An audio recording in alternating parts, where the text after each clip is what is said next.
fam. And we are actually going to be doubling up on our timers coming up here in just a second.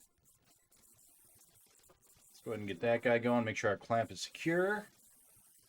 Clamp looks good. Let's start up on our second one. Make sure clamp is secure. It is not.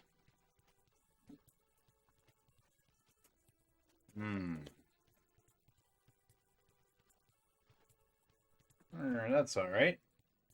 What's up, BPN? Welcome on in, buddy.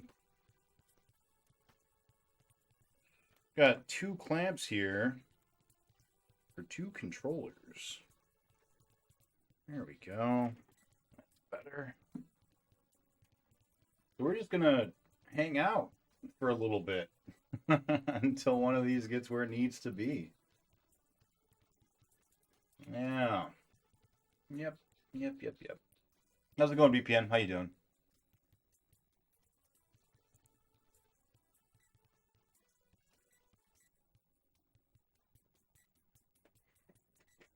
You're sick? That sucks. Sorry to hear that, man. I'm doing well. Vacation was good. And, yeah. Was not looking forward to coming back to Afterburner. Let me tell you. Hey, Knight. Yeah, it's been a while. I took a vacation, so had about a week off or so. Went and checked out some waterfalls, looked at some caves, did some kayaking. It was a good time. And now we're playing some Afterburner. You know, I almost didn't want to leave so I could stay here and just play more Afterburner. More Afterburner. Oh, more Afterburner. How are you doing, Knight? Are you out of the hospital?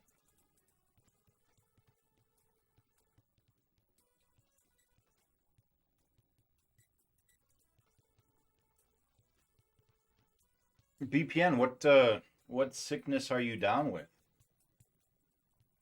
I haven't been on Twitch in the past like 5 or 6 days, so I don't know what you've been up to.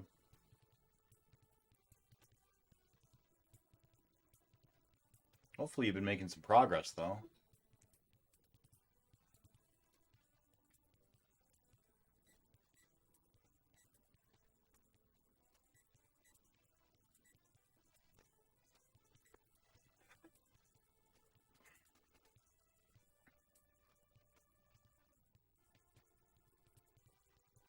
Yeah, buddy. Double Afterburner. Good times. Good times.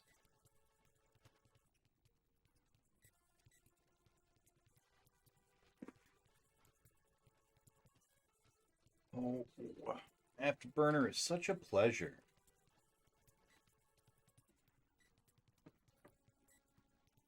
I'm glad that this part, though, we can just sort of let the computer play itself. Could you imagine if this didn't work? Could you imagine if we actually had to play the whole way through?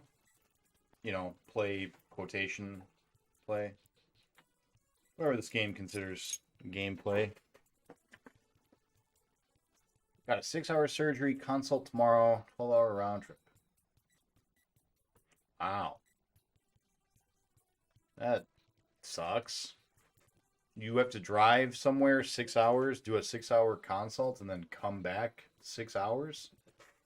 It's a long day.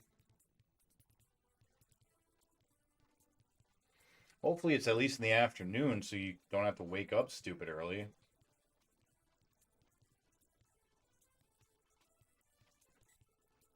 Gonna stay overnight, drive back on Thursday. Yeah, that makes sense. Ugh.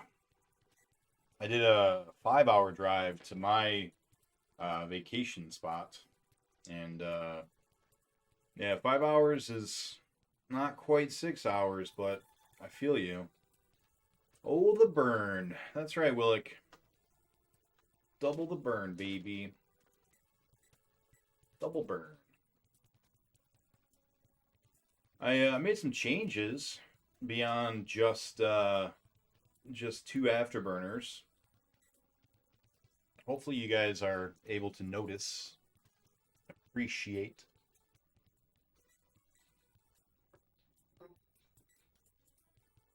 All right, all right.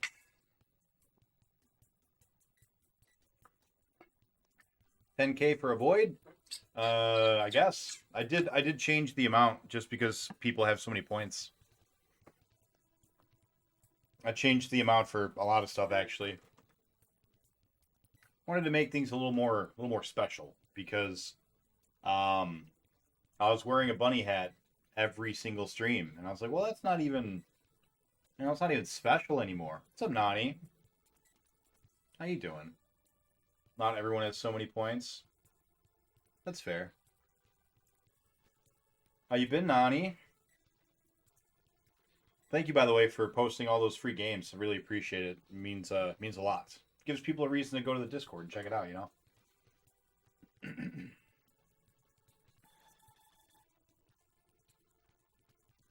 Yeah, I've been alright. Just, yeah,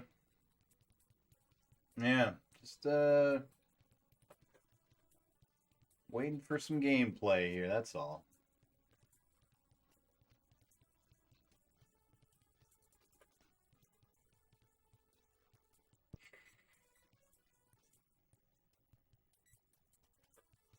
Well, look, have you had a chance to check out the hard drive yet?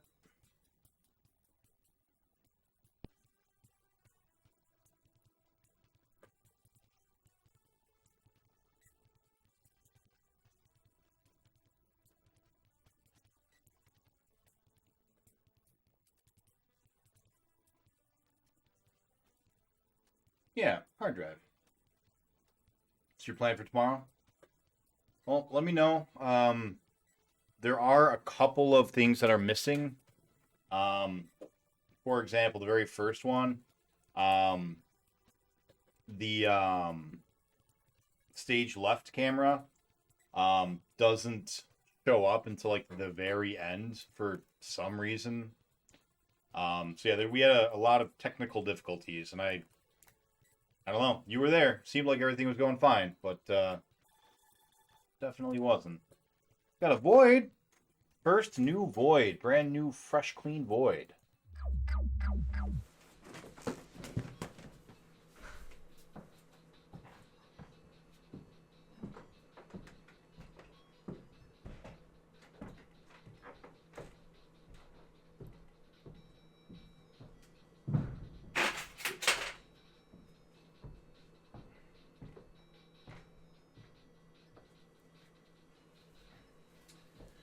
This is a number pad that is half invisible for some reason. You plug this into the Atari 2600 and it gives you a 12-digit keypad, basically.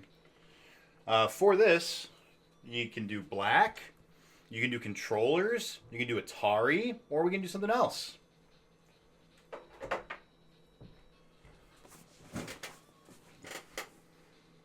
Next. All right, next up.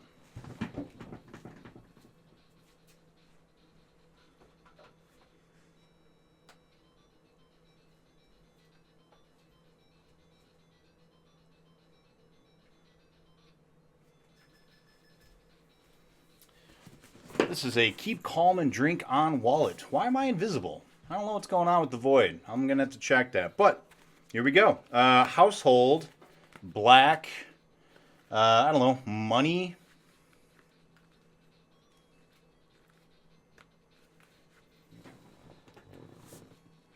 What you going to pick, Willick? Household. Starting off strong. Give me 1 sec to pull up the void. All right. Household. First one up.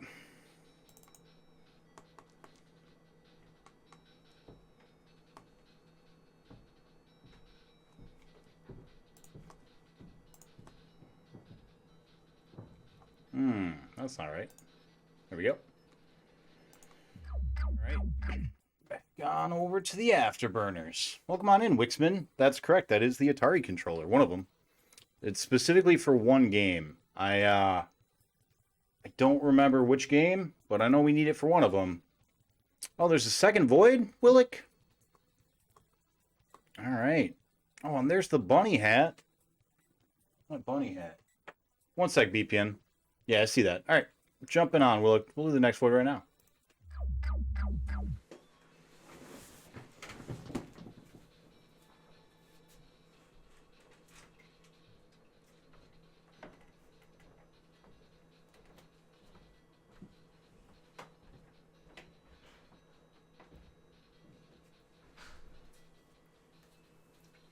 Well, that's not going to work. Someone played a trick on us. This is Pokemon Leaf Green, so it's just literally all green. The green screen is obviously going to disappear. Would you like to keep Pokemon Leaf Green, Willick? That can be a Game Boy. That can be Nintendo. Everything is invisible. Yeah, I'm not sure what's going on. I'll mess with that here in a second. Yeah, would you like to keep that? Would you like that? Would you like Pokemon?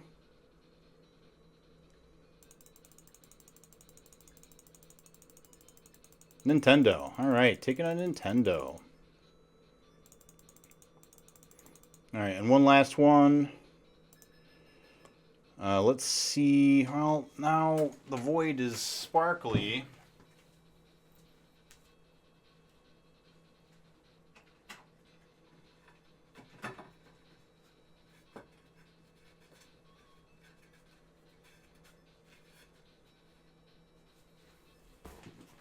I don't know what's going on with the void. We're going to have to fix that. But that is a Sonic the Hedgehog ring. Would you like a Sonic ring? It can be Sonic. It can be lots of things. Gold.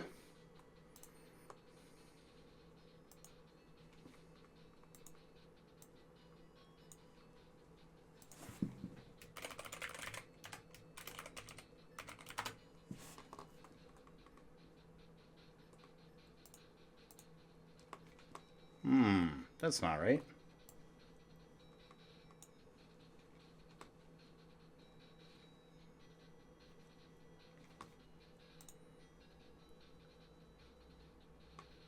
What is Sonic onesie?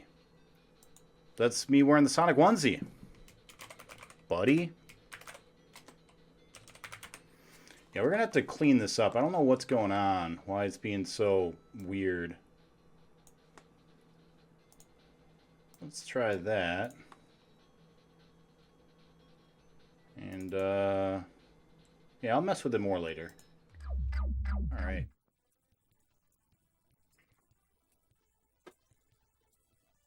Everything is invisible. Yeah, we'll fix it. I don't know what's going on. All right, Bunny's hat. Let me go get that while the game plays itself some more.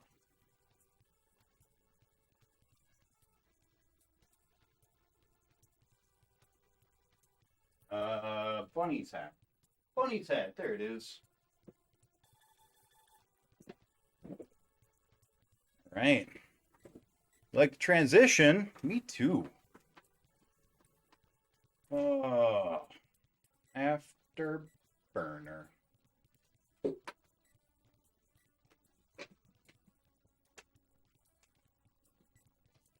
This is a good game to do some voids on, though, for sure. Especially right now, since both of them are just getting to the boss. Another void, Willick. I'm going to void yourself out here, man. All right.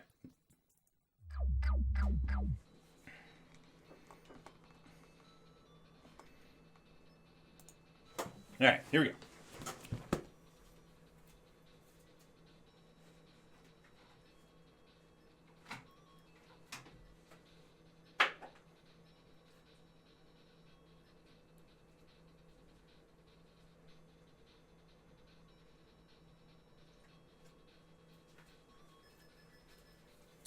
This is an Origins badge for somebody named Cordero. He got infected by the Origin. 2018 Origins badge.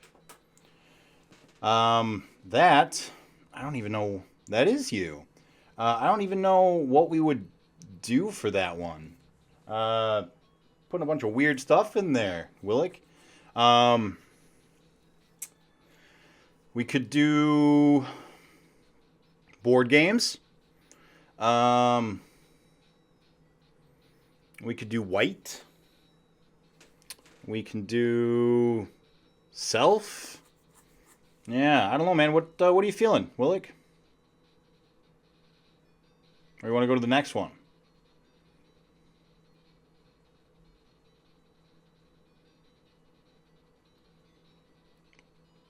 Type out what you're gonna pick, Willick.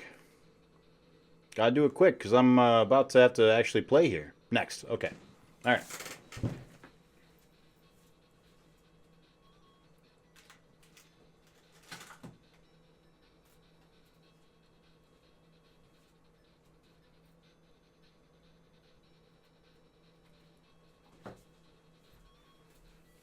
Super Mario Galaxy 2 Player's Handbook. And we are there on one of them. You want a Mario, Willick? I assume? Mario it is. Alright. Let's hold off on them for just a second. There we go. And, yeah. Right back. If we got any more voids, we'll come back to them. All right. Now it's time to play. Yeah. You guys aren't getting any audio though, are you?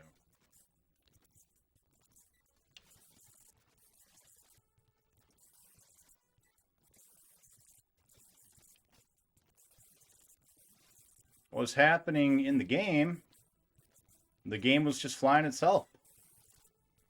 No audio. No audio, huh? Okay, 1 second. No audio. No audio. Why do we not have audio?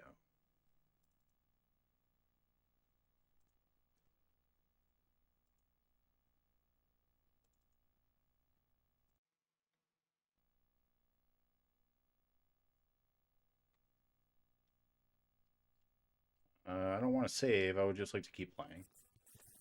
There we go. Audio? You guys have some audio?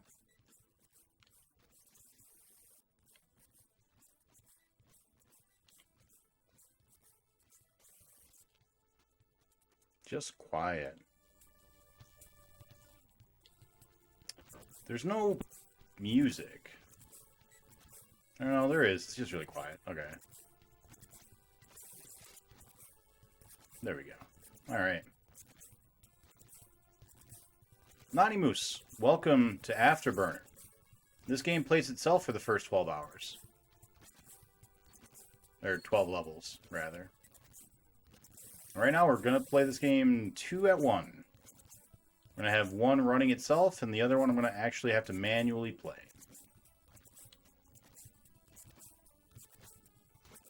Thanks for the vote. Welcome on in, Naruto.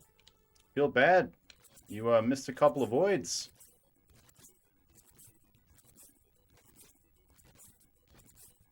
That is so cool. Nani, get out. This is the worst game I have ever played.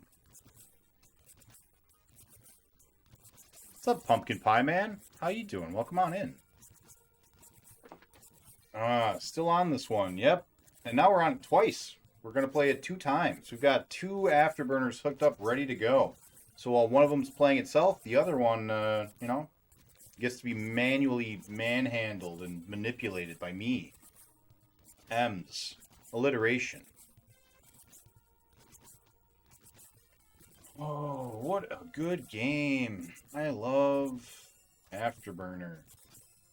How have you been, man? I haven't had a chance to jump on Twitch the past week. I've been on vacation. And now I'm done with vacation, so I'll probably be able to stop in and check out your stream tomorrow morning, since you normally stream in the early times. You finish up Mischief Makers? I assume you have. That was a while ago. Yeah, I went out to a land filled with waterfalls and caves. Did some kayaking down the river and did like some samurai exercises under the waterfalls and crawled into little hovel caves, not like real caves, because unfortunately the real cave got like blocked off um, by a tornado that came through and knocked a bunch of trees and stuff down, so the path was destroyed to it. But yeah, triple voids, huh? Well, you're gonna have to wait. Gonna have to wait.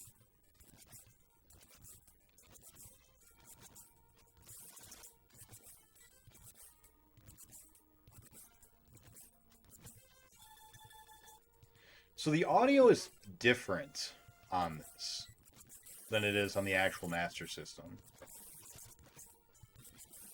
I'm curious if that's the case for every converted game, because I'm using the exact same ROM. This one's just being played off of the Genesis.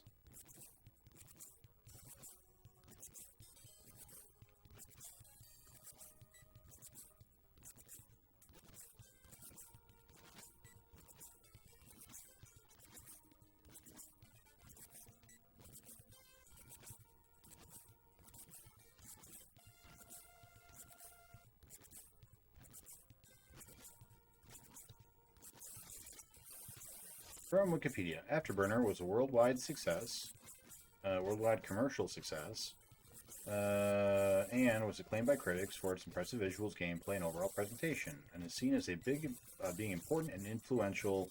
That sounds like an amazing game. All right, so 2 problems. Number 1, you're looking at the arcade game. The arcade game is all of those things. The arcade game is fantastic. Damn it. This version, however, is awful. This version is a nightmare game.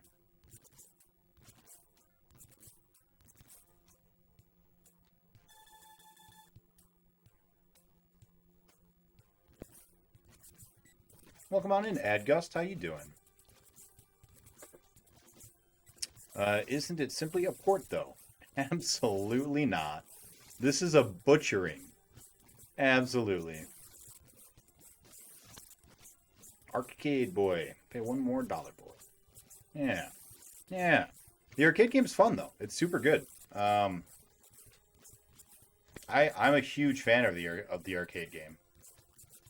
It's a little simple. It's not, really worth going out of your way to play today. But at the time, the visuals and the audio were amazing, and it was a really, really fun game.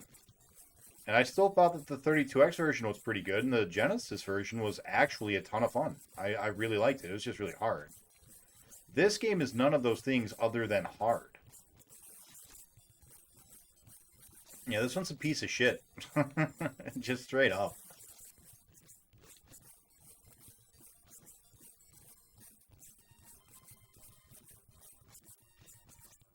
Afterburner for the Master System was a bestseller for Sega in the United States during 1988. I mean, that's probably true. I don't doubt that. I do not dispute that people bought this game. Here's the thing, though, and this is something, Nani, that you're gonna have to kind of like change your perception about a little bit. A lot of games are reviewed and discussed in terms of how they were played, right? So if you play a game like, let's take an example. Let's take an example that's actually pretty relevant to the challenges right now. A game like Tempest, right? Tempest was a masterpiece. It was amazing. The graphics were incredible. It looked great. Tempest was a cool game. And if you go to the arcades, you play Tempest, you're going to have a fun time. You're going to like it. The difference, though, is that in the challenge, we're trying to beat the games, not just play them. So because of that, we have to look at games a little bit differently. Some games are fine and fun and are okay. But when you are specifically sitting down and you go, I'm going to play this until I beat it, sometimes those good games are no longer good games. Sometimes those games are stupid and dumb and bad and horrible and deserve to be set on fire.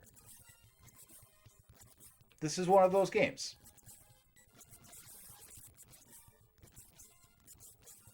I'm getting greedy with trying to read chat. Every time I look away, I'm risking getting shot to death by a missile. Yeah, Pumpkin Pie Man has a good point. Atari was a financial success. Ironically, E.T. Ironically, E.T. is the only game that we've beaten so far on the Atari, and I didn't even hate it. It was fine. That's another thing with the challenge, right? Sometimes games that are a little bit easier, you like them a little bit more because you get through them quicker. I try really, really hard when I'm ranking games and discussing games to be fair and to recognize that I have certain biases because of the format in which I'm playing them. So like pinball, virtual pinball, our longest game here, one of the longest games in the entire Challenger's, history. Took me 150 hours-ish to beat it. I think that is a good game, and a fine game, and a fun game. It is a piece of shit nightmare game, though, to try to beat, because one level is literally broken, and you can't get jackpots on it, and so you have to just manually get over, I don't even remember what the score was, 1,000,000 points or whatever it is, by just not getting jackpots, by just getting a lot of ball points. Just bouncing your ball all over the place, getting tons of points off of nothing. Getting 50 points at a time. Got to keep a ball alive for like 20 minutes to beat that level.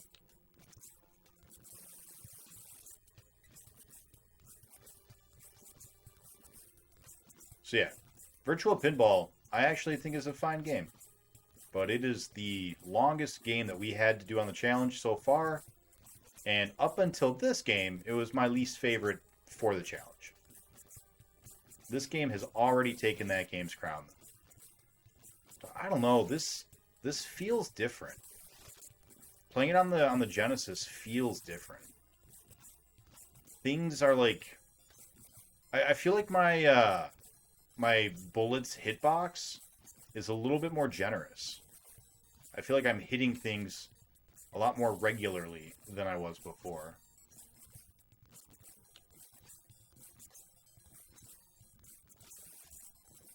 Like that. Like, we just took out 2 missiles right in a row. That doesn't ever happen on the actual Master System. Dude, no joke. If the Master System version is easier, or harder rather, if playing it on the Genesis for whatever reason makes the game easier, I'm gonna be so mad we wasted 50 hours. It feels a lot easier, though.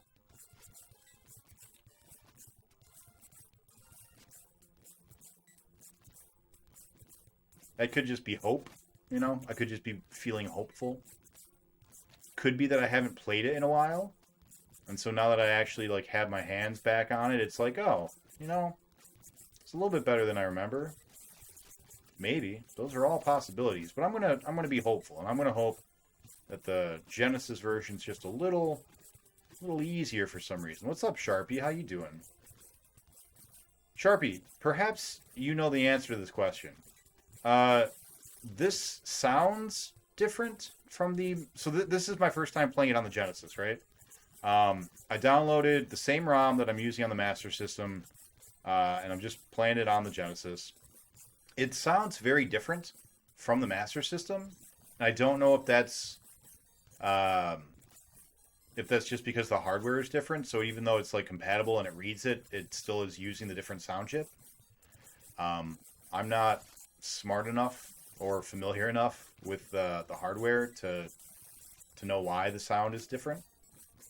But also, I don't know if you ever played it on an actual Master System, but so far from this singular one run, it feels a lot like the hitbox on my bullets feels a little bit more generous. It feels like it's actually killing things when it's supposed to, whereas the Master System one feels like it doesn't. All right. Let's re-clamp. Get our clamp back in there. On there, clampy boy. I had to get a second clamp, and this clamp's not as good as the other clamp. But let's see if we're alright. We good? We good? Yeah, we're good. Yes, Nani, a clamp. We're using a literal clamp to keep the game going. Clamp.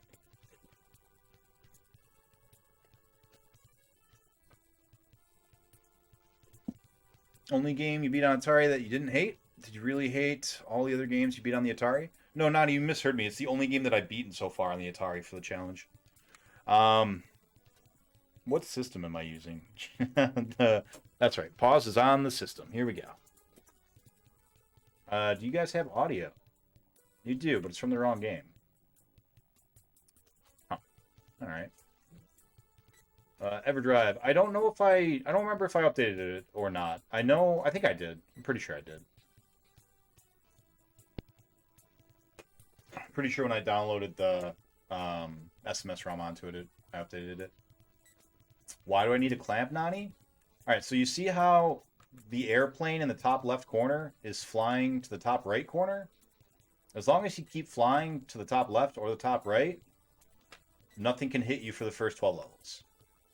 So, you know what? I'd take it back. They feel the same.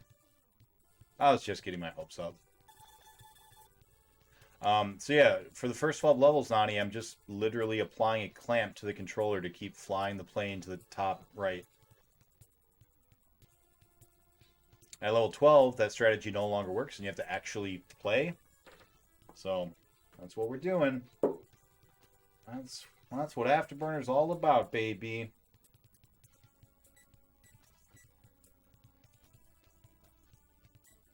Axe? I don't know about that. I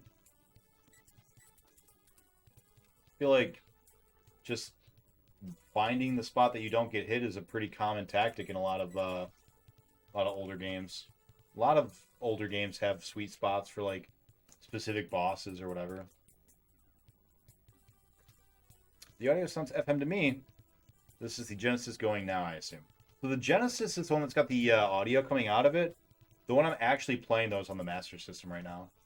For whatever reason, the audio isn't switching when I'm transitioning scenes. I'm going to have to figure that out off stream.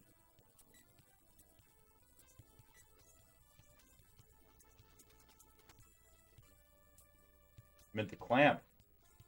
I don't know. Clamp's not a hack.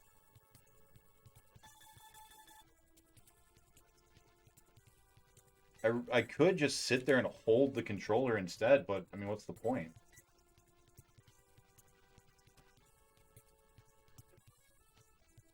Then I wouldn't be able to play 2 games at once. And then we'd have to take twice as long real time to play this game.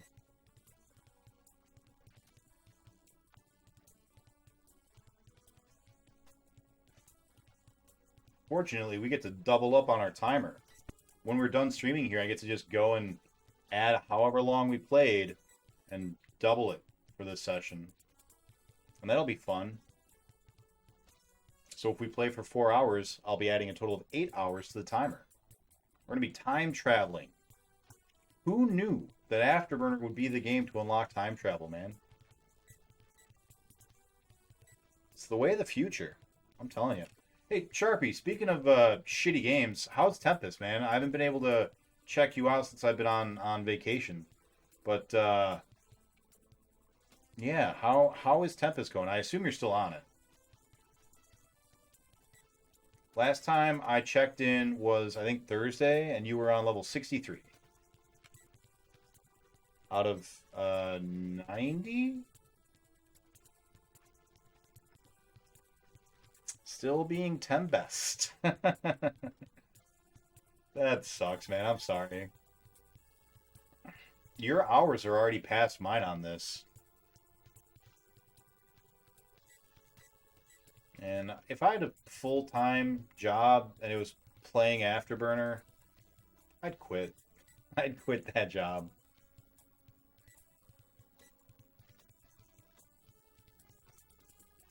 Well, I guess it would depend on how much I was getting paid.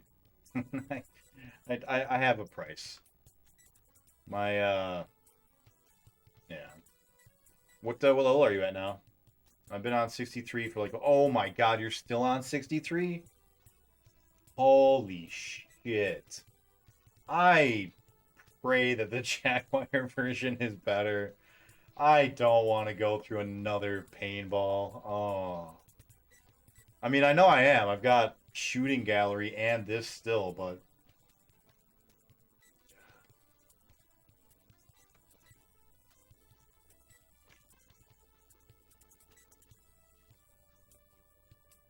are these kind of the 4 hardest games, Sharpie, that you've had to go through so far? And by hardest, I really just mean longest. Uh, Afterburner on the Master System, um, Virtual Paintball, Shooting Gallery, and now Jag Tempest. I know that Space Harrier 3D is apparently up there. At least I think so. That's the impression Gao has given me.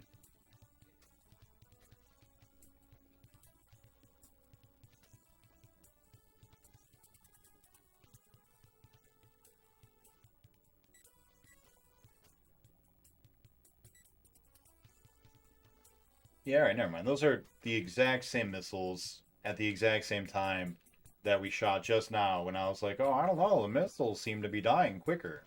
So I think I was just wrong. I was just being hopeful when I said that the Genesis felt a little different. It's just that's just my mind playing tricks on me, like Warren G.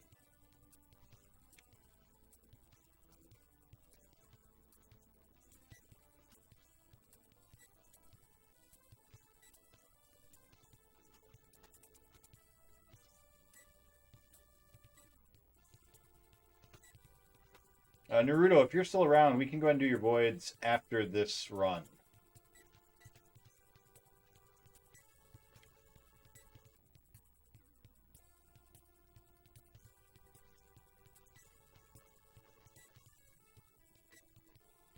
Damn it. Winning post? Oh, yeah. Yeah, that's right. Yeah, I forgot about that one. That will go up much faster. Now you get to double it. Yeah. Jesus Christ. Oh, yeah, championship pool. That's right.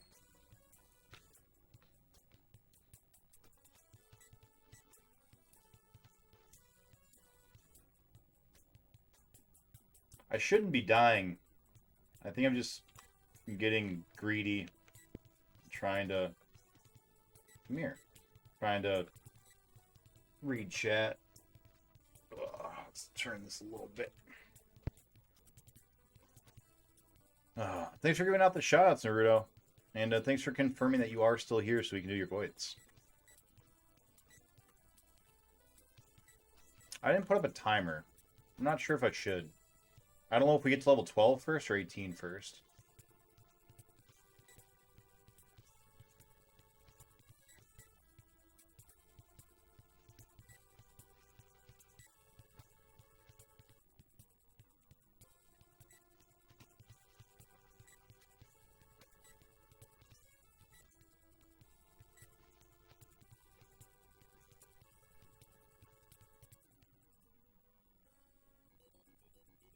That's level 6. And here we're at level 16? Yeah. I think we're fine. I think we're gonna get to the boss with maybe like a level to spare.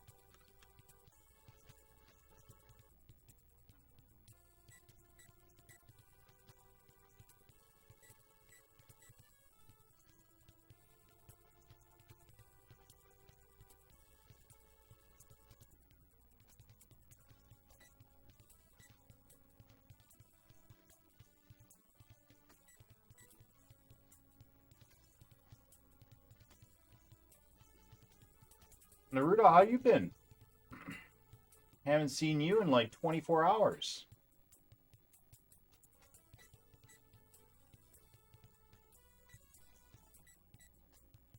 I had no idea that you did, I forget what you had called it, but like the attendant care. Yeah, I had no idea. That sounds like a really not enjoyable job. What month did you start playing Afterburner? I'm not sure.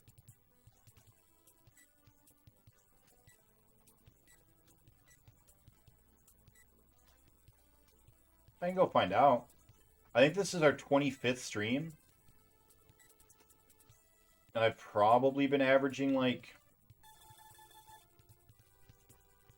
well, 25th, but that includes some of the time where our internet like took a shit and we ended up having like 4 streams in one night. Let's be generous and assume that I've been averaging 4 streams a week, which isn't accurate. It's probably 3.1. But if we assume 4, it's what, like 7 weeks? 6 weeks? So a month and a half probably, plus 1 week vacation.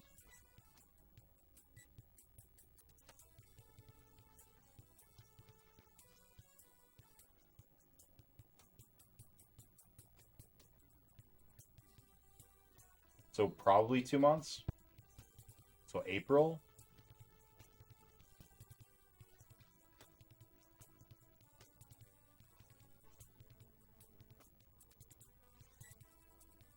Is that level 11 already? Am I wrong? Do we get to level 11 first? Level 17 just really that long?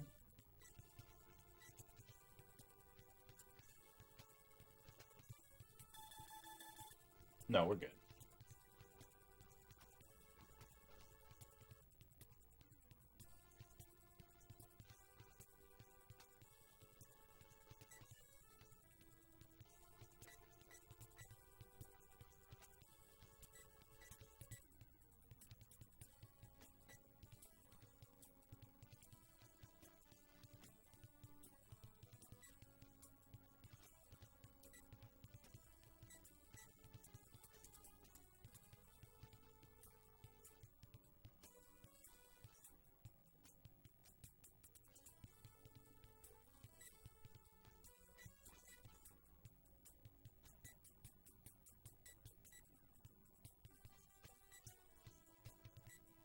We might not have the gap to do the voids that I was hoping for, though. But we'll still do them after this, Naruto.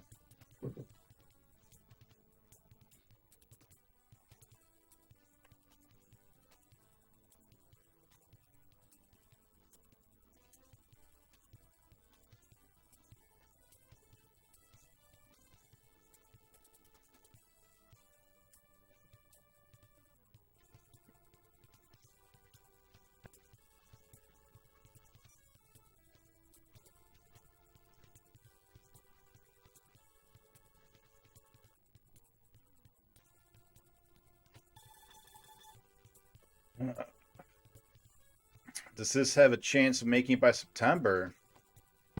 Nah, I got this. I got this. Alright. Go back up real quick. You're priceless. Oh, thanks, Nani.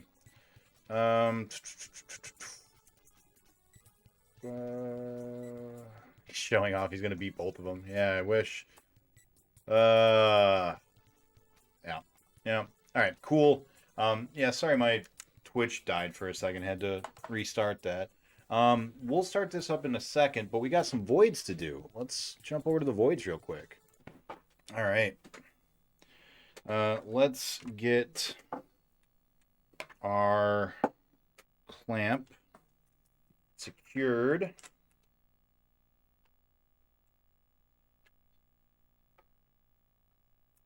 All right, clamp should be good. Go. Confirm our clamp. Clamp is secure. Increase our depths. Nice.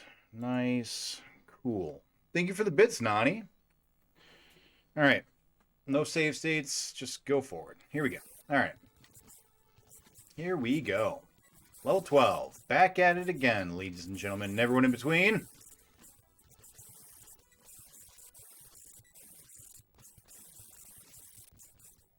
Oh boy. What a game. What a game this Afterburner is. It's so goddamn a game. I asked this game if it's a game. It'd say yes. That's how you know. It's just like Cops. It's got to tell you if you ask whether or not it's a game.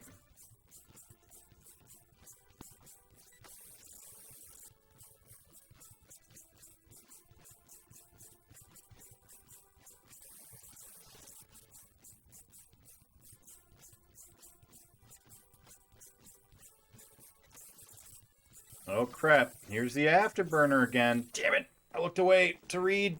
No luck, Nukem. No luck. Gotta remember, I can't read. I have to glue my eyeballs permanently to the TV. How's it going, Nukem?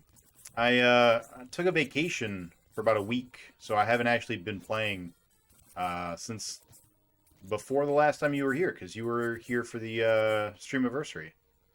The Streamiversary was the last stream that we did, so I took the last week off, did some kayaking, sat under some waterfalls, did some cave stuff. Pretty good time. Doing the Dreamcast challenge. Star Wars Racer. I love Star Wars Racer. The one everyone calls Pod Racer, but is in fact not called Pod Racer. That's a really good game. Was it your first time playing it? Did you enjoy it?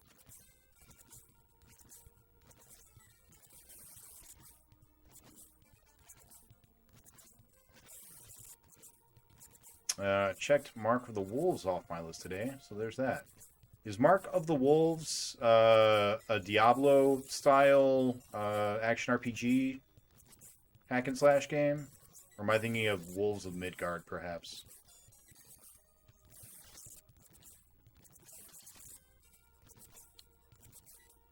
What? Nice job beating it. Oh, God bless Afterburner. Are we seriously going to not even get to the boss? What are we doing with our lives?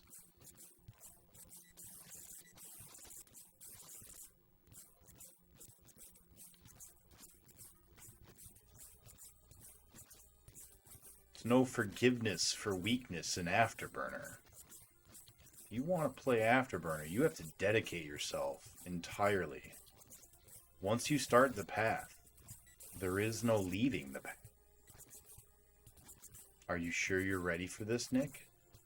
Are you sure you're ready for the commitment of Afterburner? Neat. Sounds fun. Let's do it. Me probably 2 months ago.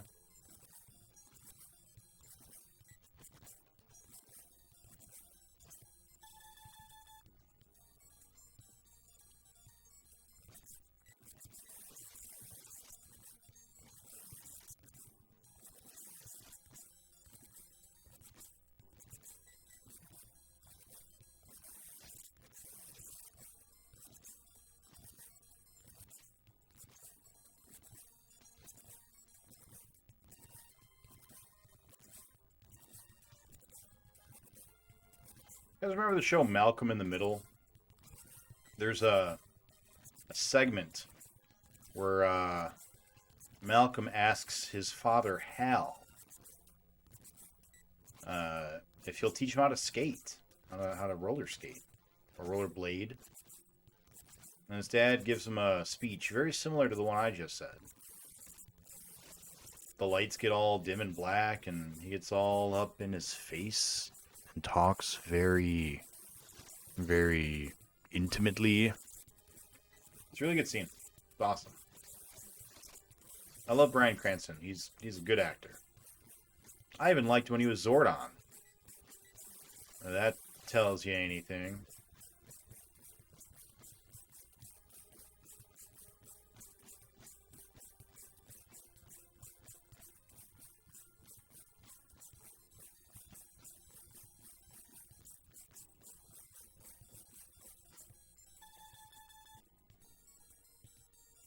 Yeah, man. Bryan Cranston played Zordon in the I don't remember when it came out, 2016 or whatever, the newest Power Ranger movie that came out.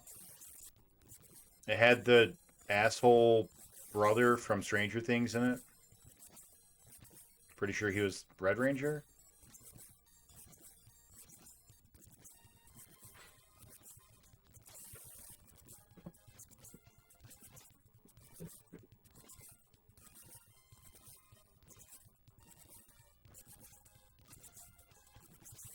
Hey, Jake.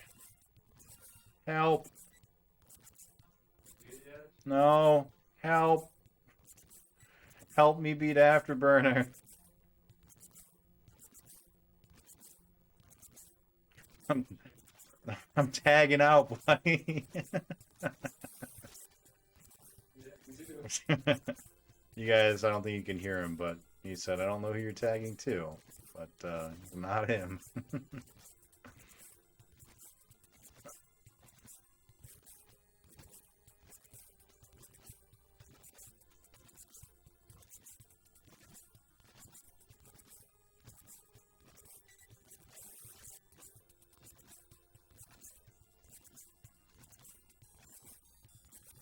Don't worry, guys. Jake will be here soon enough for Atari games. One day. And when we're there, it'll feel like today was only yesterday, you know? Because that's how time works.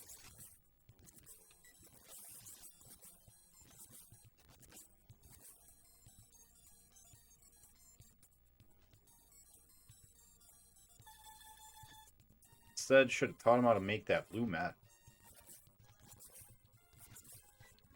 Yeah, I don't even remember how Malcolm in the Middle ends. Is it a happy ending? I don't remember.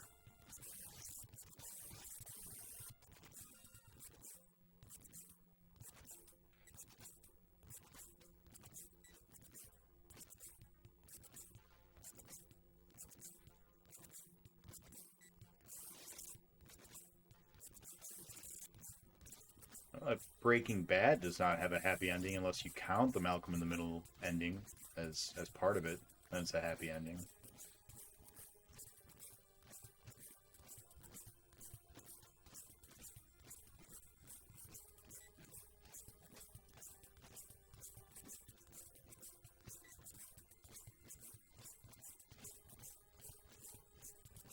Yeah. Gesundheit, buddy.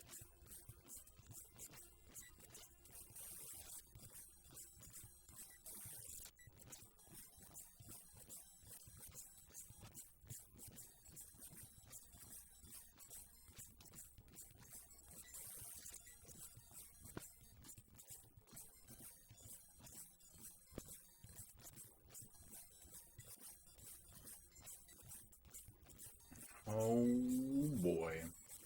Hey Nix, how has the collective been? How have you been doing? What have you been up to? How's your past week been?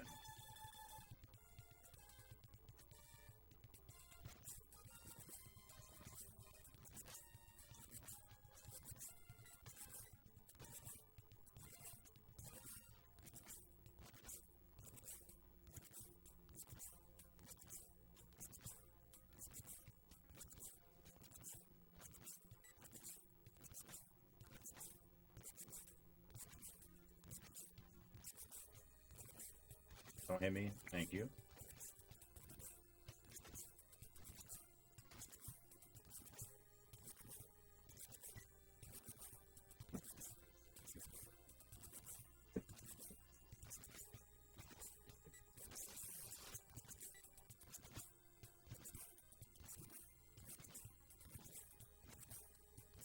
Boy, if only me ma could see me now. She'd be so proud of me. Spending all of my days playing Afterburner.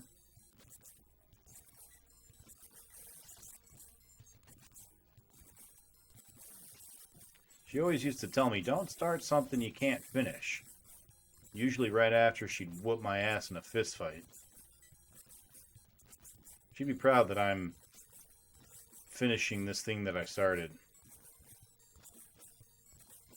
Enjoying the stream, having some ice cream. That's a good time. Oh, bueno. I have one more week off work. Oh, nice. That's awesome. Well, that sucks. Didn't even get to the boss. Didn't even get a run.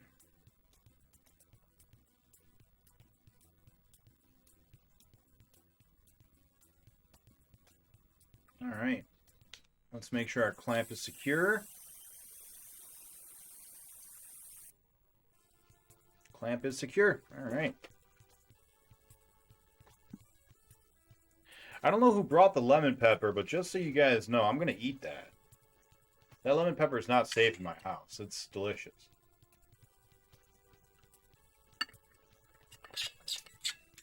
How long have you been attempting this game? 54 and a half hours. Plus an extra hour if we've been streaming for an hour. Yeah.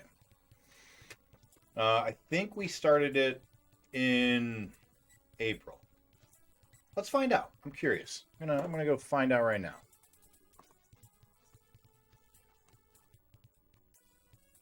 We started this game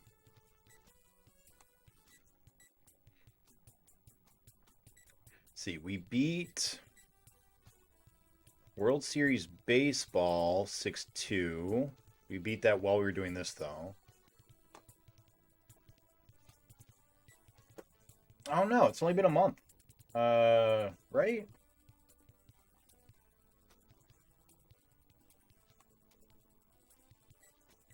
No, it had to have been longer than that. What were we playing with this? Were we playing...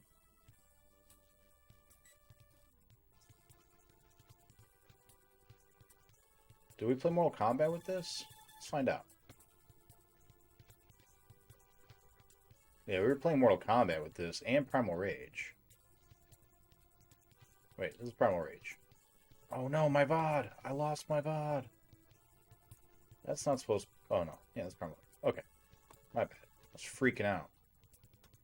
Let's see. Mortal Kombat. Did we do Mortal... Yeah, we did Mortal Kombat with it as well. What about Arch Rivals? Yeah, Arch Rivals. That's probably when we started, I think, was Arch Rivals. Pitfall. No, Pitfall. Yeah, we played it with Pitfall as well. NFL Quarterback Club? How about you, NFL Quarterback Club? No. Okay, cool. We started this game on 4/19. So it's been almost exactly 2 months. Luckily, we've been able to beat a bunch of other games with it at the same time.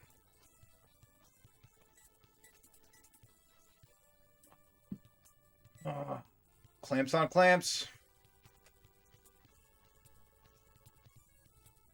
I don't think Pint Size is lurking right now. She might be. But if she is, you know, you can let her lurk. She can lurk. How many levels are there in this game? 18, Nani. There are 18 levels. 11 of them play themselves. 6 of them you have to actually play. And one of them's the boss. Hey, there's Pint Size. How's it going? Welcome on in.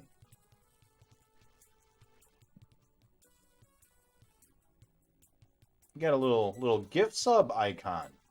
Nice. I don't know that I've ever seen that little box before.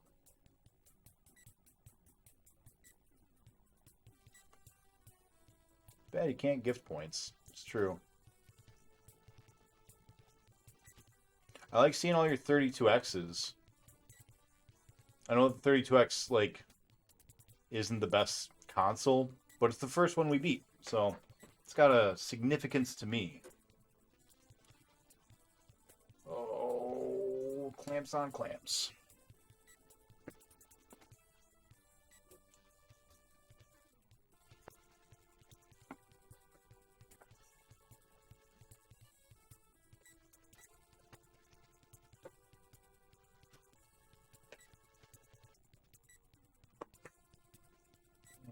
How you doing, Pint Sized?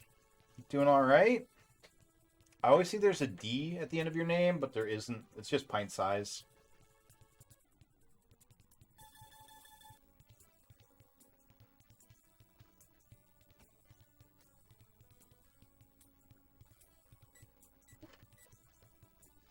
It's almost time to remove the clamp. Oh. There we go. Clamp time. Bam. Clamp's gone.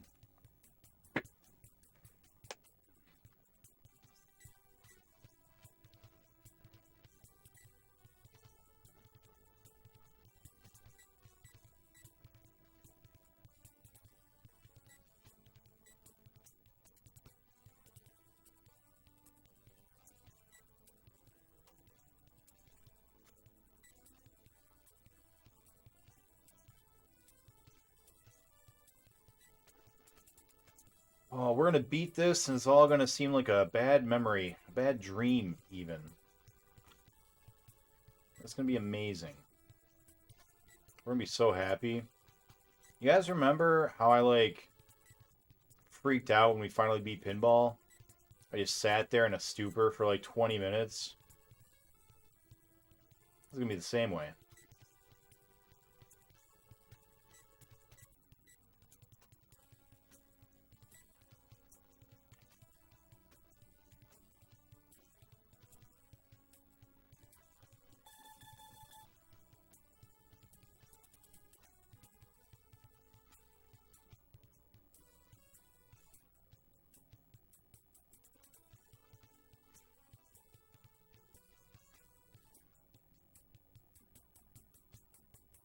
We've got 2 games selected for our bonfire.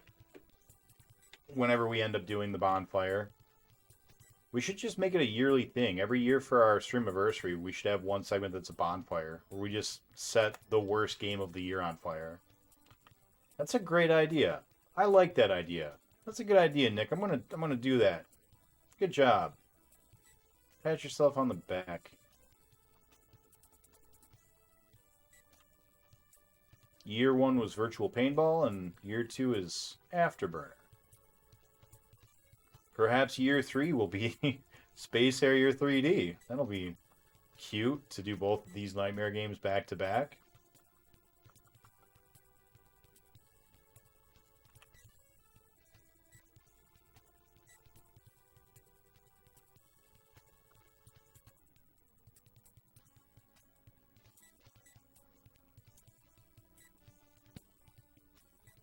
Had an itch and it killed me.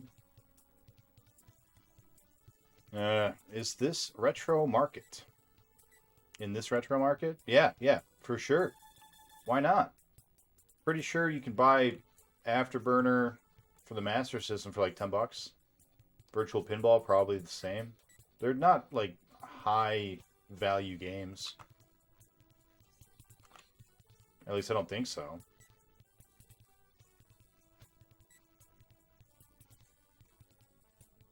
I don't know. Someone feel like eBaying real quick and see what they're worth? Or price charter or whatever it's called? I don't know. Maybe I should get on it now before they go even higher in value, huh? Just preemptively buy some extra copies to burn.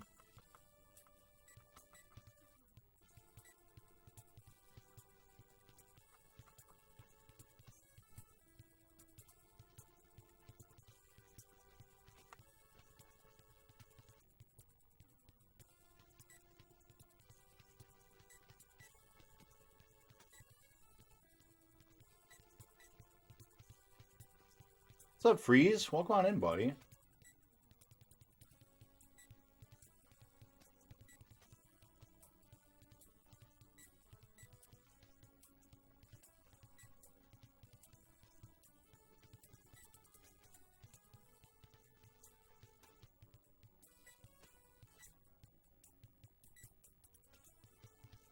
I love that. The sense of relief putting away a game that's caused so much pain. Yeah, man, I gotta say, I've never experienced quite the same rush I did when I finally beat Virtual Pinball. That was That was a moment of pure joy.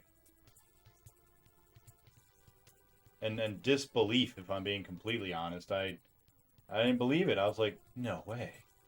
We did it. We finally did it.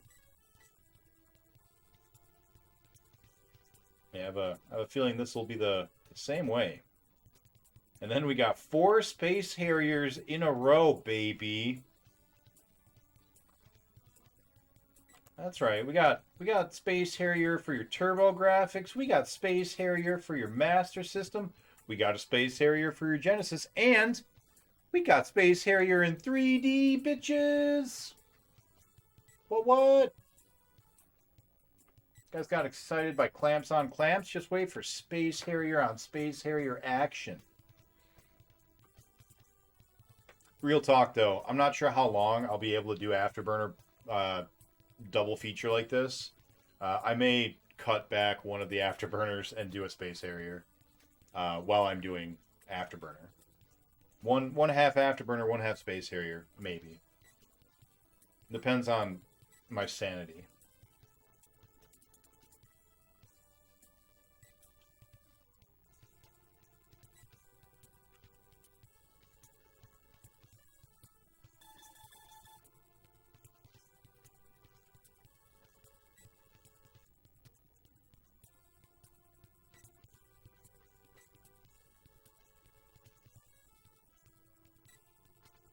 Has anyone watched the new Stranger Things? Did they release the entire season at one time like they normally do? Ugh, itchy eyeball. Go away or I will die. I haven't seen or thought about Stranger Things in so long. I don't really remember what happened in the other seasons. But I want to go and watch it. I want to watch season 4.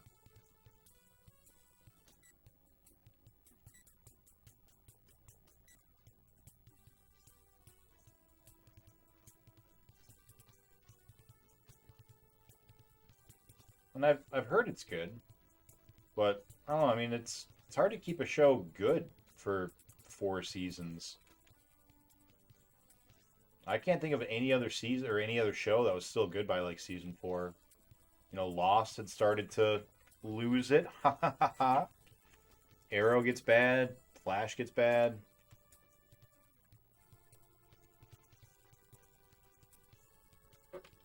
They released it in 2 of them. Gotcha.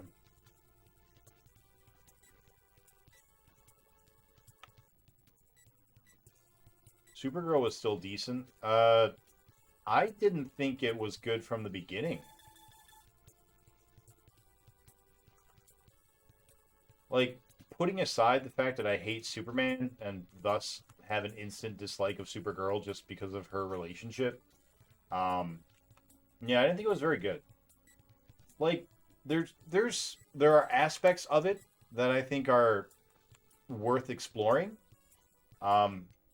I think that there's a lot of like feminist talking points in the show that are worth talking about.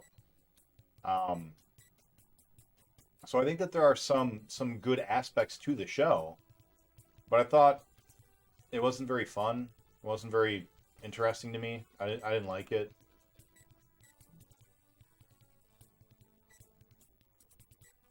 But I hate Superman, so I was probably never gonna like it.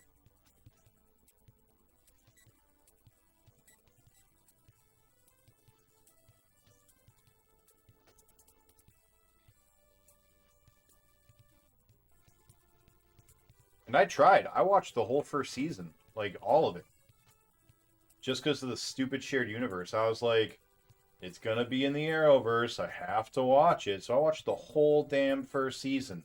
And you know what? I didn't even hate the character by the end of it. I was like, she's fine.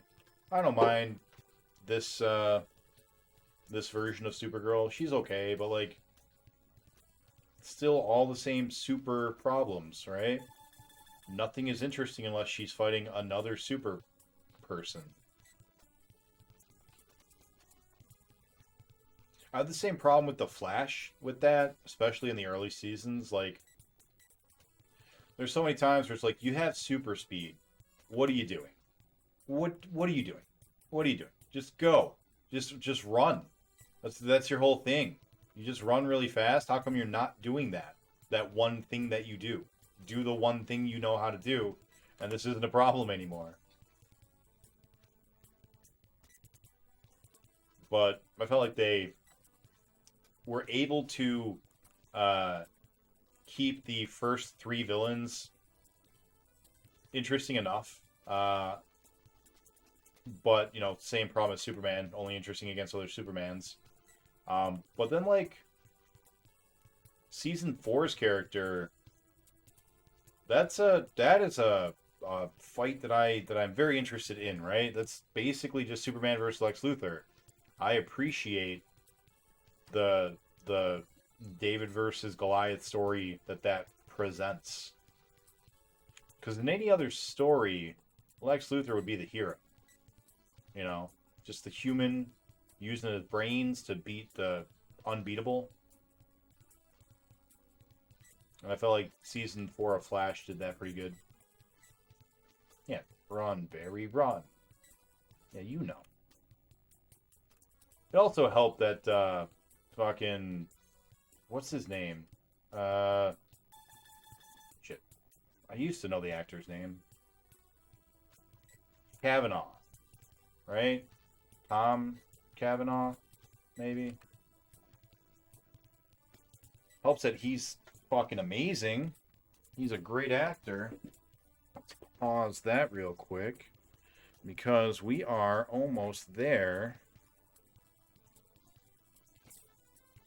How do I do this? All right, we unclamp. And then when we have a moment, we... Yeah, there we go. Cool.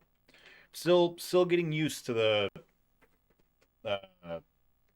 afterburner on the Genesis, because it still doesn't like read the start button, but there's no pause button on the system, so you have to input this weird like multi-button thing for the cart to recognize it.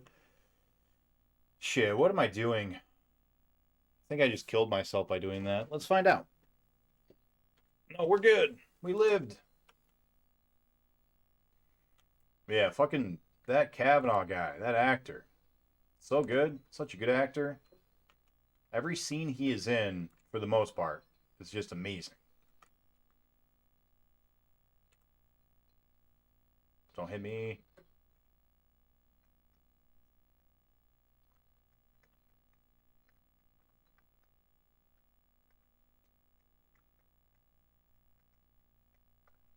I was really enjoying what they were doing with Elongated Man as well. I thought that was actually like turning out to be pretty good. And then the actor had to go and mess everything up.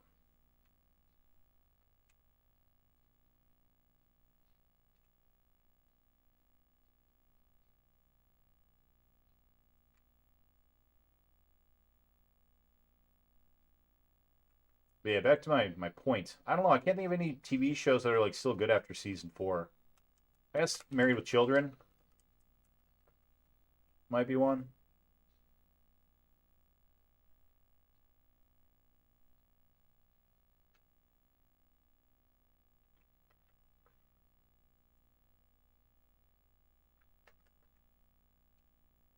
How many did we get? Just the one? Yeah, it looks like we got just one butt explosion. Okay. What did we do differently that time? We went down and left. Okay. Let's do that. Let's start mapping out a way to blow them up. So down and left works. We'll do that again. Down and left to get that first butt explosion. Cool. All right, let's get this one going. Make sure the clamp is secure. Clamp is clamped.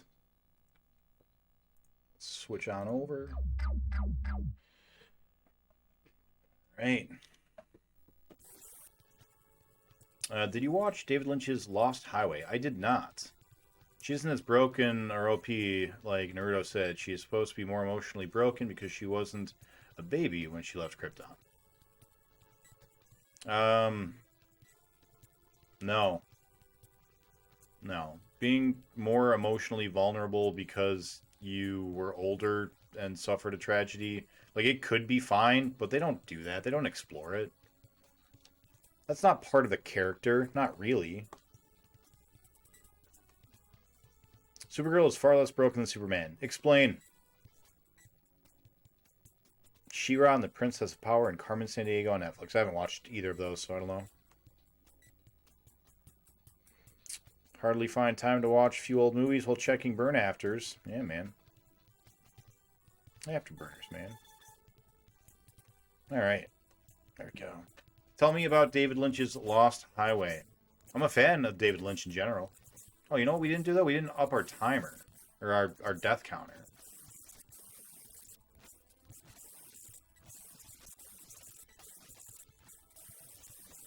I'm terrified to try. Let's see. Can I do it while I've got... Damn it! I stopped looking for 1 second.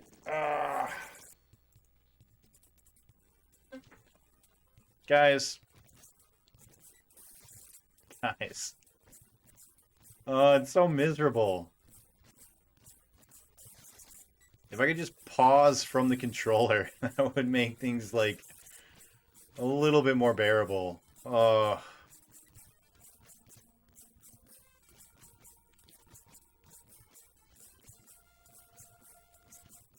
She-Ra, Carmen Sandiego are amazing. If you are looking for something to watch, I highly recommend those.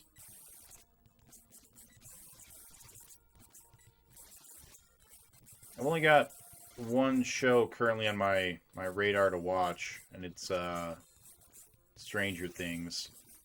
But I haven't watched a TV show on my own in weeks, months.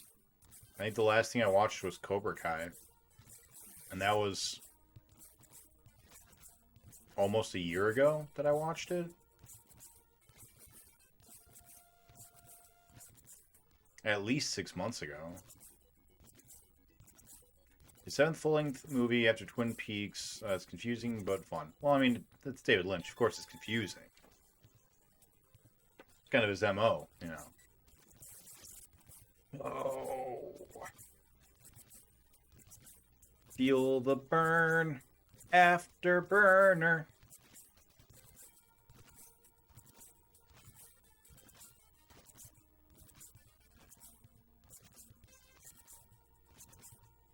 That's right. Feel the burn. Afterburn.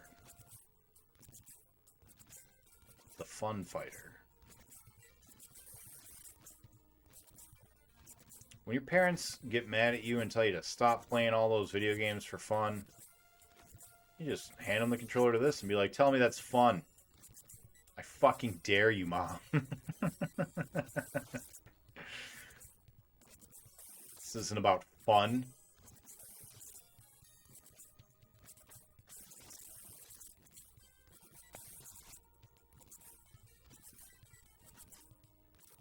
I bet a lot of the people who are really into, like, BDSM, I bet they played this game as a kid.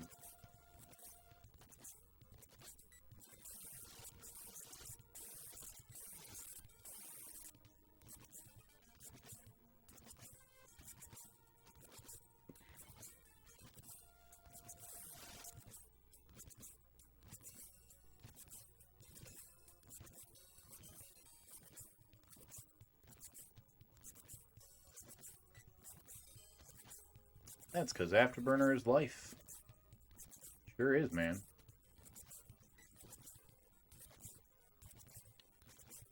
Haven't watched anything with someone in many months. And that was just clips of Brooklyn Nine-Nine. Full movie back in 2019. Full show back in 2008 and 09. Punish Me, Master. Brings the Afterburner.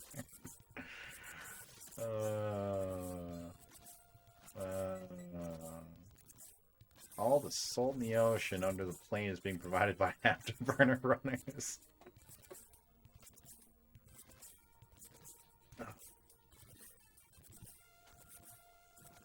It's going to feel really cool, though, adding 10 hours to my timer every single stream. That's going to be cool. Really looking forward to that.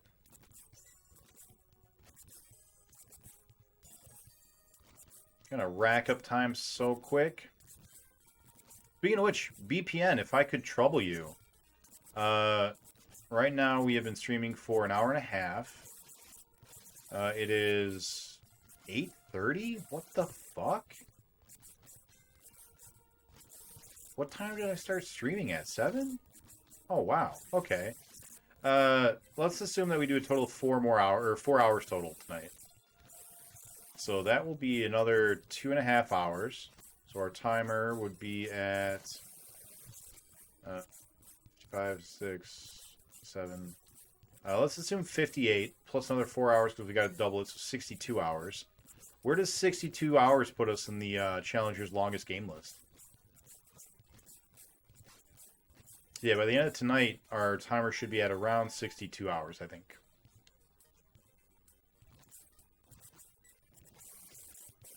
Let's say 61.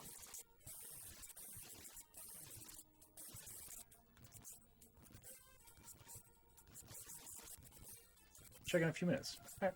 Yeah, no rush. You don't have to. I was just curious. Something to talk about. Something to think about beyond just these really pixely rockets.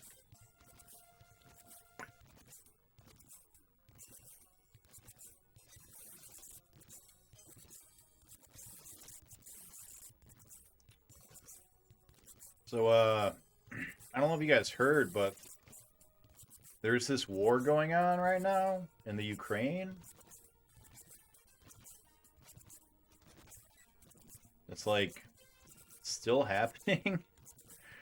And everyone kind of stopped talking about it.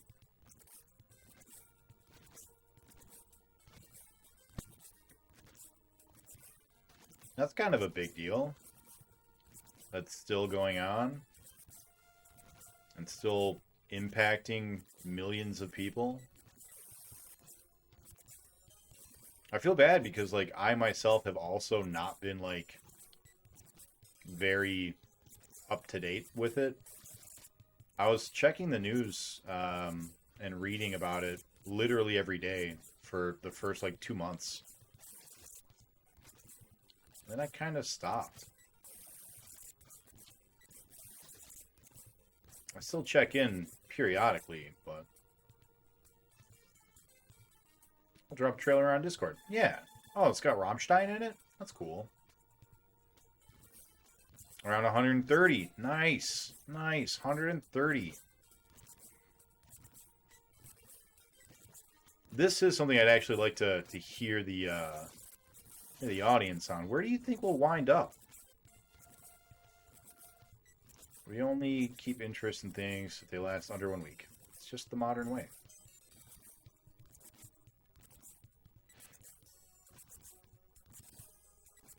I mean, you're not wrong.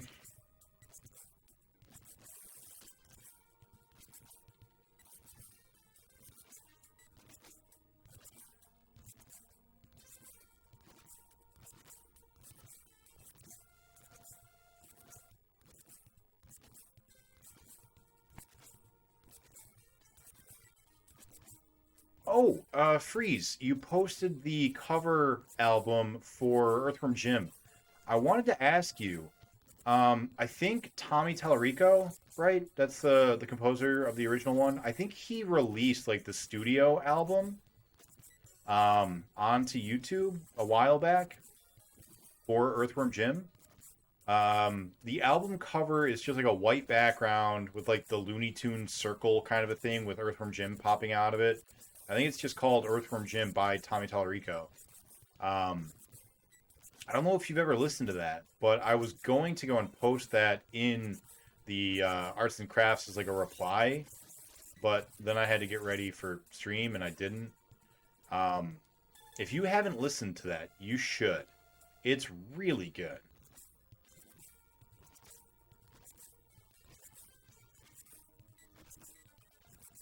I assume you probably already have listened to it, but if not,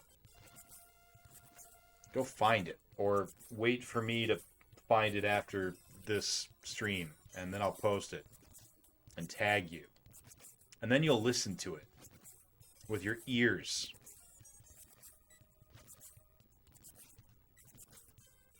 That's all gonna happen, guys. I can see the future. I'm a genius.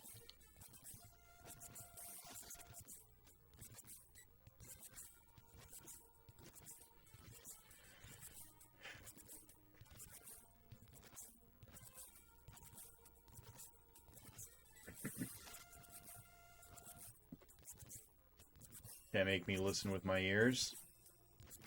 That's what you think. Me. Why am I doing so bad? Why am I dying on the way there? Like some of these, yeah, I looked away because I was, you know, I didn't respect Afterburner.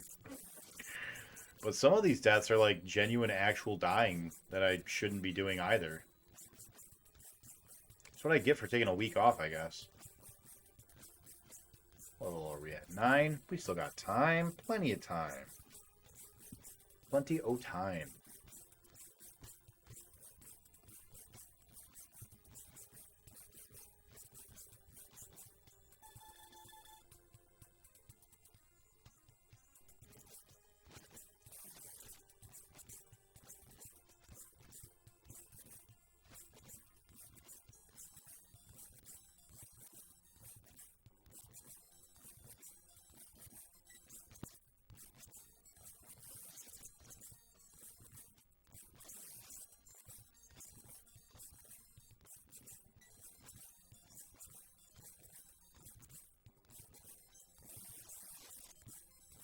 Yeah, we back at it. We at the Afterburner, baby.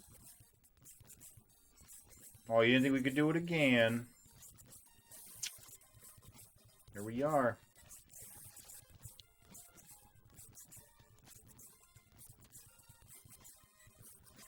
Tomorrow is Wednesday, and usually I have an obligation every Wednesday that prevents me from streaming. However, that obligation has recently moved to Monday, which is why I did not stream yesterday. So, I might, if we're all really good, I might do a little short stream tomorrow, because I gotta make a run to pick up another computer. That's right, we're getting a backup computer for the stream. We're gonna have 4 streaming capable devices in this household.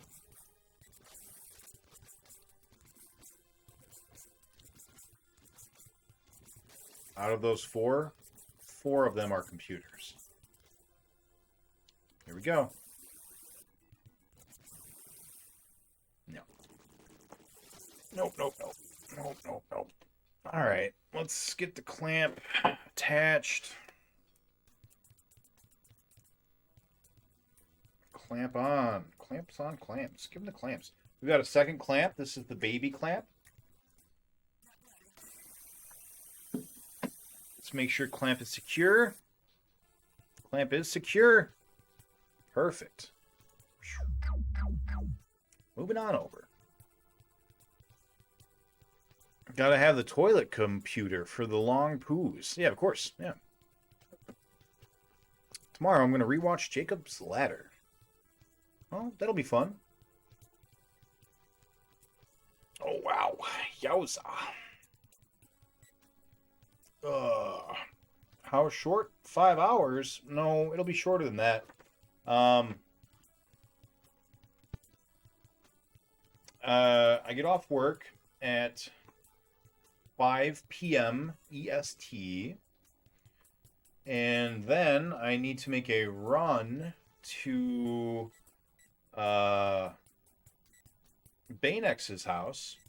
Banex is on here every once in a while to pick up that 4th computer and then bring it back here and put it somewhere. I actually don't know where I'm going to put it yet.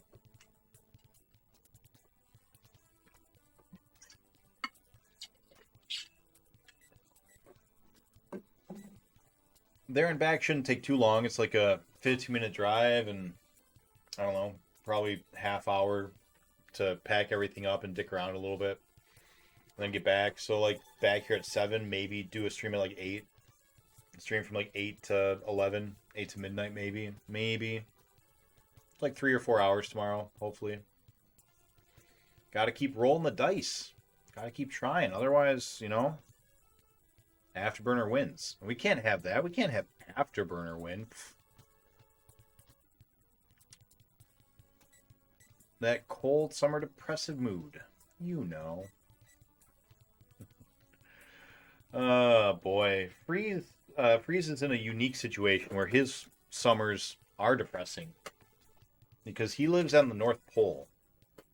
I'm going to just pause there for just a moment. 90s trivia, huh, Nani? Let's do it.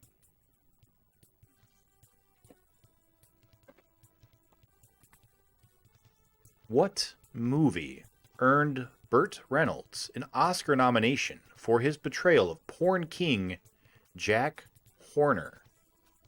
Anyone can answer. Who knows? The movie in which Burt Reynolds plays Jack Horner. Got an Oscar nomination for it.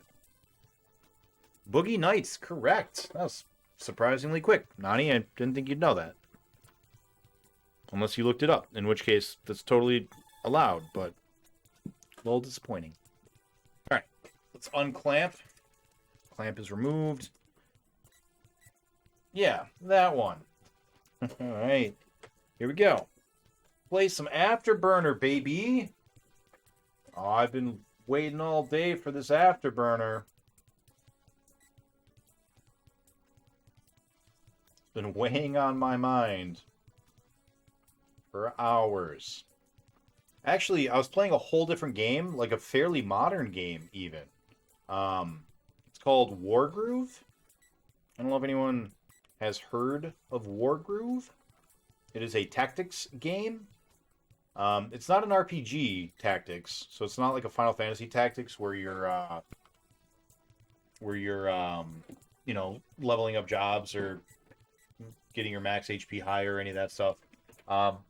It's a pure war combat tactics thing, at least so far. I don't know, maybe it changes. But it's like an Iron Storm for the Sega Saturn, one of my personal favorite games. Or like an Advanced Wars, if you're, you know, someone who wasn't born in the 80s. That's pretty good so far. You build up a little troop, little army, and you send the army out onto a tile, you know, square-based map. And you go to kill bad guys and take over cities and kill more guys, and it's a good old time.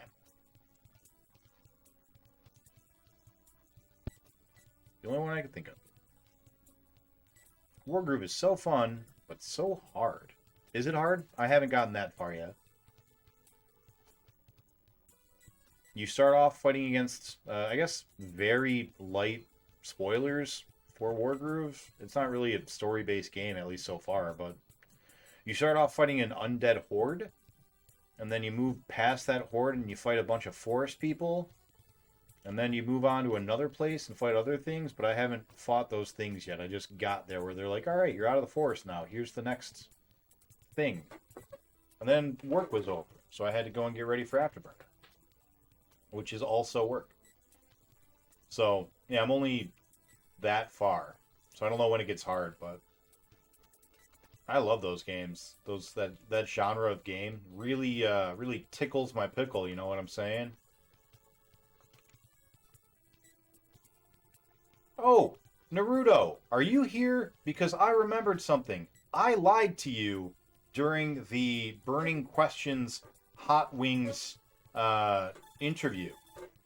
I was thinking about it the other day, and I was completely wrong about one of the quotes. You asked us what the story behind certain quotes was, and I remembered incorrectly what one of the quotes was about. But I remembered later while I was driving to vacation. I remembered, and I was like, that's what I was actually talking about. Whoops. Yeah, gasps. Shock. So here's what it was. During the Burning Questions, you had asked us to tell the story behind like 4 different quotes. And one of the ones that you'd asked me was Star Trek. One of the quotes was, yeah, Star Trek is really sexual. I had started telling the story about the first interracial kiss,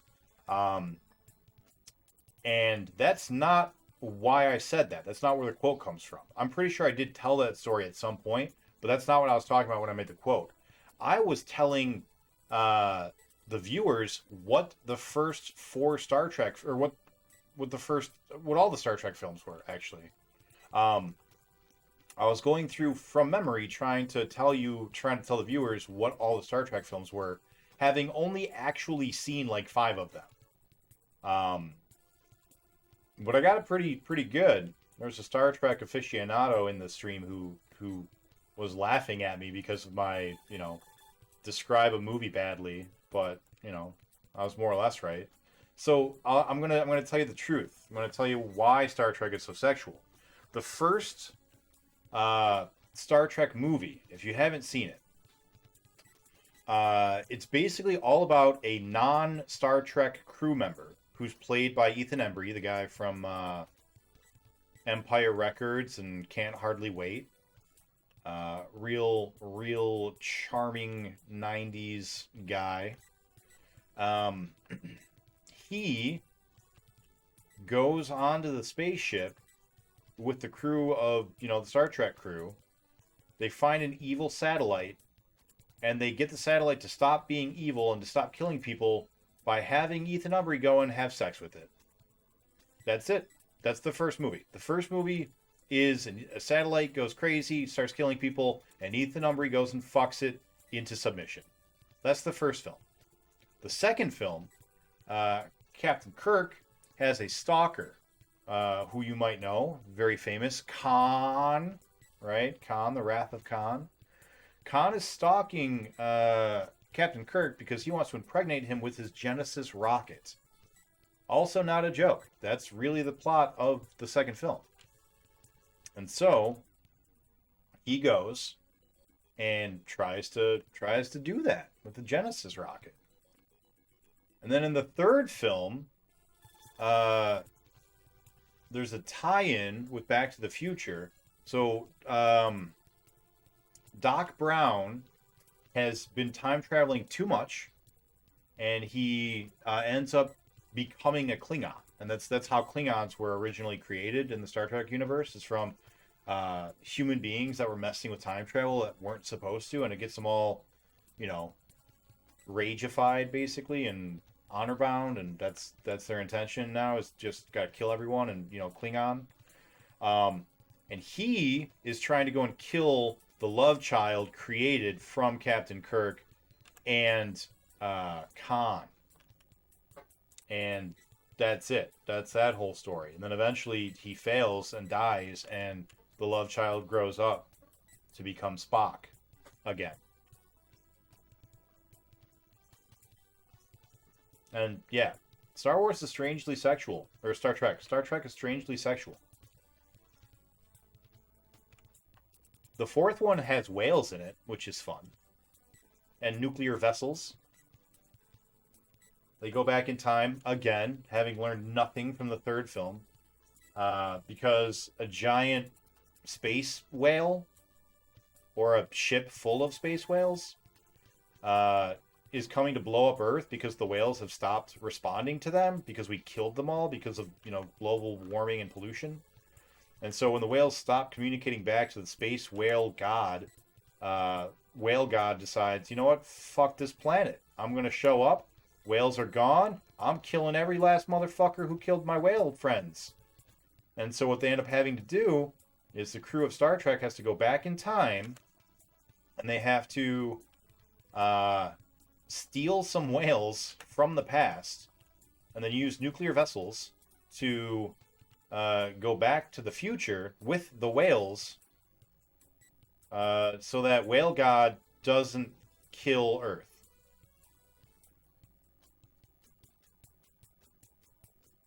People get all mad about the Star Wars sequels. You guys ain't seen nothing yet. You try being a Star Trek fan. These people had to live through some weird shit.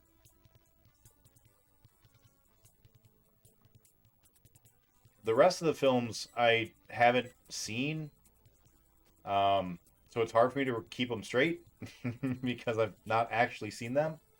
But one of them involves Bruce Bruce Banner trying to Borgify. No, I'm sorry, Venom. Venom tries to Borgify Captain Picard because now he's the captain because Kirk isn't until later on than he is again. And Bruce Banner shows up and he does something, I think, with time travel. Destroys Vulcan. He goes back in time to get revenge because the Vulcans didn't save his homeworld, so he blows up Vulcan and then it's dead. And Spock is sad. And also the guy from Heroes, Siler.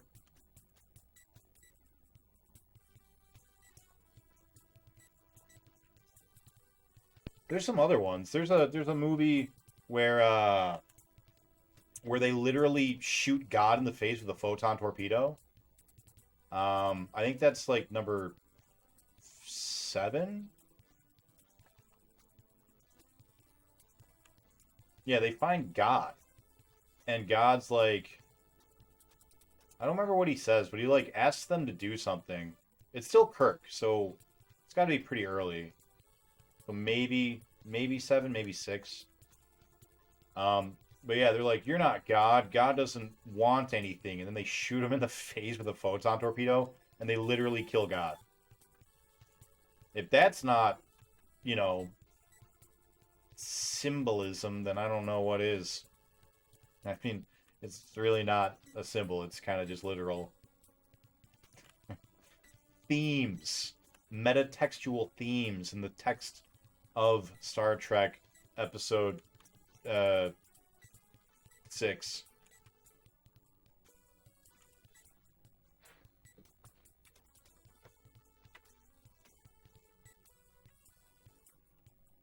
Tholians are cool. They drive around in like the cheddar cheese bugles, you know, the ones that you wear as like fingernails. They drive around in those, and they leave little webs behind them to trap people. I like the Tholians because I like webs. They're fun. I also like bugles. They taste pretty good.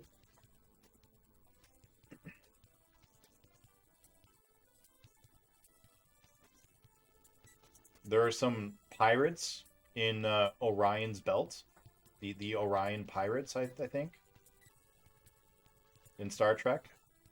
Not in real life, probably. I mean, I don't know. I haven't been there. But I assume there are no pirates in Orion's Belt. I don't even think Orion's Belt stars are, like, near each other. I think it's just, you know, their spatial relationship to Earth makes them look nearby, but they're actually, like, further apart than, you know, other comparable stars, I guess. I don't know what I'm saying. Here we go. No, we want to go left. That's right. Oh, wait, we lived. Did we get any butt explosions? No, no butt explosions. They had a whale of a time. Ha ha ha ha.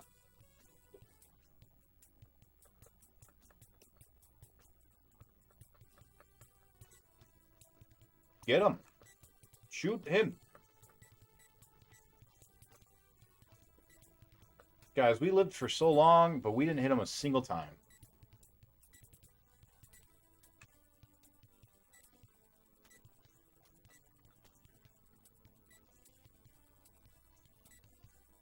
That time we got a butt explosion.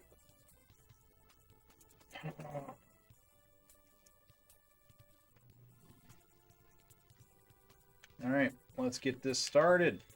Apply the clamps. Apply the clamps. Clamps are secure. Nice. Let's up our death counter while we still can.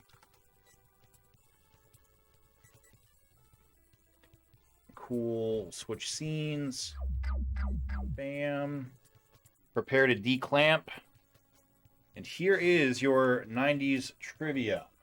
I'm going to ask both of them. Oh, shit. Who is the lead singer of the Red Hot Chili Peppers? And what animated character uses the phrase, "Eat my shorts, man"?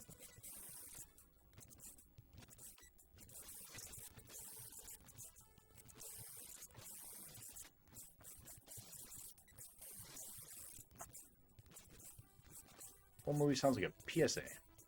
Prophetic PSA. Yeah, right? Whale God's gonna show up real pissed here in about a decade. Booleans are cool. I don't know what those are. I don't actually know anything about Star Trek other than what I said. And I know most of that's wrong. Or grossly out of context. They're close enough to be a constellation.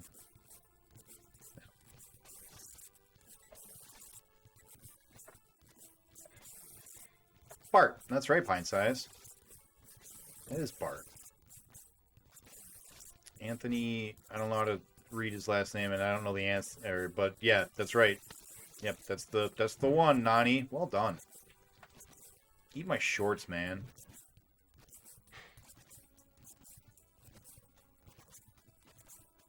I said, eat my shorts. Oh, your shorts, eh?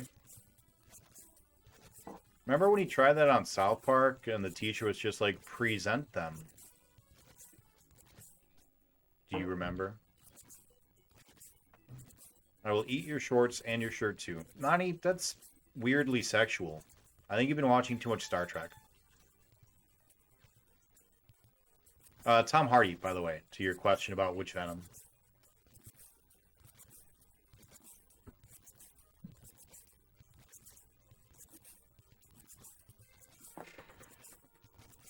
Oh, Afterburner. What a fucking game, man. What a gem.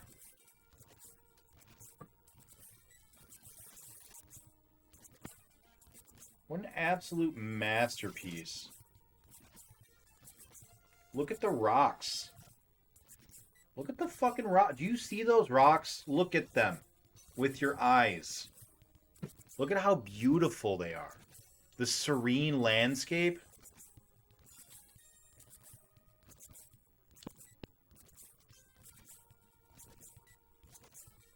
This is the kind of landscape I would love to just go and stand in. And just be a part of it, you know? Look at these graphics. This is some real, like, EverQuest shit. Imagine, if you will, being in a room where there are 27, specifically 27, projectors projecting this all over. All around you. The floor, the walls, the other walls. That sounds like heaven to me, man. I'm thinking of the Van Gogh exhibit. I don't know if you guys have seen that. The interactive Van Gogh exhibit. I don't really recommend it. Like, it was cool, and I'm glad I went and saw it. I feel more cultured. But, like, I think it'd be hard for me to recommend it to other people. I don't think many people will appreciate it for the cost, you know? But if you've seen it, you know what I'm talking about. Just imagine this as that. Imagine that that was this. Can you imagine? Be amazing. Look at these fucking trees. And do you see, like, the leaves on the ground or whatever the green specks are supposed to be that look like scales? Check that shit out. They're like giant lily pads across this vast teal canvas. I fucking love this game, guys.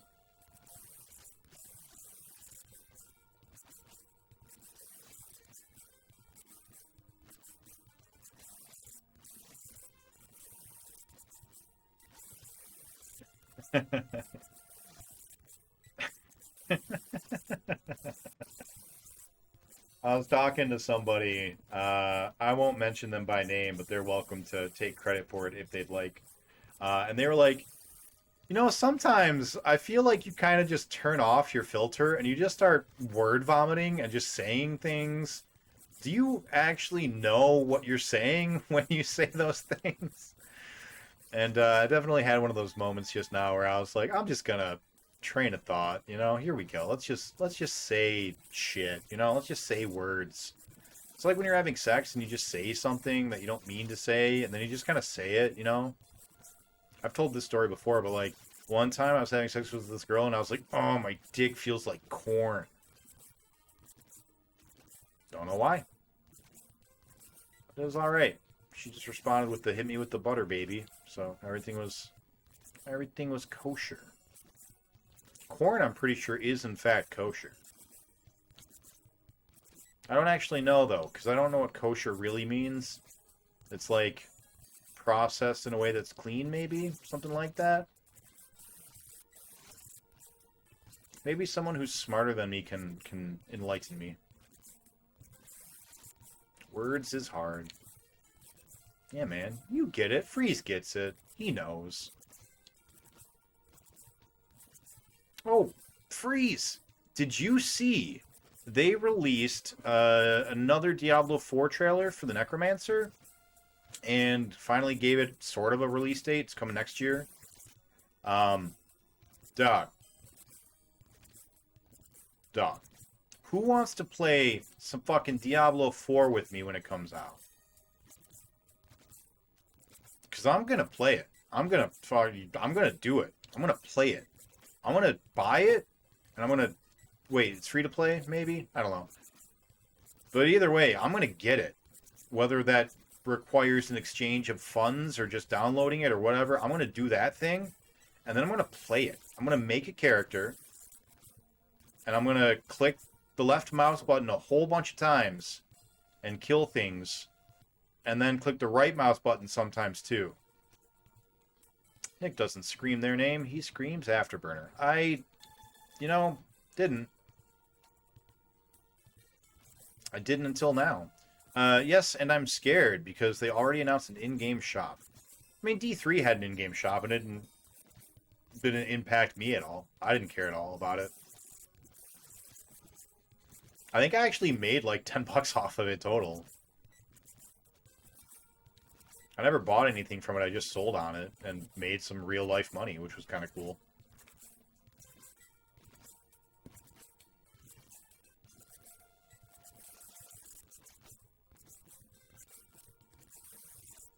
Yeah, I don't know. Blizzard is not the company it once was.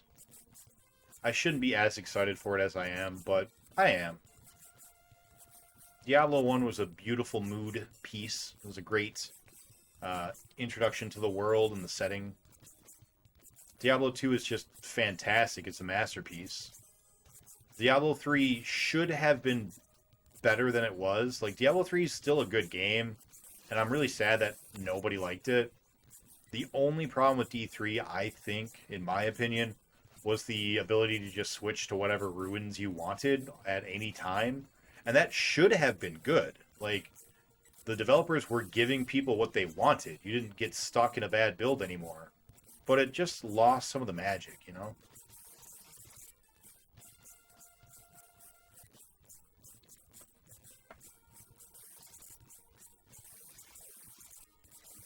I love the achievements.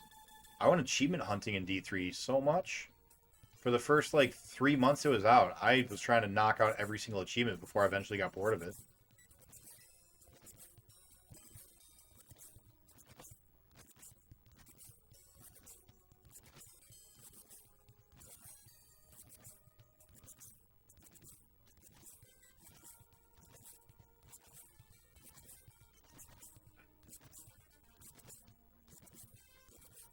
D3 had a real money auction house for a while. Yeah. Yeah, they did.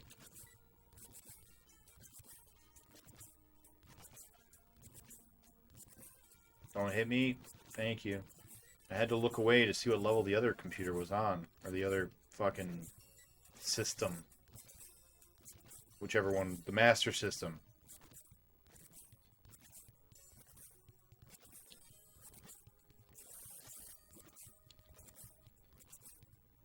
Yeah, I watched all of the Summer Game Festival, and there were a couple of games that stood out. The old Blizzard developers that made like the original StarCraft, they are making a new RTS. and that looked interesting to me. The Marvel Immortal Sons or whatever it's called looks interesting to me because I'm a Marvel fanboy. Gotham Knights looks like it could be good. I don't know enough about it, but if it plays anything like the Arkham games, I'm all in. There was one other game that kind of stood out to me. Oh, the Dead Space spiritual successor, the Solstice, the Calypso project, something. Yeah, those 4 games stood out to me, and I was like, these look cool. I want to play these. And then I think I finished the Xbox Bethesda show today. Like, Phil Spencer is currently speaking like, this time we really focused on the next 12 months, blah, blah, blah. So I assume that I'm at the end, and he's just like the sign-off, the farewell at this point.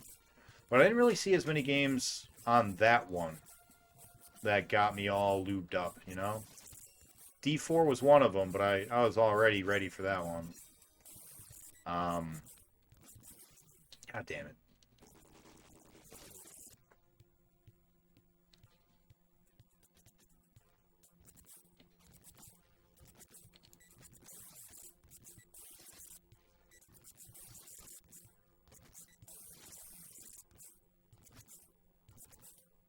Looking forward to Shredder's Revenge? I'm actually not. I'm happy it's being made, and I'm gonna play it. But I don't know. The new beat 'em ups just haven't done anything for me. Like, they're still fun to, pick up for a night with, an old friend that you used to play the originals with. That's what I did with my brother. My brother and I sat down and played Streets of Rage 4 the night it came out. But we beat it that night, and then we were like, all right, well, that's fun. God damn it. God damn it. God damn it. We're going to do it. Here we go. This is it. This is the one.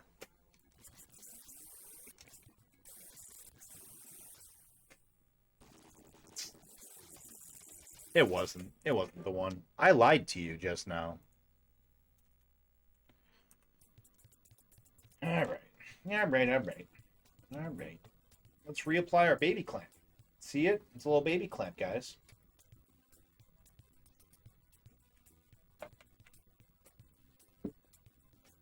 Are we secure with our clamping? Clamp is clamped. Good. Good, good, good. Good, good, good. Good old clamp. Still prefer First Diablo for the atmosphere. Yeah, it's old and slow, but very warm. No, I agree with you, Freeze. The first one's definitely has an atmosphere and a style and a charm that the other ones don't. Which one? Pentiment. It is not Pentiment. I don't remember the name of it. But it might have been Pentiment, but I don't think so. It's an RTS. The trailer has this girl exploring a new planet, and she finds something, and it opens up like the shield thing, and then demons show up for some reason, and then she has a big shield, and the demons fight her, and she holds them back with a shield. And I was just like, all right, whatever, I'm not into this game because the trailer looked like, another Souls-like or something. And then they're like, yeah, now we brought the old developers from Blizzard here, and I was like, oh, cool. Yeah. Nick just misses good games. I do. The old NES carts had the added benefit of being hard, so you'd have to run it a lot to beat it with a pal. I mean, you're not wrong. 90s trivia. Here we go, Nani. WNBA began in 1997. What Houston Comets point guard was named the Finals MVP for the league's first 4 seasons? I don't think anyone's going to know that, right? Does anyone know anything about women's NBA? Because I don't. Starfield? It might have been Starfield. That sounds right.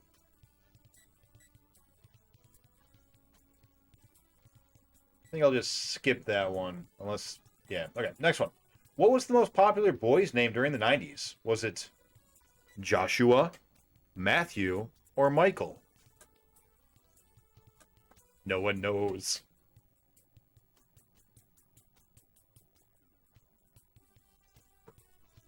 What is up, Cooney? How you doing? Say it again. What is the most popular boy's name during the 90s? And I assume this is in U.S.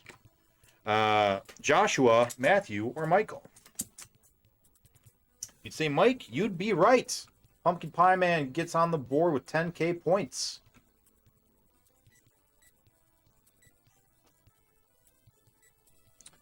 What time is it? 9:11, and how long have we been streaming? I'm actually, you know what? We're gonna take our first break of the night. We're gonna take a quick break here real fast.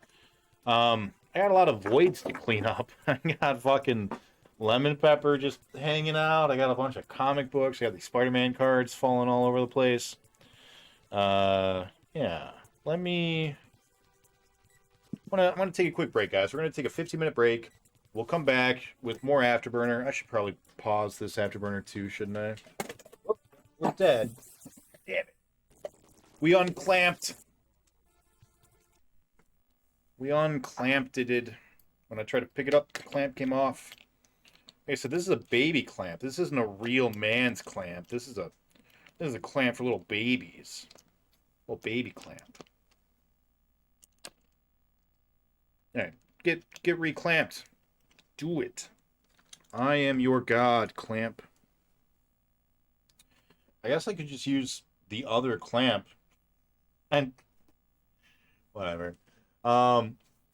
15. 1-5. Keep the lemon pepper. Cook your shorts for it. With it for me. Not doing that. Not gonna do that. All right. Let's stop our timers. Aw, thanks for the surprise, man. Surprise bits. Appreciate that. Thank you. Yeah, we'll take a quick 15-minute break. We're gonna do some commercials. Hope you guys enjoy those. All right. Let's get our timers going. What rhythm games were you playing? Go forward. Unpause.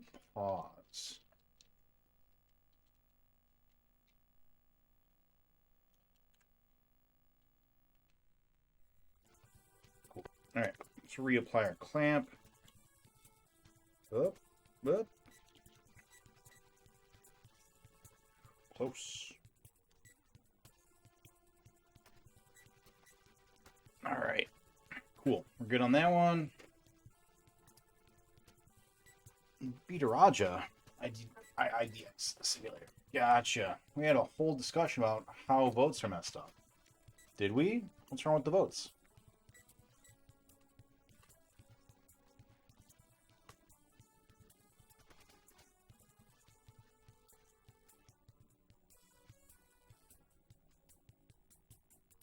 Thought having #1 gift subs gave you another vote.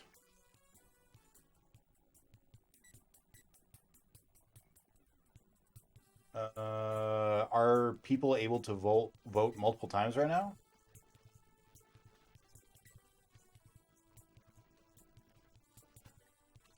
Oh, I see what you're saying.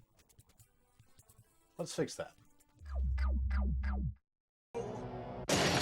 Oh, some animals are knocking down the telephone poles. Let them get their own cab.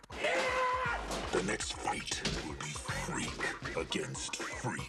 Take the ugly one! No, you take the ugly one. Which one's the ugly one?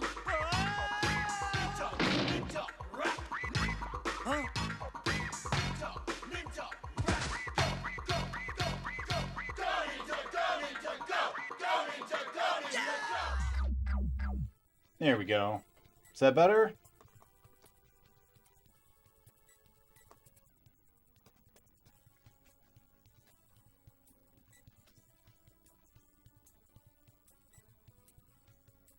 Yeah, there we go. Cool. All right. You can vote twice. The numbers are on the screen. Also, this whole new screen isn't good.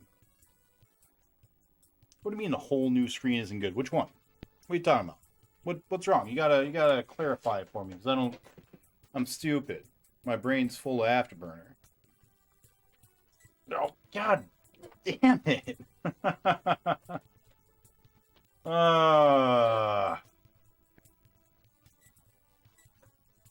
Guys, I hate this game. The commercial screen, what's wrong with it? It's bad. What's bad about it?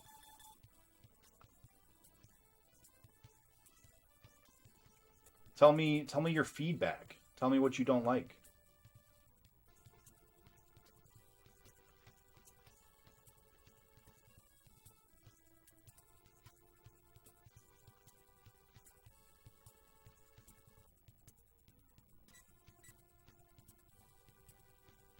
Can't see the commercials.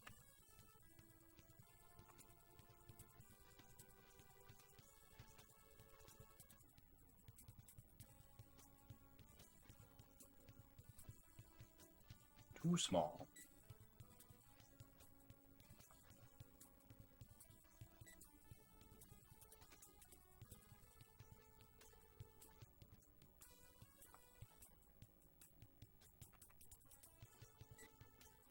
I can adjust it.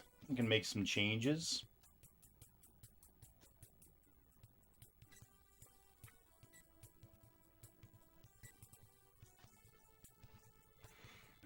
You know, before I went on vacation, I played ITG for the first time in months, and I was not able to do what I should be able to do. Normally on ITG, the step charts go from 1 to 13 on like the base game, and then you can get downloaded songs or modified or whatever to have 1 to whatever. Normally, I can do 12 letters, right? That's pretty much my max. There are a couple of 13s I can do, but for the most part, 12s are where I'm at. And yeah, I was struggling with 11s. Having a hard time with some 11s because I haven't played in like a year. I was out of shape, gained a lot of weight since I last played.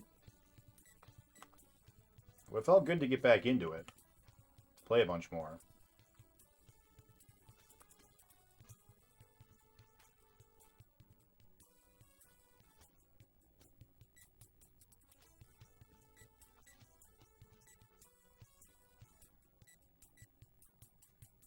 Yeah, being rusty sucks. Sure does.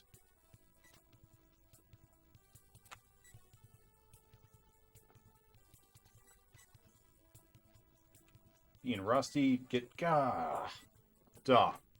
Change that screen's text to be right back. Yeah, I've got another screen that does say be right back or something along those lines.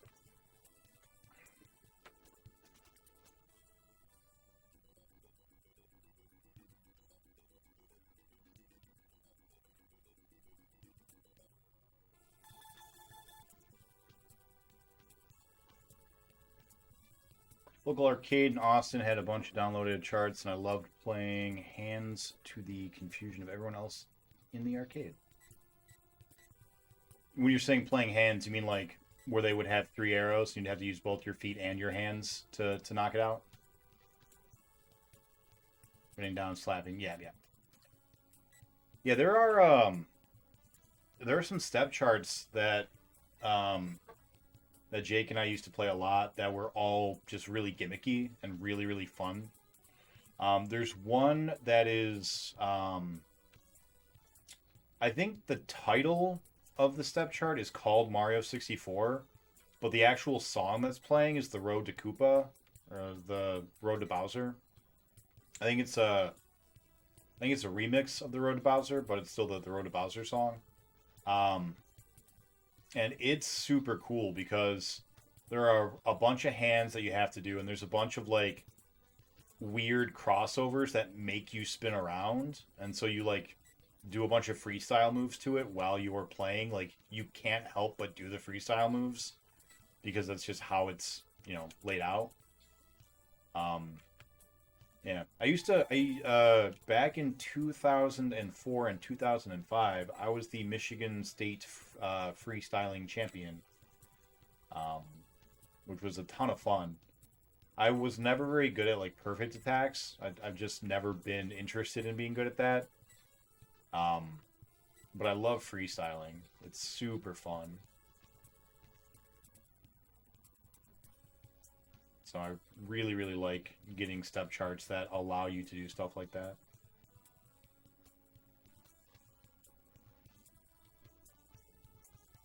I also really, really liked playing doubles, because even if you weren't playing doubles well, or if you weren't freestyling, people would still come and like gather around and be like, oh my god, he's playing on 2 pads? I didn't even know you could do that. Which was fun.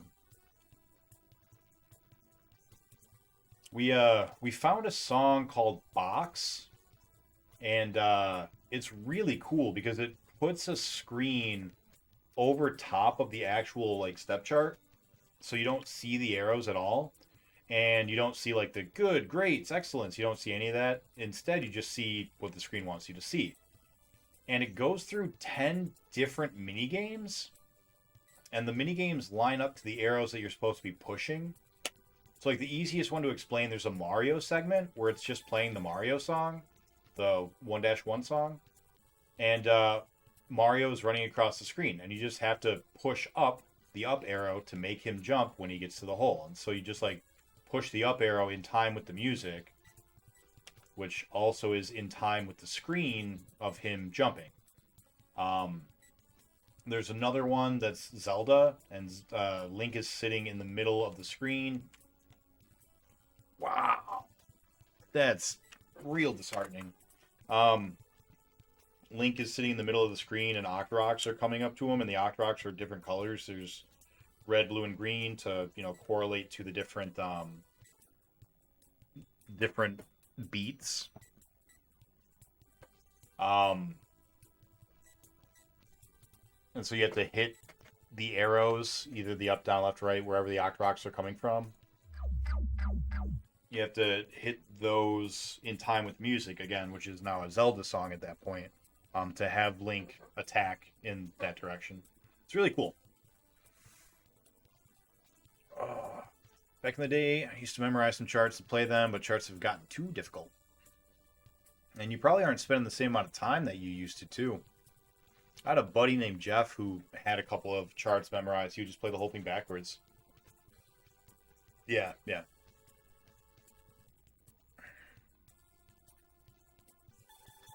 Yeah, man. DDR or ITG or whatever version of it you want to play. I never was able to transition over to Pump It Up, which has the 4 diagonals in the center instead of the 4 cardinal directions. I was never able to translate myself over to that one. What's up, Umi Bear? How you doing? Welcome on in. You're in time to watch the Afterburner double feature. We've got a Sega Master System and a Sega Genesis running the Sega Master System power base converter software right now. Both of these are playing Afterburner for the Sega Master System, which is a nightmare game. It's absolutely impossible. It's dumb and stupid and also dumb. We've been playing it for coming up on 56 hours here, and we're actually going to be doubling some time. We have to put another 2.5 hours on it or so, because we're running 2 games at once, and so we have to count our time twice. I couldn't get the counter to go twice as fast, unfortunately, which would have been a lot easier. But yeah, this game is cool because you just put a clamp on your controller, like a literal clamp, like a clamp. See the clamp? It's a clamp. You put the clamp on the controller and you just have it fly to the top right of the screen for the first half of the game. And then you play a really bad game for 6 levels, and then you get to the boss. The boss kills you in about 5 seconds. And you just do that over and over again until you just get really lucky.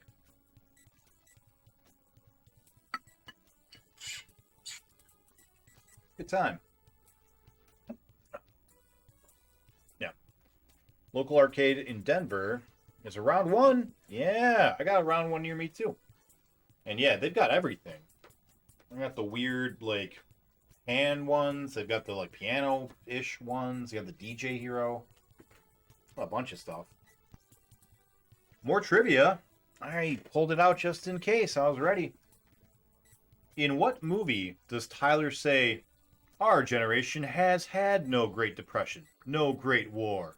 Our war is spiritual. Our depression is our lives.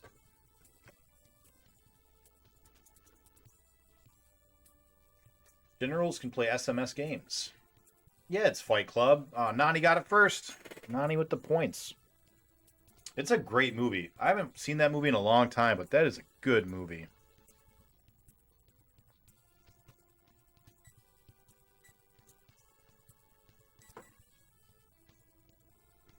Wait, these were two different systems, so you're trying to just double your chances? So I already beat the Afterburner on the Genesis. You might be thinking of that because I was playing both Afterburner on the Sega Master System and Afterburner on the Genesis at the same time. But I already beat it. So yeah, the only Afterburner I have left is the Sega Master System one. And yes, I'm just playing the same game on both systems right now. The Sega Genesis could play Sega Master System games if you bought the Power Base Converter. But the Power Base Converter didn't actually change anything. It was just purely for hardware lockout. The bottom of the carts on the Master System were different than the bottoms of the Genesis, and so it wouldn't fit. So you needed the Power Base Converter to allow for it to change. But the Genesis could run Master System games natively if you could figure out how to plug them in. So that's what we're doing right now. I downloaded the Afterburn ROM onto the Genesis EverDrive. I'm just running Master System version of Afterburner on both systems.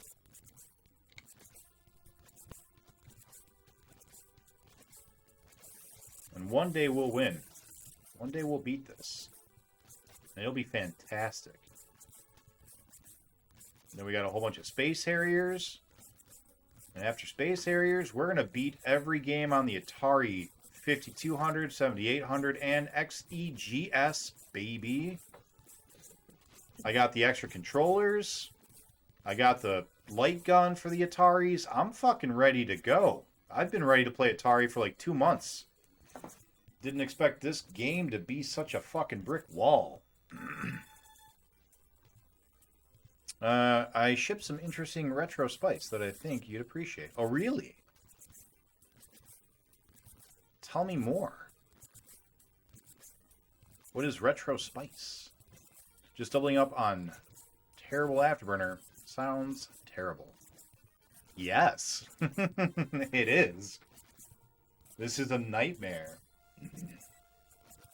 But we'll beat it one day. Spices of the past. One day we'll beat this and we'll move on to other games. And some of those other games will be good. I know it. You know, I have faith. I have faith that good games exist. Afterburner hasn't ruined it for me.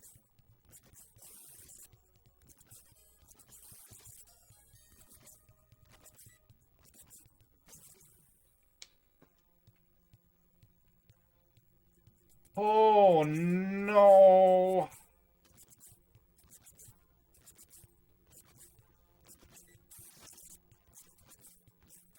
We're going to have 2 runs where we didn't get to the boss in a row, and that'll be 3 runs tonight in total that we didn't get to the boss. Oh, what are we doing with our lives? We're failing. We're failing at Afterburner. Like, don't get me wrong, I expect to die a lot, but at the boss, not on our way to the boss. I've forgotten how to play. I forgot what it is to burn. That's a song by a little band called Finch, I think. It's one of those, like, 2000s emo songs. And I used to listen to it a little bit. I used to like emo music back in the day. I mean, I still kind of do. But, like, it's more of a, you know, nostalgia thing now than the world just doesn't understand me. My girlfriend cheated on me, and school sucks, and whatever else, you know, 15, 16-year-olds are emo about.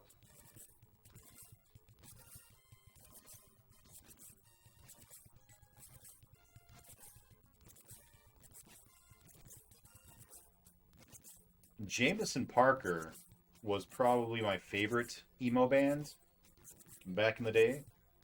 Very small. Almost no one has ever heard of them. I'm not really sure how I did. That's not true. I know how I did. The Great Mo, who comes in here every once in a while, he introduced me to him. I don't know how he found them, though. Yeah, really like them. They're really good. Other than that, though, a little bigger was Armor for Sleep. I don't know if you guys are familiar with Armor for Sleep, but great band. Super nice lead singer, too. I met him. My brother, he's really into the music scene. He's been in a bunch of bands. He's like, no joke, no exaggeration. He's like one of the best guitar players in the world. He's really, really good at it. He was selling merch for a band because like he was friends with them, and so we went to go sell their merch while they were performing. And Armor for Sleep was the main act. I had no idea he was going to be there. Well, like I show up and I see him behind the merch desk. I'm like, "What are you doing here?" And he's like, "I'm friends with this band, so I'm helping him out. What are you doing here?" I was like, "I'm here to see Armor for Sleep." And he's like, "Oh yeah, you really like Armor for Sleep, don't you?" And I was like, "Yeah." And he's like, "Here, hold on a minute." And he leaves. And like 5 minutes later, he comes back and he's pulled the lead singer of Armor for Sleep into the crowd and introduces me to them. Like, just, "Hey, this is my brother. He's a huge fan. You should say hi." And they did. They just came out and talked to me, which was really cool. And like a couple of people in the crowd were like, "Oh, is that him? Is that the guy?" And so eventually it's like, "Yeah, I'm gonna go. I'll talk to you later. Like, I'll talk to you after the show if you want to stick around." And I did stick around, and we did talk, and it was fun. It was a good time. He was a really cool dude. So big shout out to Armor for Sleep. You guys have never heard of them. Car Underwater was probably their biggest hit. And it's a good song. It's not my favorite song, but it's probably like the most accessible. Like more people I think will like that song.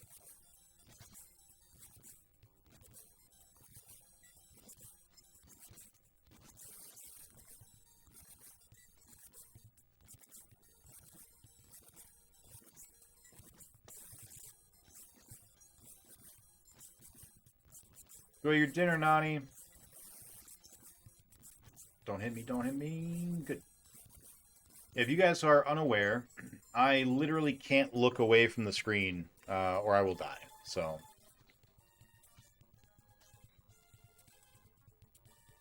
He's just talking to not lose his mind. That's true. Send on Discord. Cool, yeah. I'll only open post if you will allow it. Oh, yeah, you're fine. Go ahead. Yeah, you can post it. That's fine. Inu Bear, yeah. If you want to... Yeah, you're more than welcome to. I appreciate it.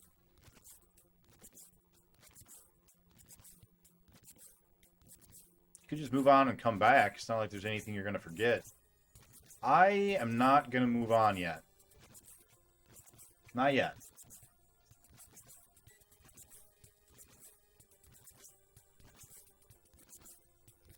Might forget the joy.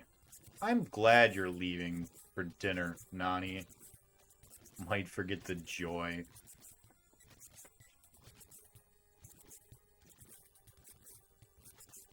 Might forget the joy.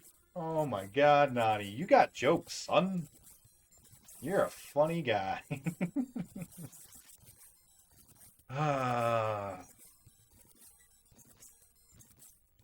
So here's what I'll do, Willick. We're doubling up on our time. We'll be increasing, our rate of burnage after burnage. Once we get to 100 hours, I'll consider it. Once we get to 100 hours, I will consider pausing Afterburner for a while and moving on. To be completely blunt, I'm actually thinking about having Jake come back onto the streams Tuesdays and Thursdays like normal and just doing Atari on Tuesdays and Thursdays to start making some progress. And then doing, a run or two of Afterburner at night after he goes to bed. And, on my solo days, Wednesdays and Fridays, do an Afterburner. But I really want to beat it. I really want to move on and finish this game and be done with it. And the fastest way to make that a reality is to just keep rolling the dice. Just keep chugging along. So,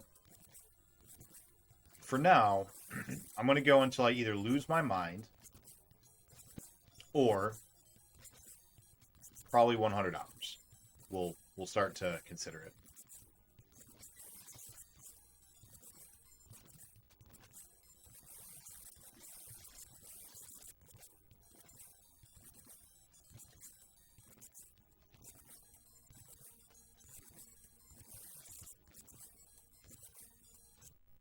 Whoop. No saves. Damn it. Dog, this sucks. I wish that the Master System just had a fucking pause button on the controller and I didn't have to deal with button combinations for the EverDrive or pausing on the system, which is right next to the reset button. Ugh. Whatever. I'm just complaining. Let's move on. All right, let's reapply our clamp.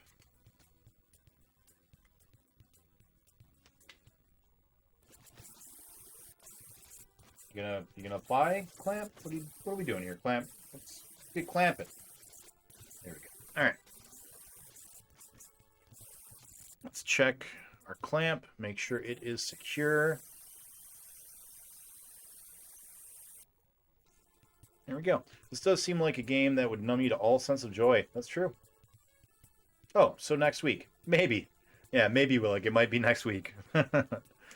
Because it'll be close. We're going to be probably at around 60 hours at the end of the stream.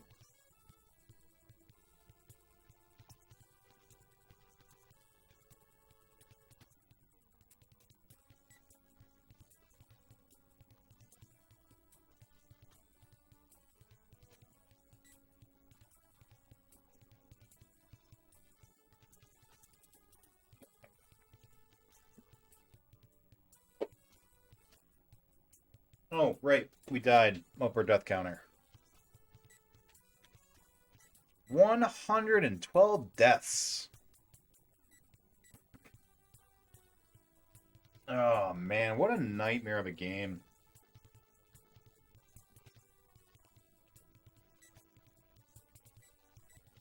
I did. I saw that you sent the message. I haven't actually looked at it yet. But it's open. It's open right now on my phone. So at the next time I check my phone, I'll take a look at it. Well, you do like 5 hours, so 10 total, 4 days. Yep. That's the hope. Although, a little behind the scenes secret here. I've actually been doing a little bit less than 5 hours on average with Afterburner because I just get so pissed off. Not even pissed off, just like I can't take it anymore, you know? It drives you bonkers. Remember that cat? That cat who was a cop named Bonkers? And he drove cars? That's what I'm talking about. Drives bonkers, man.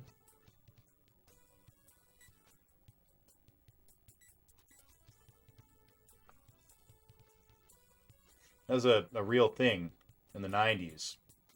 I think his name was Bonkers. He was a cat who was a cop. He was a good guy. I feel like today that probably wouldn't go over quite the same. They made a video game of it. It's on the Genesis. It was on my list of games to play for our 2-year anniversary, and then we just had too many other cool things to do. Getting burned out. Willick. Oh. Yes. Yes.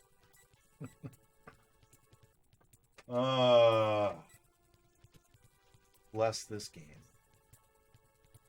Jokes for days. Angry Piss is not helping. What? What are you talking about, Freeze? Angry piss? Do you urinate differently when you're angry? I'm not sure I've ever had that. Just like, grrr! Uh-oh, don't go diagonal. Diagonal kills us. I was imagining like being really angry at your urine and like trying to force it out, you know, having a really like aggressive pee. I mean that's probably not healthy. That's probably doing some damage to, I don't know, your bladder, your urethra, something. I know that doing that during poop will give you hemorrhoids. So don't do that. Like if you got a poop that just won't come out, what you gotta do is just grab a book, grab your phone, as long as you sanitize it afterwards, you nasty. And then you know, just let it take its time, you know. Hashtag this is medical advice.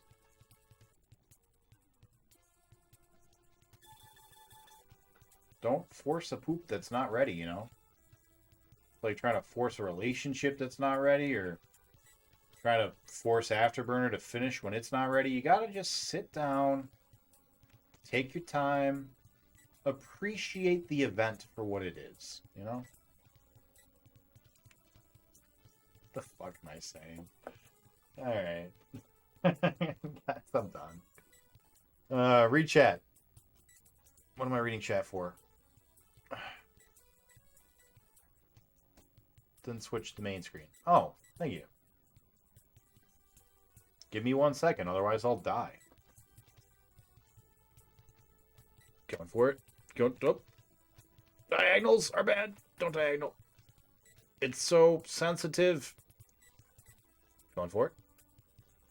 I'm making progress, guys. I'm making progress. The mouse is getting closer and closer to the thing that I need to push. I'm going to do it. This is going to happen. I'm going to push it while I'm playing Afterburner. Fuck. I bumped it. We were right there. There we go. Fucking did it. There we go. No deaths? Mm-hmm. All right. Fuck, I looked away. No.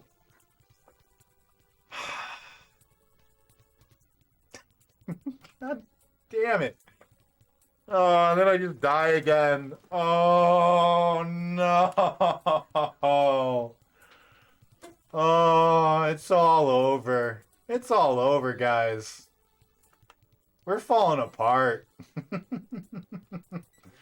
Tonight is not the night. Tonight was a warm-up night. We had to test our new clamp. We had to had to test our new clamp, had to test playing on the Genesis. You know, it was a night to come back to shake the rust off.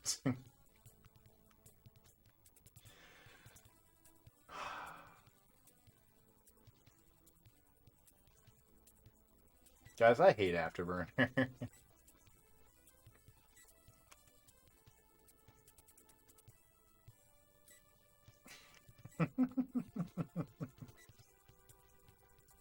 Oh, boy.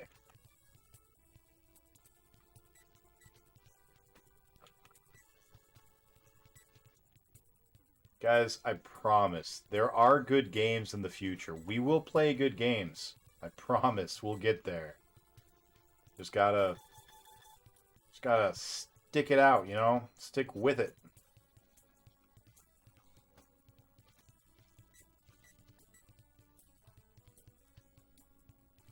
Gotta power on through, you know?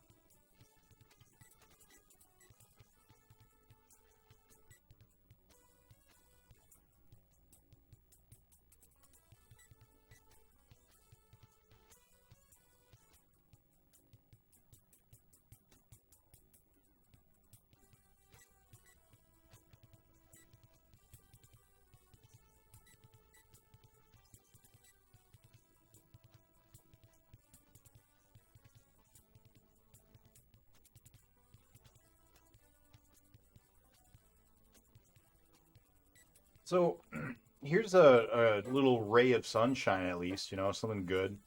Um, we don't have that many Nightmare games to play through.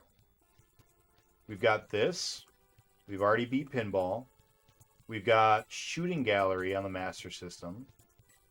We've got Space Harrier 3D, which is potentially next, depending on how the votes go. So that'll be fun. And we've got Championship Pool. And really, that's about it. Like, there aren't any other games that I'm aware of on any of the systems that we're going to be playing that are just pure bullshit. Maybe Tempest 2000 on the Jaguar. Sharpie is currently playing Tempest 2000 on the Saturn, and it's pure bullshit. But maybe the Jaguar version will be different. Probably not. It's probably going to be the same. It's probably going to suck just as hard. But, like, that's only like 5 games. 5 Nightmare games. And once we're done with this, we will be 40% of the way through the Nightmare games. And that'll be great. I don't think Mexican Speedrunner ran into anything on the NES that was too hard. Like, there are hard games, but nothing that's a Nightmare game. Like, these are in a class of their own. These ones I'm talking about.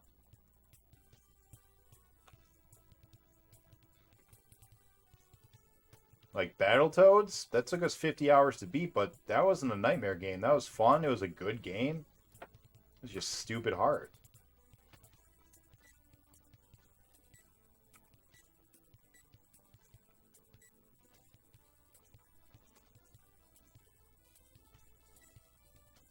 Is anybody playing the mobile Diablo game? Just curious, because I downloaded it. I'm planning on playing it sometime soon. I'm just curious if anybody I know is playing it. I know Starsons is. He's the reason I downloaded it. But anyone else playing? Because yeah, gonna be looking for friends to play with. And if you're not currently playing it, is anybody interested in trying it out? It's free to play. I mean, I'm sure there's a paywall at some point, but like, could at least play to the paywall, see how it is.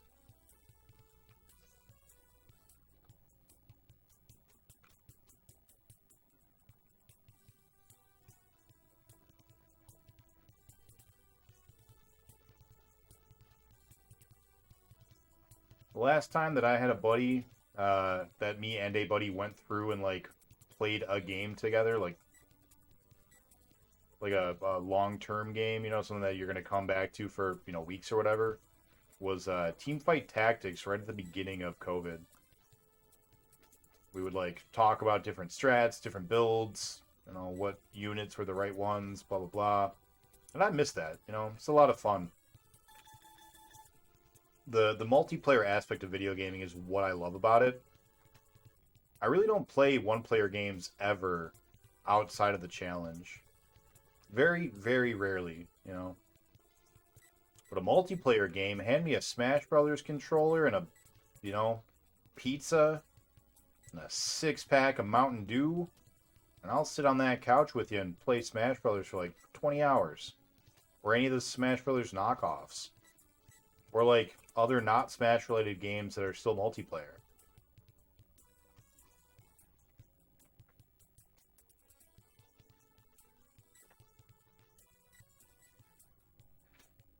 Really anything. I'd play anything right now that is an Afterburner. Who wants to play any other game? Ever. Please. Someone. Help. Help.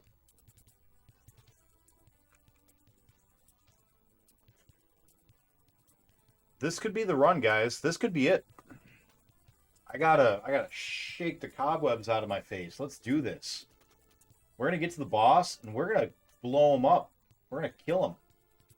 We're gonna cause butt explosions to this flying fortress. Here it is. Yep. Nope, not yet.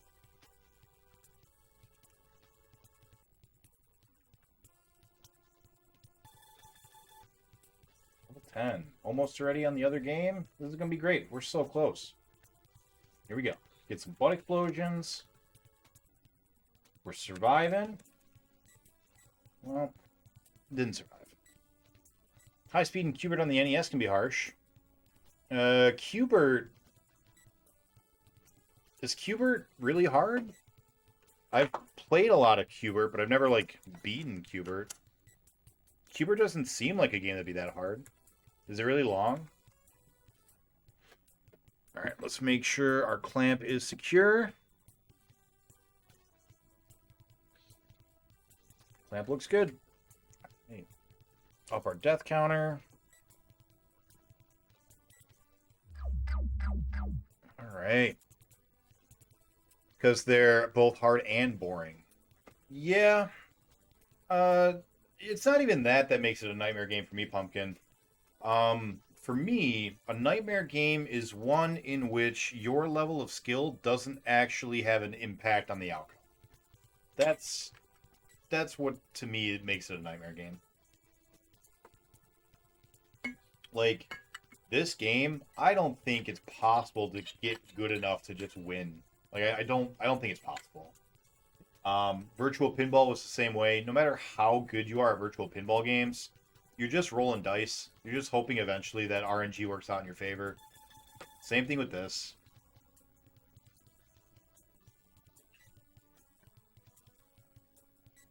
And to me, that's the point where a game becomes a nightmare. When it's long and it's just RNG. Because, like, Virtual Pinball, you know, I've said before multiple times, I thought it was a good game. I actually had fun playing the game for the most part, other than the fact that once I got to that last level, I just couldn't do anything. So, yeah, just nightmares. Love to play Smash. Been meaning to get the N64 EMU Plus network up and running. Yeah, I still haven't done that either. Smash 64 is not my forte. I used to think I was good at Smash 64, and then I played, like, against people who were actually good. I'm not good at 64. I am good at Brawl and 4, and I'm probably still pretty good at 5, even though I haven't played it much. And I'll say that I'm better than anybody who doesn't currently play Melee competitively or, like, Melee regularly. If you played Melee in the past, even if you were competitive, and then we were to play, I think I'd still, like, have a good chance of beating you. But anyone who still plays Melee today is gonna crush me. But the other Smash Brothers, I'm all about those. I'll play the Sony Smash Brothers. That was a good game. Except for the internet dropout, give you a free win problem. That sucked. Nickelodeon Smash, I got that downloaded. I'm down for that.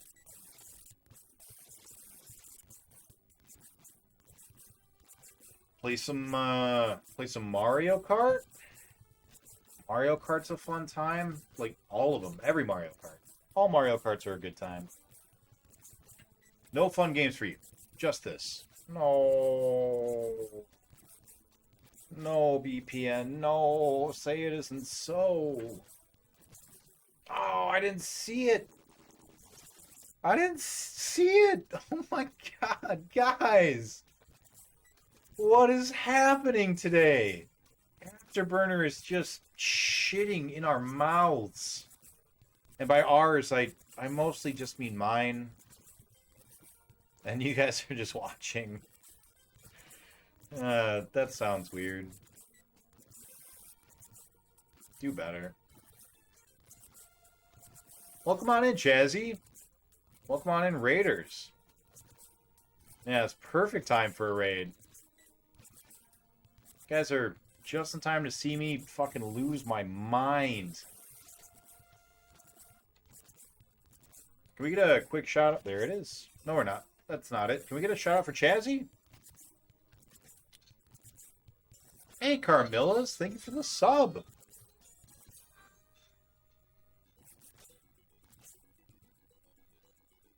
26 months. Holy crap.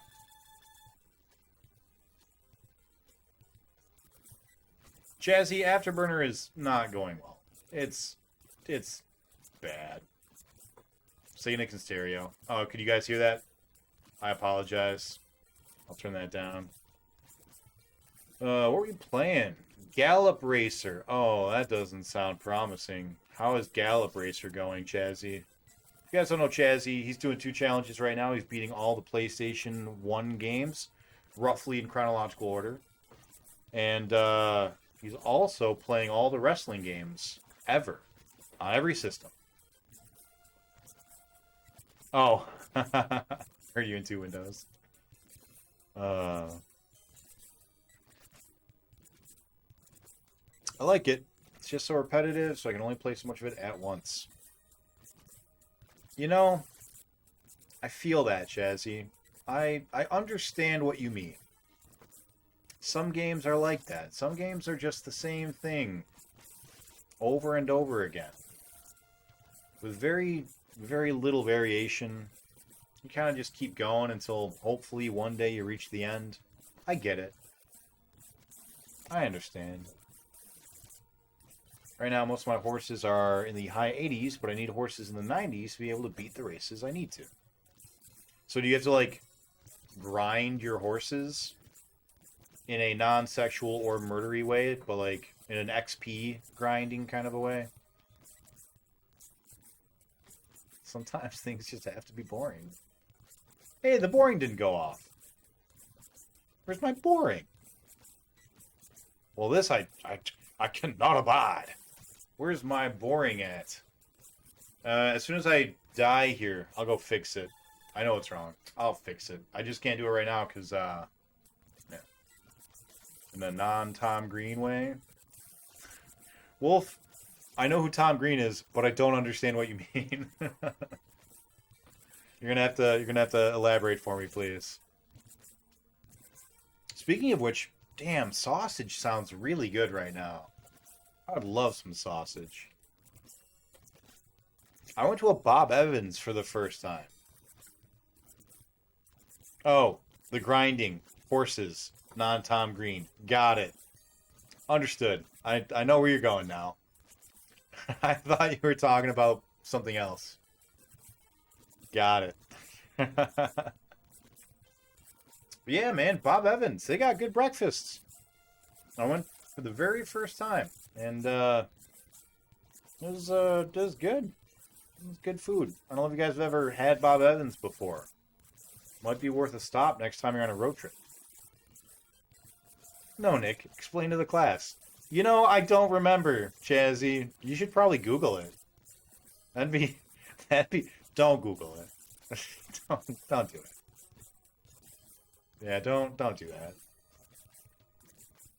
I want to hear Nick talk about a sausage craving. Seriously, sausage? So good. I could easily take like 4 or 5 sausages right now.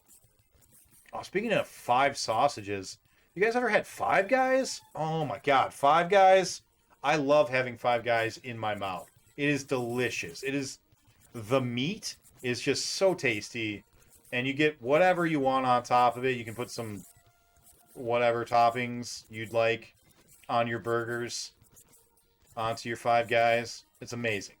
It's so good. It's like a big grease ball, so if you don't like grease, then, you know, maybe don't get it, but can concur. Five Guys in my mouth is delicious. Yep, Carmilla's knows. She knows the score. She knows what's up. This chat is going places. Well, at least something on this stream is going somewhere, right? 'Cause this game's not. Can we get a shout out for Wolf? Wolf, how are you doing? How's your challenge going? I haven't been on stream, or on Twitch rather, for about a week. I took a vacation. And so I'm not up to date with the latest challengers. Mortal Kombat Deadly Alliance. I fucking love Deadly Alliance. That is probably the Mortal Kombat game that I got the most into. I don't think it's the one I would like to play the most today, because you kind of need to learn Mortal Kombat Deadly Alliance to play it. Like, you need to know the combos and stuff.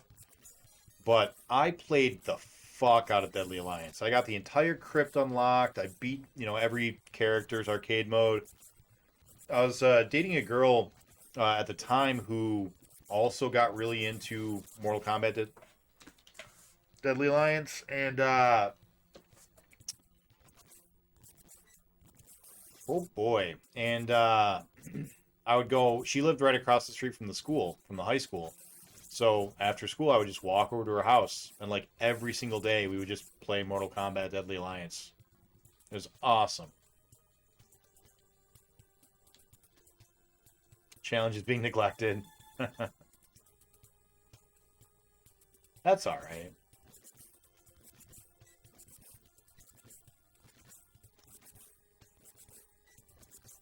What's the deal here? Are you playing two separate copies of the same Afterburner game at once? I am.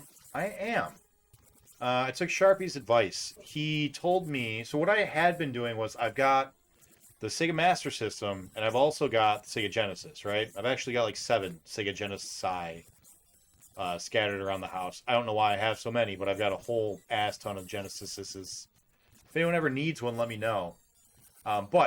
So I was playing Afterburner on the Master System, and then I was checking off some of the games in the Genesis that we, needed to beat. But we're just about done with that. The only Genesis game left on the list to beat right now is Space Harrier. And it didn't feel right to play Space Harrier on the Genesis because I've got 3 Space Harriers up for vote right now, and it felt weird to ignore everyone's votes and just play the other Space Harrier first. So I was like, well, what else am I going to do on the Genesis? And Sharpie had mentioned you can just download the Afterburner SMS game onto your Genesis EverDrive. And you can play it because the Genesis can play all Master System games. You only need a power base converter for the physical cartridges because the physical cartridges don't fit. But the games run, they're 100% backwards compatible. So I just downloaded Afterburner ROM onto the Genesis EverDrive, and now I'm playing on a Genesis and on a Master System. I got 2 clamps. I got my trusty red clamp, and then I got a new baby clamp that I'm using.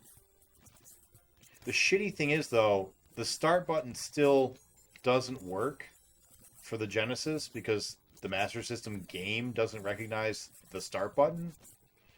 So to pause, I have to push down, B, and C to bring up the save state menu, and that's my pause. But I can't do it if I'm holding down to say, I don't know, dodge missiles. So that's becoming very problematic. I can't pause or unpause very easily. Very, very safely. How many stages are there? There are 18 stages. And we get to the 18th stage on about 95% of the runs. It's not the gameplay itself that's the hard part. Although today we have died quite a few times getting there, which is unusual for us. It's the boss. The final boss is the problem. Final boss, out of the 113 deaths that we have, I'm going to assume that the final boss is about 100 of them. You get to him, and he kills you in about 3 to 5 seconds. And, yeah, that's it. That's the game. Just apply a clamp for levels 1 through 11. You just fly up and down, bobbing and weaving, levels 12 through 18. And then when you get to the final boss, you just pray that RNGesus is on your side. You got a lot of duplicate consoles as well, Pumpkin Pie?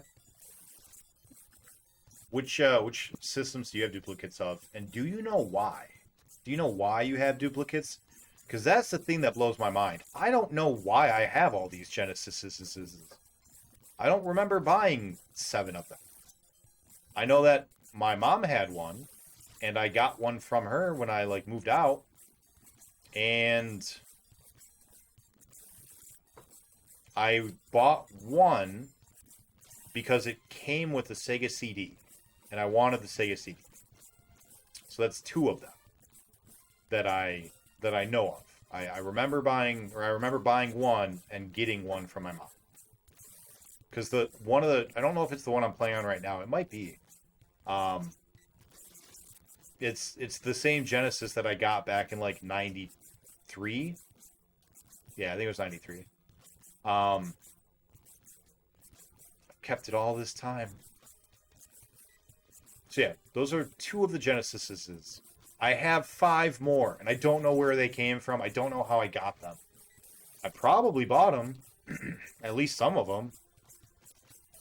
But as much as people donate to us for like the Void, for example, I don't think anybody's just donated an entire Genesis before. So unclear. Here's the boss. That's it. That's all we got. That's the whole boss. We got 1 butt explosion and almost a second. So we put on our baby clamp. Little baby clamp. There we go.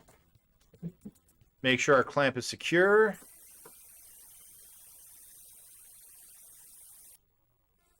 I need one with a working reset button. Genesis with a working reset button? Oh, actually, I might have bought a 3rd Genesis because my original one doesn't have a working reset button.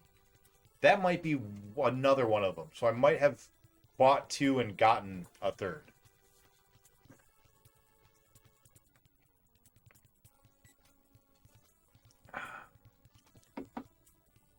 But yeah, BPN, if you actually do need one with a working reset button, I would happily, like, I don't know, donate one. Because Genesis are not expensive. They're like, what, $50? Doesn't really make sense for me to be like, yeah, here's one for $50 when I've got 7 of them.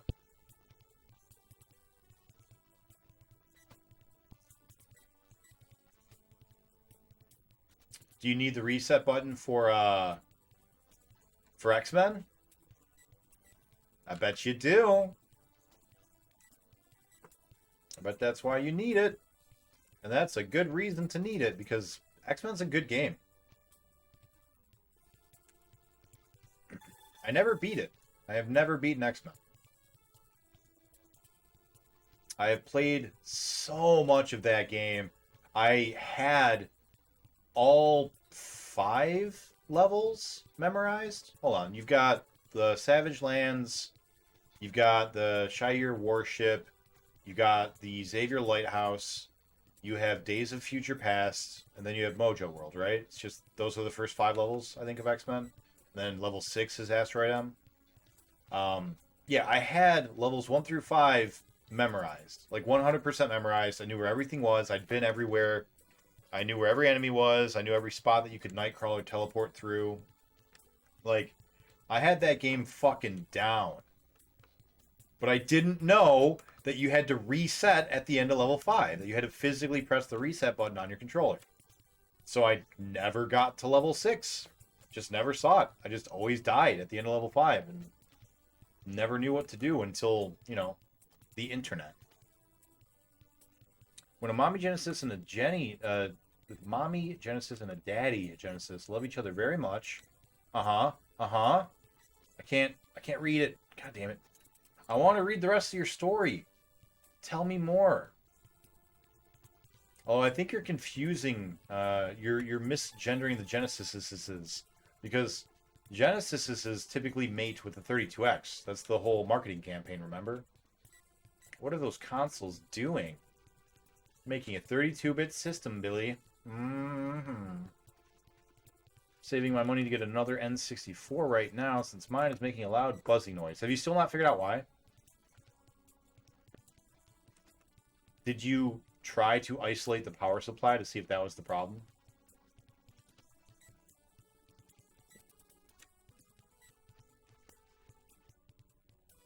Damn it.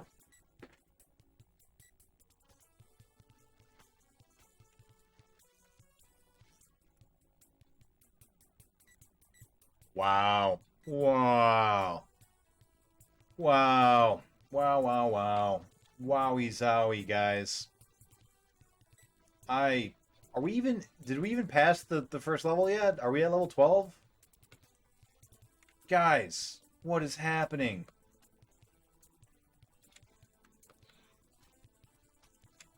I'm gonna start shooting missiles. And hope that they do something. We, for a while, were just getting to level 18 every time with, like, a death. You know, we might die one time. Tonight, we have just not been doing well at all. God, I hate this game.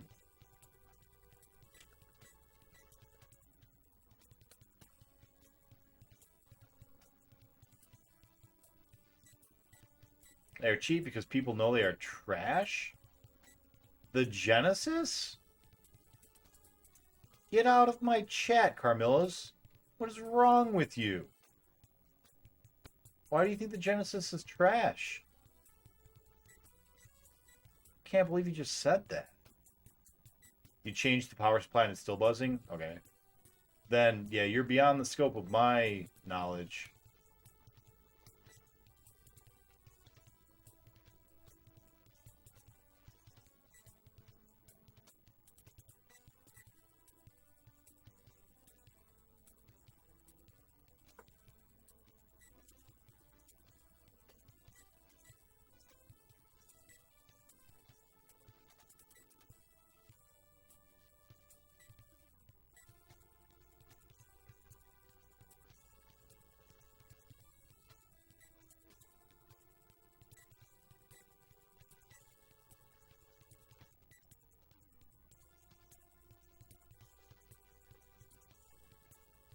Yeah, man, X-Men, good game.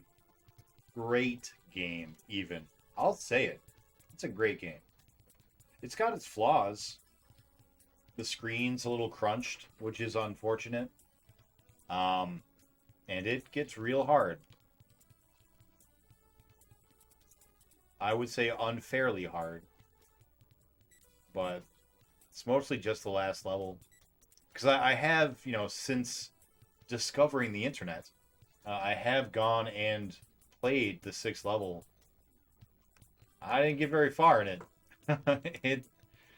It wiped me out like immediately.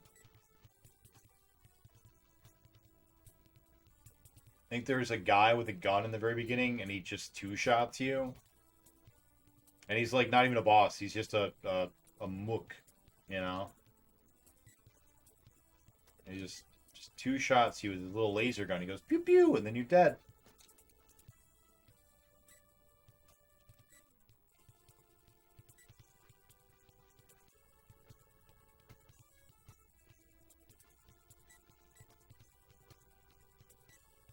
PSUs that have bad caps will make that buzz. What is a PSU? Power supply unit. Never mind. We died. Welcome on in, Cafe Man. Yeah, estimated time to beat this game is roughly 80 hours right now. The only other person to beat this game that we know of took 80 hours to do it. Make sure our clamp is secure.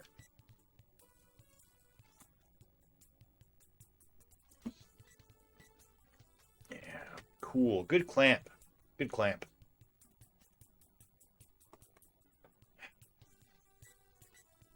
What I'm saying is that is why you have 7 genocide. Yeah, I know, Chazzy. I'm sorry. It took me a while to get there.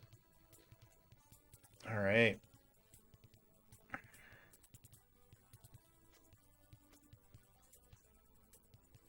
Nick is after Burnt Out. I sure am. I've actually been playing the excellent port of the Saturn version of this. I am jealous. Saturn port is good. Hardware shouldn't be giving off buzzing. Normally when that happens, I just rifle through my bin and get another PSU. Struggle does continue. It sure does. Really wish I could run all my systems off USB Type-C. Yeah, that would be good. Double dipping on Afterburner? Sure am. But, we'll see how long this lasts. I don't know, man. Playing this game just drives me nuts because you can't look away. You have to be 100% focused on the screen. If I look away for a second to read chat, I die. And I don't know. It's hard. It's mentally draining and taxing. It sucks. So we're going to keep doing this for a while, but might start going back to our 2-player Tuesdays and Thursdays. Bring Jake back on board and play some Atari, because that's what we're supposed to be doing right now, man. Supposed to be beating the Atari 5200, 7800, and XEGS. I got all 3 of them sitting right there, like right off camera. They're just hanging out, just waiting. In fact, I'm going to show you guys, because we got nothing else going on. Check this out. There they are. That's all 3 of them just hanging out, waiting. Whoa. A little behind the scenes magic. All right. That looks about right. Right? Yeah, a little lower than before. Let's fix that. Roar, roar, monster. Big Godzilla. All right. Yeah, good enough.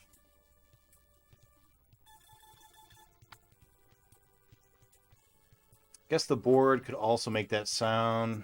Electric capacitors drive to make a hum. You could open up the system and see if any of the caps are bulging.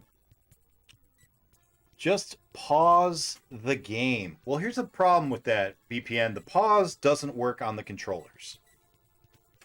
Master System doesn't have pause buttons on their controllers, so I have to pause it from the system. The one that's actually playing on the Master System is fine. I can do that. But the one on the Genesis doesn't. I have to push down B and C to pause. And if I'm in the middle of, like, dodging shit, I die. So, have you played Atari today? Have not. The Void? We doing another Void, Willick? We can do a Void. I'm not sure. We want to be on this screen. And I don't know if this is level 11 or not.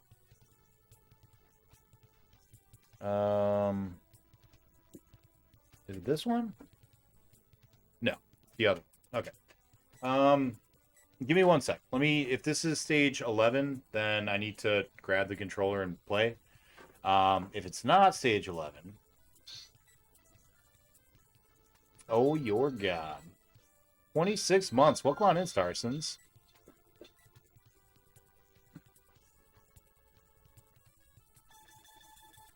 Nope, that was stage 9. We are good. Pause the Genesis 1 by pushing the button on top of the EverDrive.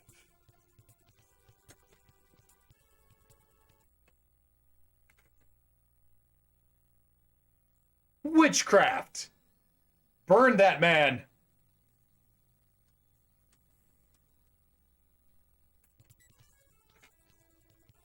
Huh. Good to know. Let's go, boys. All right, so we'll do a Void, and I'm also going to do a 90s trivia right now. Here's the 90s trivia. Who mentored the hip-hop trio Naughty by Nature? And I'll give you a hint. It's a lady. 90s hip-hop legend. All right, let's do some Voids. All right. Wrong screen.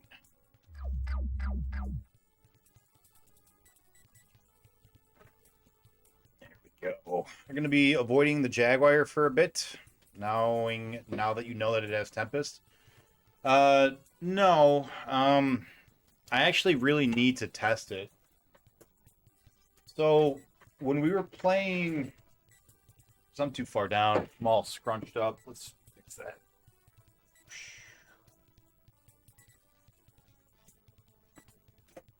That's better. When we were playing the Jaguar, I think you might have been around. When we were playing Pitfall, for whatever reason, it just was slowing down to the point of being unplayable. And it happened on our EverDrive, and it also happened on an actual Jaguar Pitfall cart. Like I use both, and they both have the same problem. So it's clearly an issue with the Jaguar and not with the ROM or the cart. But when I played other games, we played Rayman, we played AVP, like not very long. We played each one for 10 minutes or whatever. But neither of them had that same slowdown problem. So I don't know what's going on. I really need to spend some time testing the Jaguar. Any free time that I get, I stream, basically, because I don't stream enough and I would like to stream more. And so all of my free time is spent streaming or working on stream. I do most of my stream behind the scenes stuff while I'm working, actually, which hopefully my boss isn't here. I know that he watches very, very occasionally. But yeah. So need to test that on my Jaguar. But my plan is, once I've beaten the Atari 5200, 7800, and XEGS, because those three systems share 70% of the games total, between at least two of them, I'm going to beat all three of those systems. Then my plan is to go to the Atari Jaguar. So Jaguar's coming up sooner than later for me.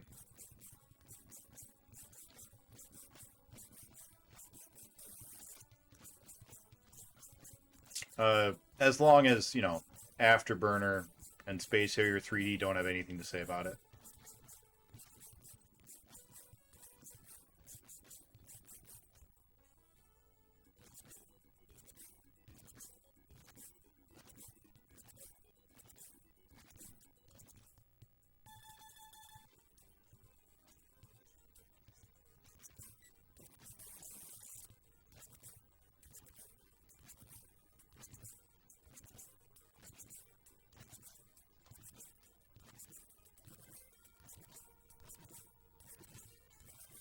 Starsons and Carmillas, are you guys still around? And this is really open for anybody, but I want to ask them specifically, because they've got 26 months of subbing. They've been subbed since I was able to get subs. But anyone can answer this. Yeah, I'm asking you a question. What kind of emotes would you like? Because I feel like the Do Better emote's pretty good, and I really like the Battle Jake. I think that's really cool. But I feel like the rest of them are kind of like standard, what you expect. Nothing like stand out. I really want to increase my emote usage. I really like to have emotes people want, So I'm just curious, since you and Starsons, have been subbed since day one. What are some emotes that, you would like to see?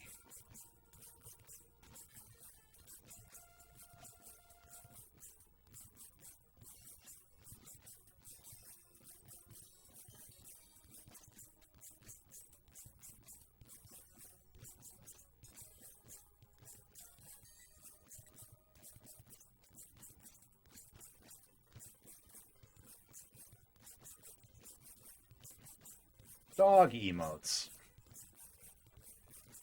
We could do that. We could get some emotes of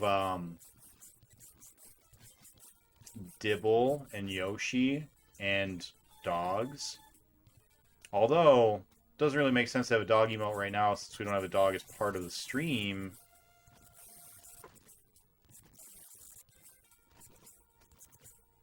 Yet.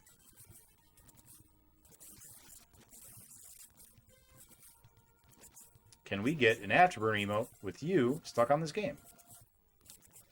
Yeah, we sure can, actually. I'd like to. I was also thinking about trying to get one for paintball, but I realized Sharpie's got O Bill, and he's also got the Afterburner, so I'd have to do something different from those. I'm not really sure that there's anything that'll be better than O Bill. What would you think, BPN? What would be a good one for Afterburner? Those aren't dogs, Nick. I was getting to it, Carmillas. I know. Usually make test joke emotes based on if I catch the streamer performing their own version of global emotes. I'll screen cap it and make an emote.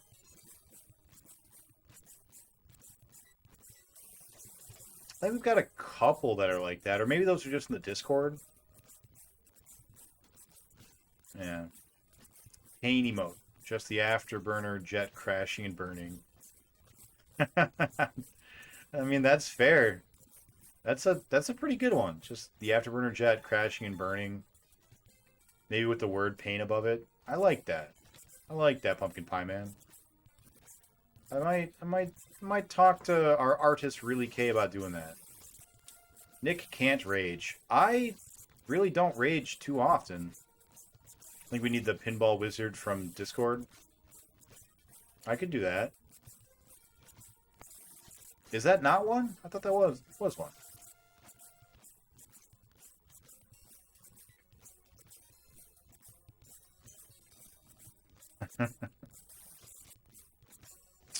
Azul, do you stream?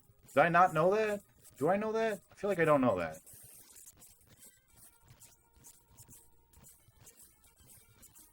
Can we give a quick shout out to Azul real quick so that I can remember if I know that they're a streamer or not? Need a booty emote as well. Yeah, I do. What kind of booty are we talking about? What booty do we put? What kind of booty do we associate with Seganick? I renounced my throne back in July 2nd. Okay. You, like, that's a year ago. So you stopped streaming about a year ago? I think you did tell me this. I think we've had this conversation. There is buttocks or pirate money. Sonic booty. Sonic booty is a good one. Our Do Better has a pretty prominent Sonic butt. But not prominent enough. June 2nd. Okay. Oh, shit. You changed your name? I didn't even realize that was Ice Queen. How you doing? Really K hasn't streamed in so long that she lost her emotes. Oh, really? Oh, wow. I'm reading a lot of chat not dying yet. I'm impressed. Why'd you stop streaming? Ice Queen? Whoops.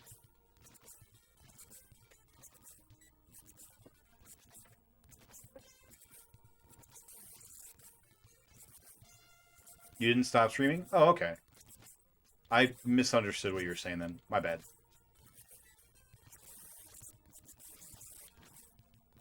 You meant thrown as in... Yeah, got it. I get it now. Yeah. It took me a minute, but I'm there with you. I got there. Oh, afterburner deaths. So good. Crashing and burning. Yeah, that's a good one. I like the crash and burn emote.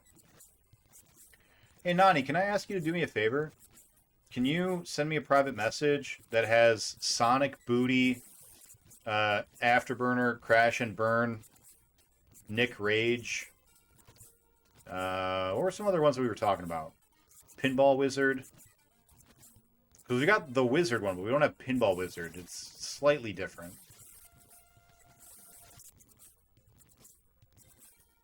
One of the first names I had when I first stepped on the scene several years back. I assume she lost followers or subs. Maybe reading chat while playing is the secret to Afterburner. Could be.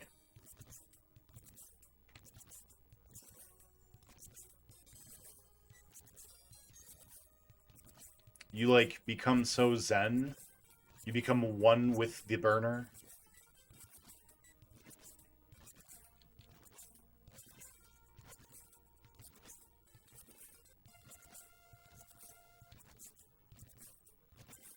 I mean, maybe. I don't know. I don't know how to play this game, clearly.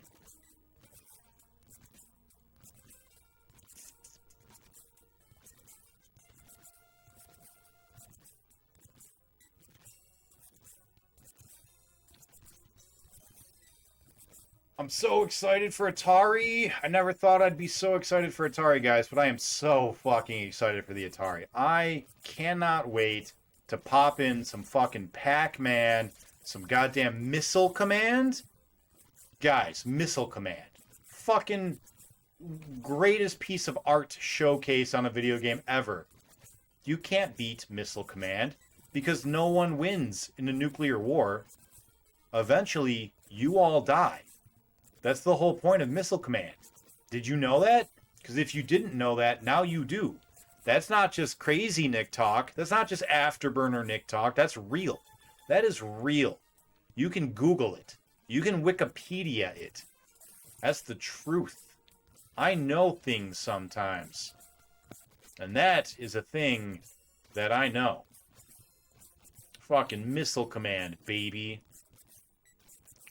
Poetry in video game form. Or like Poseidon? Or Poseidon? Atlantis? I think it's Atlantis. Which is also Missile Command, but underwater? Who fucking comes up with these ideas? They're goddamn geniuses. That'll be a great one to play. The Decathlon? The Activision Decathlon? That's going to break at least 2 controllers. That's a game I'm looking forward to. I spent $300 retrofitting all of my 5200 controllers just to get them to work right. I'm very excited to just completely destroy them with fucking Decathlon. Dog, Atari's going to be so good. Space Invaders. We're going to get to play Space Invaders.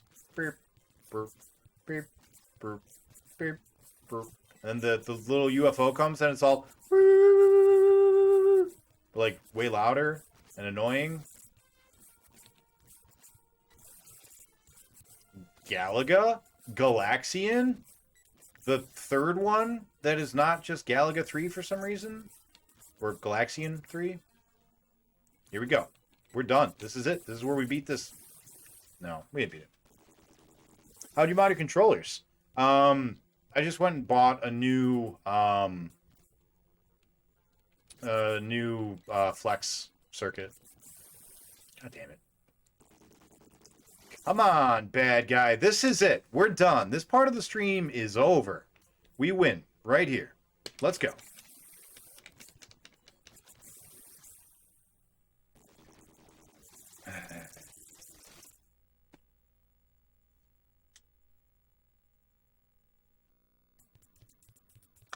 Supply the clamp.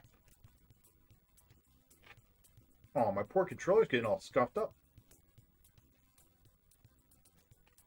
It's the price you pay. It's the afterburn tax.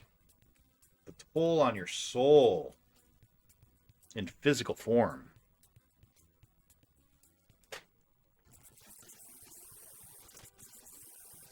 Let's make sure our clamp is secure.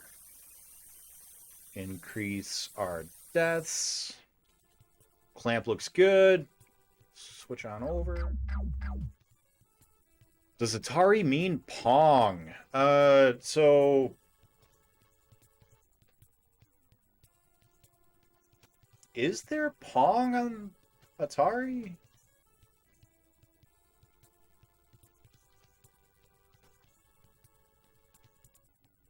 There's a hockey game that's Pong-like. I don't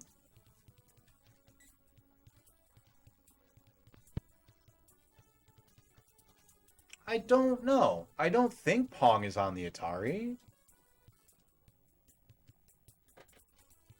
Yeah, I remember you telling me about the Ice Queen Zero tribute. Yeah, I remember that.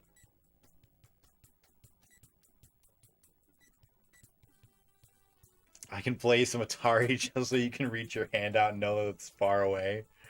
VPN, we're such good friends. Missile Command is one of those games over epilepsy triggers of all time. Yeah, that's definitely true. Yeah. Are you going to engage your inner human element and go for 5.51 on Dragster? I don't know what that means, unfortunately. So I'm going to assume no. I don't know what Dragster's win condition is yet. I haven't looked it up. Good thing you just had a subathon in order to pay for more controllers. Fun fact, that subathon, the money from the subathon is actually going for a secondary setup for the day that I end up moving out from Jake's. So we're going to have a second setup here at Jake's house so that I can still come over and we can still do the two-player things. And then I'll have my own setup, that I'm bringing with me. You need an F emote also or rip. Yeah, that's fair. Being able to watch is good. I can kind of see from watching ways to dodge the missiles. Have I dead? Not just the do better. I love the do better. Womp womp. Yeah. Pong was developed by Atari per Google. So, hold on. Long discussion about Pong and the history of Pong. The short version is there were Pong consoles, just a whole bunch of Pong consoles that were released before the 2600, which is the main Atari. When people say the Atari, they're talking about the 2600 probably. So, lots and lots of Pong consoles before that. And what it did was you just bought a Pong device. It was just like a plug-and-play Pong machine. Sometimes they would have like 4 or 5 different versions of Pong. So it'd be like tennis, which has the Pong ball like angled sometimes, or it'd be like hockey, and it would have 2 sets of Pong paddles on either side. So very big difference. It's important to know that. But the game Pong itself, I don't think was ever released on the Atari 2600. I'm not 100% sure, but I don't think it was. Yeah. But the very first Pong game would technically be Tennis for Two, which came out in 60s. Well, I give you such good advice, so I can make those comments freely without getting in trouble. Yeah. It was a scandal with a gamer cheater named Ted Rogers. He claimed to get 5.5 back in 1982, and it was revealed 35 later that 5.57 is the best time that can be gotten. We had a Sears Pong machine. Sound came out of the console. Beep with every hit. Sounds about right. Atari remade the game on numerous platforms. In 1977, Pong and several variants of the game were featured in Video Olympics, one of the original releases for the Atari 2600. Okay. Alright. Yeah, I wasn't sure. I'm not like... What system am I on? What am I doing? Where am I? Alright, here we go. This one. Cool. Yeah, I'm not like 100% familiar with the Atari lineup like I am some of the other systems. At least the 2600. I think I know pretty much every game on the 5200, 7800, and XEGS at this point. But the 2600 I'm still a little fuzzy on. There's like 560 something games for the 2600, I think. And I know probably off the top of my head maybe like 200 if I'm being generous. But yeah, so I don't know all of it. And so I wasn't sure if Pong itself was on it or not. But now I know. Thank you. So yeah, there'll be some Pong. Man, Atari is going to be sweet because most of the games on the Atari are going to be beaten like in an hour. And we're going to fly through so many games. Our total game list is going to jump up. We're going to beat like 150 games between the 3 systems. And I truly assume that we'll be able to beat all 3 of them within maybe half a year, 6 months. So that's going to be cool. We're going to basically double our number of games in like a quarter of the time that we've been playing. And that's awesome. There are probably going to be a couple of games that, take longer. I'm a little bit worried about Montezuma's Revenge, for example.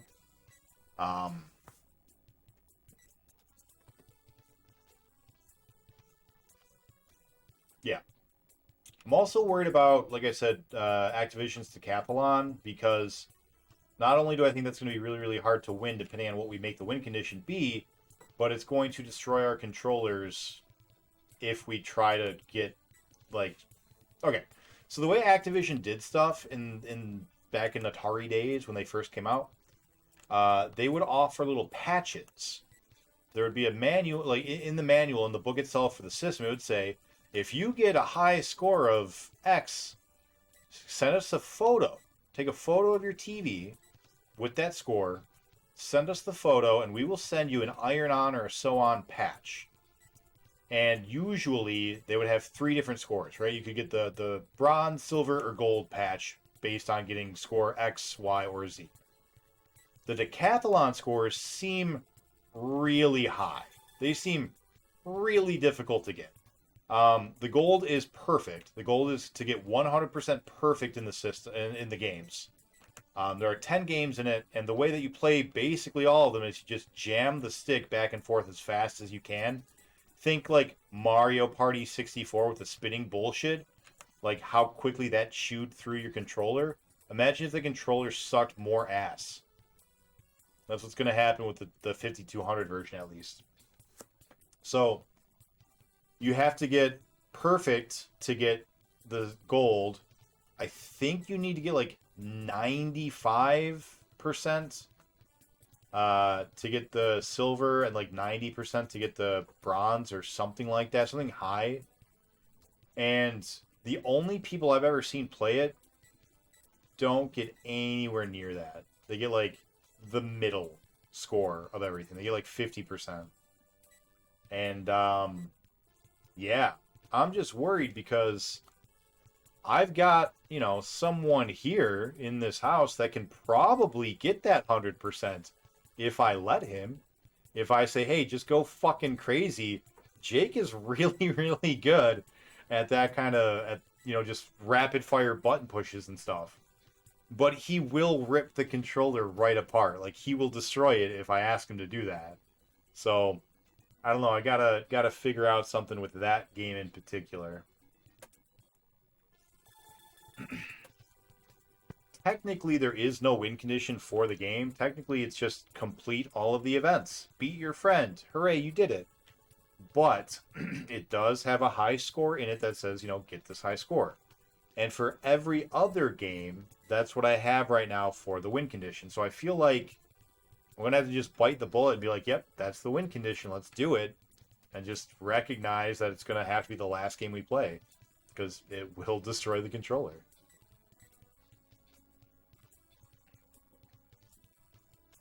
Cast a new 5200 controller in aluminum and go wild. Yeah, it could. I actually, I want to get a trackball. Because I think, I'm pretty sure there's a trackball controller for the 5200. In fact, I think I saw it at a retro store a couple months back and didn't pick it up because I wasn't planning on doing the Atari yet. Which sucks. Definitely should have grabbed it. But playing on a trackball, I think, would be not only maybe easier to win, but also way less destructive to the controller. Plus, like, a lot of the games need a trackball anyways, so I really should just pick one up. But I think using the trackball for the decathlon, the decathlon would be a good idea.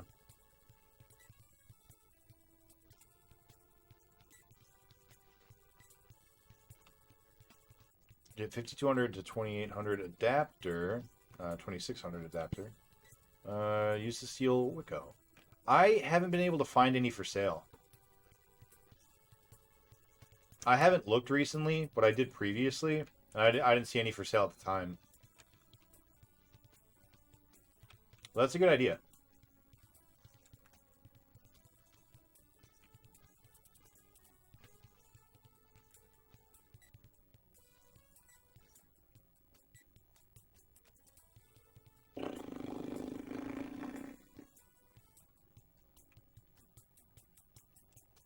get some fuel.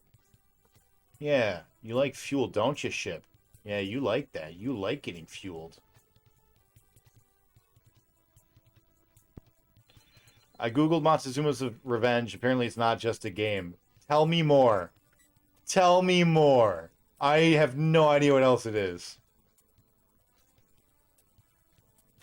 Yeah, Kaboom, for example. That's one of the games I was talking about that should use a the trackball. Not the trackball. That came with the wheel, right? It came with an actual wheel controller. You could whip around. Yeah, dirty little gas guzzler. Pumpkin Pie Man gets it. He knows. He's been there. He's been around the block. He's seen a few things. Like 6-year-old Timmy. He's got a big wheel. He's been around the block. He knows what's up. Dirty little gas guzzler.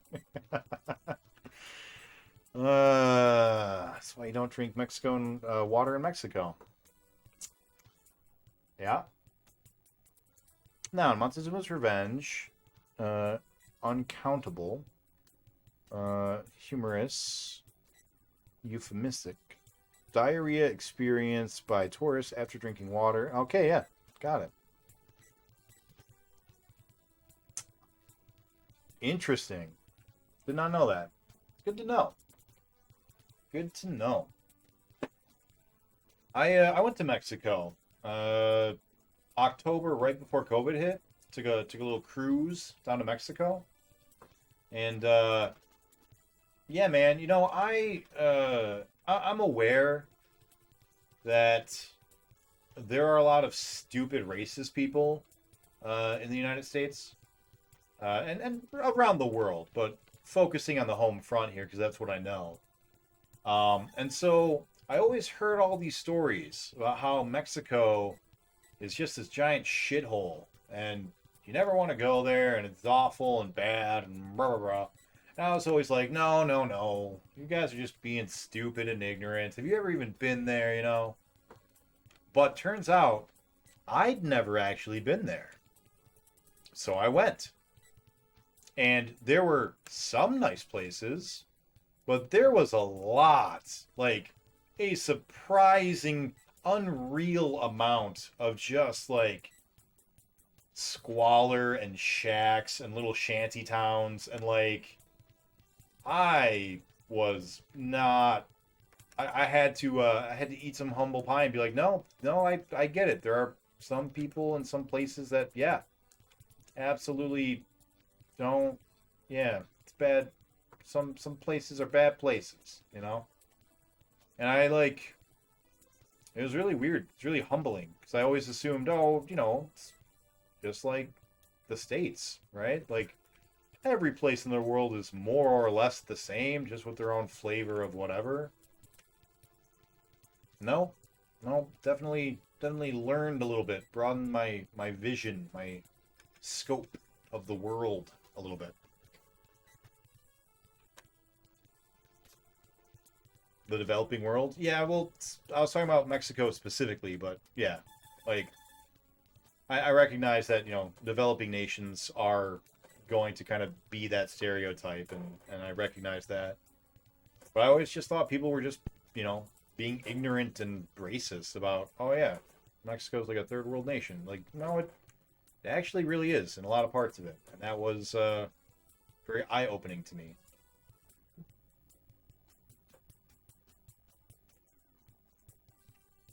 But some places were really, really nice. And a lot of the people were awesome. I went to Escanaba, I think. And parts of that were really, really pretty.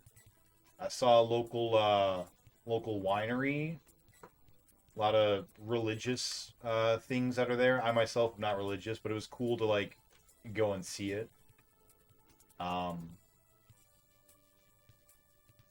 Yeah, it was definitely a fun trip, but yeah, just little system shock, I guess.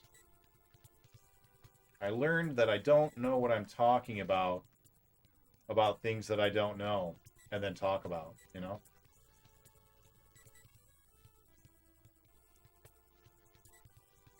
It's always good to be humbled and to realize that you were very wrong about something.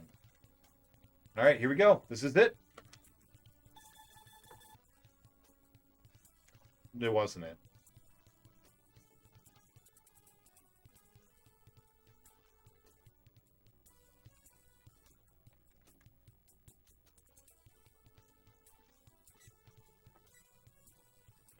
My understanding is that if you aren't on a resort, it's a shithole. But I've also never been. New Mexico, mainly Albuquerque, is a shithole, though. Yeah, is it? I haven't been. Uh-oh.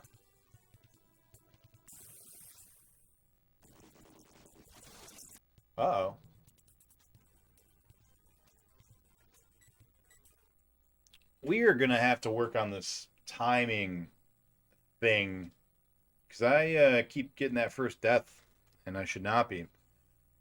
All right, that's another death. We're gonna pause our timer. Boom. Is it that one? It is that one. All right. We need a clamp. Cool. Keep going. Gotta clamp you up. There we go. Clamp. Clamp is secure. Moving on. All right. I have no memory of what we're doing or where we are. I don't know if we're at level 12 where I have to actually be dodging these missiles or what. So let's find out. Nope, not yet. Cool. Doing well. Probably almost done with Star Ocean 2. I didn't know you were playing Star Ocean 2. Oh, turns out no. Turns out we are in level 12 on our last life. Good, good. All right, that's fantastic. I haven't been on Twitch much. I took a vacation last week, and this week I've been catching up with work, so I really haven't had time to watch much Twitch. But I hope you're doing well. You guys got any plans for the weekend? Today's Friday, right? Pretty sure it's Friday.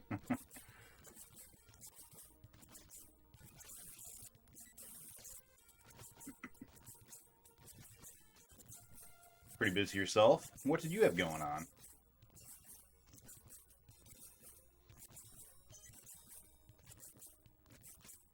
I'm barely getting time for anything but work. I get that.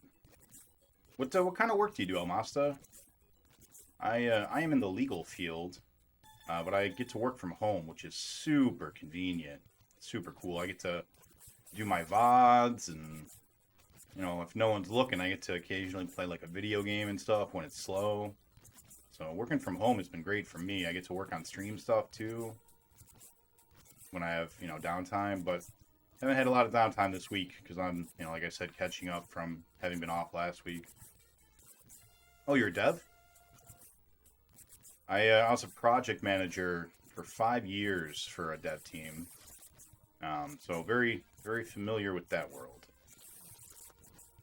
I myself don't know how to code anything. I made a video game, but I had a business partner. He did all the coding, and we hired an outside team to do the stuff that he didn't know how to do. And I was in charge of basically all of the other stuff. So I did a lot of testing, did a lot of, I forget the term, but like the Bible that you create beforehand, the developer document or whatever. I forget the name, but had to make that, did all the design decisions that weren't directly related to, you know, how to code. But even some of the how to code stuff, like, I got to weigh in on. They were like, when should, you know, this specific thing trigger and that kind of stuff, which was super cool. It was really neat to kind of peek behind the curtain and see how all that stuff was done while I was, you know, busy doing social media campaigns and liaisoning with our artists and all that stuff. You know, all that project management stuff. Web dev. Nice. Front end and back end. Very cool. And you get along with my buddy. He was a back end developer, or sorry, he was a front end developer exclusively. When I first met him, and or I guess when we first started working together. and ended up having to learn how to do lots and lots of back-end stuff to make the game work. Because the game ended up being a web game. We were originally going to make it an app, and then because of a series of decisions that we made, we decided to stick with a web page instead of an app. It was super fun. It was a good time. But unfortunately, our game is currently down. So it's alright though. We had it up for like 5 years, made some money off of it. It's a good time. Super fun.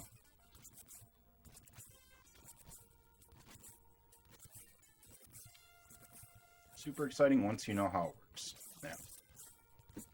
I don't know if I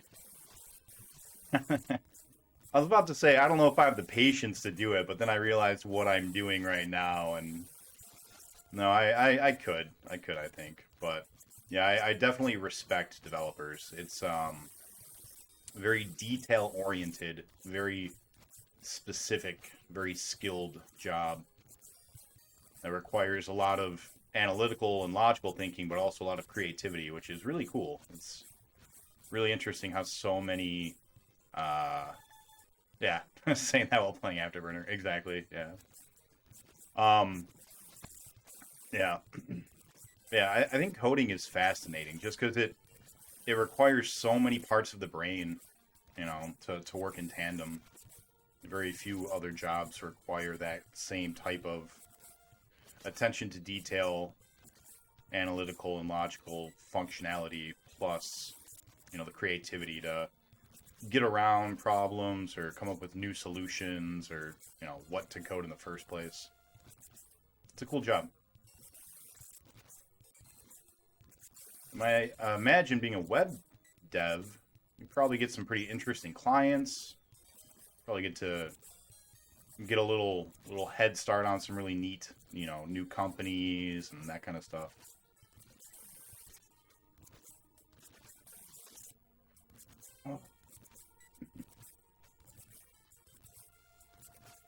So how are you liking Star Ocean? I don't really know much about Star Ocean.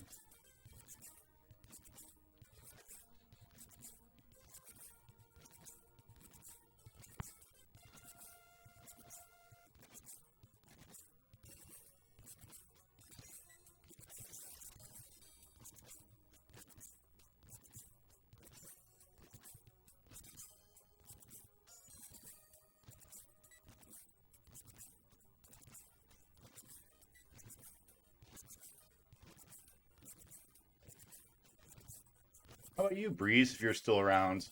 I know you said you're just relaxing, but what's been up? It's been a couple weeks since I talked to you. Not new to that. So right now I'm only working for the Charity Association. Oh, you are new to that. Right now you're only working for Charity Association. That's cool. Is that a specific company, the Charity Association, or is that like... It's not great. What system is Star Ocean for? I'm not familiar with it. I always think of Phantasy Star. Like, I confuse Star Ocean with Phantasy Star every time I'm talking about it.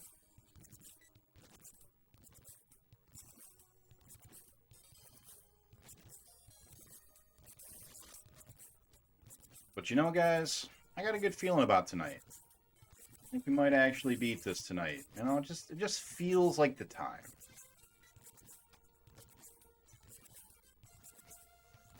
Feels like we've been through enough. If we don't finish this coming up soon, I might try to do like another 24-hour stream like we did with pinball. Because like I don't know if there's any truth to this. I haven't done any research on this, but I personally feel like once you hit a certain point and you hit like a wall, so specifically doing anything for 24 hours, right? So if you're playing a video game, if you're working, if you're, you know, trying to stay up to do like laser tag or something, right? Something that requires you to stay awake long past what you're used to. I feel like your body starts to, you know, plummet after not sleeping and eating right and all this stuff. And your brain starts to get all fuzzy and loopy. What's up, Tex? How you doing, buddy? And you start to lose your skills, right? You start to get bad.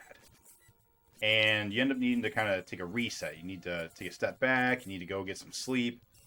But when you come back, I have felt in my personal experience, when I come back the next day, I'm better at it than I used to be, than I was before the 24-hour session. And I don't know if that's like because like the weighted clothing training kind of thing, like you got to the point where your body wasn't reacting, so you had to work that much harder to do it. And so now when you come back the next day, you're like, it's like taking off that weighted clothing. You're like, hey, suddenly I'm fast again. Suddenly I'm able to think correctly again. And all of a sudden you're just like way better than you were. I felt like that happened with pinball. We did a 24-hour stream at about the, if I'm being real here, probably like the 8-hour mark. I just was not even making progress. I was doing really bad. But I kept going through and, you know, powering on. And then I came back, and I think I beat it, like, within a week after that. Like, pretty close to that. And I do think, I know that pinball was, you know, a lot of it was luck-based, but I do feel like by increasing your general pinballing skill, you give yourself more opportunities for the luck to line up. And I do think that 24-hour stream kind of helped push me a little bit closer to where I needed to be to maximize my opportunity. So maybe doing a 24-hour stream of Afterburner might help too, because I can't help but think that there is, you know, skill to it, and I'm just not seeing it. You know, I'm just not good enough.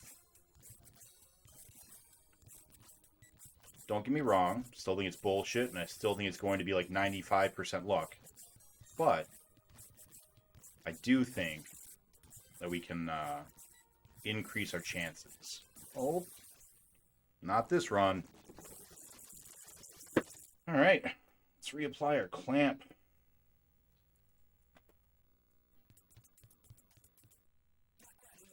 Make sure our clamp is secure. Clamp is good. Now move on over. So 118. Nice. Home run. I still haven't done it yet, Tex, but it's on the list. I've got it on the list. I actually went back and rewatched part of Problem Child the other day just because after you mentioned it, I thought it was really funny.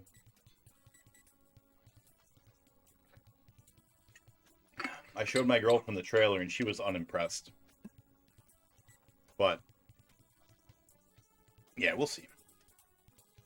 The one I'm working with right now is teaching how to deal with bees and produce honey. They had no site before, so I'm doing everything from scratch based on what they said they wanted, and the honey pot I got for free was great. That's awesome. Yeah, working with clients that don't know what they want is, like, the best and worst thing. But as long as they're cool, I think it's pretty fun. When I was working with my artist, I had no idea what I wanted. And so I was just like, here's what I need. I need, you know, 10 pieces of art or whatever. And here's like the general vibe I'm going for. Watch the thing. And that's kind of the motif we're looking at, the atmosphere, the language that we want to be speaking. And he was like, cool. Do you have any more specifics than that? And I was like, nope.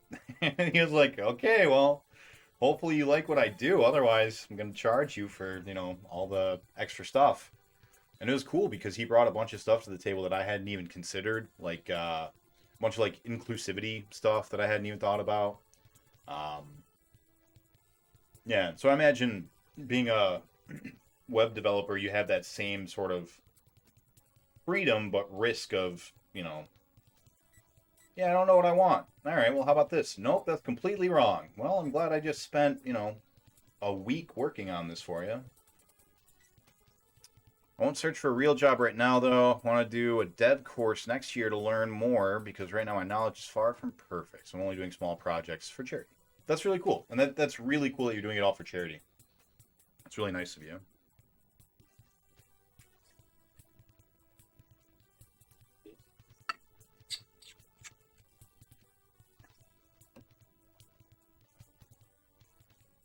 Hey, what's up, Dragon? Sorry I couldn't really chat with you too much today when you messaged me. I was on just doing like a draft, but I wasn't really playing, because I was at work, and so when I had a minute, I would turn and like click the card I wanted, and then I'd turn back and do more work. So I couldn't really chat or play much. But yeah, next time. Next time. I saw they finally put a new draft thing up. They put on Theros. I was really excited to play that. I actually, part of why I'm late today, why I started so late, is because I did actually play a Theros draft once I got done with work. It's a neat format. The escape cards are real good. They're real good.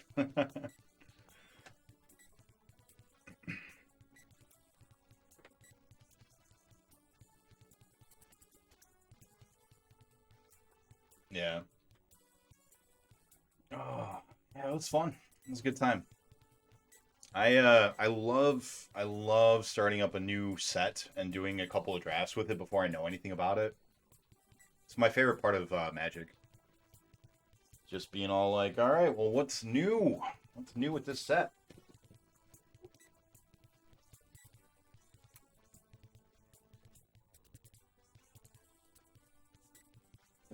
I never put away all the stuff from the Voids on Tuesday. I got these sweet ass Marvel collector's cards from the 90s when I went to Comic Con, like, I don't know, a month ago. And I always wanted them as a kid. My friends always had these big binders full of them. And they'd be like, yeah, look. And they'd like flip the pages and they'd be like, one would be missing. I'd be like, oh, what's that? And he's like, oh, I'm missing that card from the set. And I'm like, you have all of the rest of them? And they'd all be like, yeah. I'd be like, how? How do you get all these cards? My mom bought me like 2 packs. I've got like 2 packs of X-Men cards at home, and I've got, 20 cards or whatever. And yeah, I was always super, super jealous of them. I don't even know why. They're just stupid little cards that didn't play a game or anything. But I always wanted them. And now I've got them. 2 whole sets I've got. For no reason other than to, make my inner 10-year-old happy. And let me tell you, my little 10-year-old, my inner 10-year-old, he is happy. He's a set dude. I've got every video game, basically. I've got all these cards I always wanted.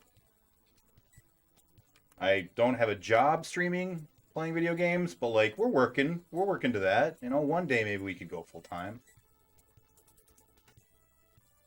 Yeah.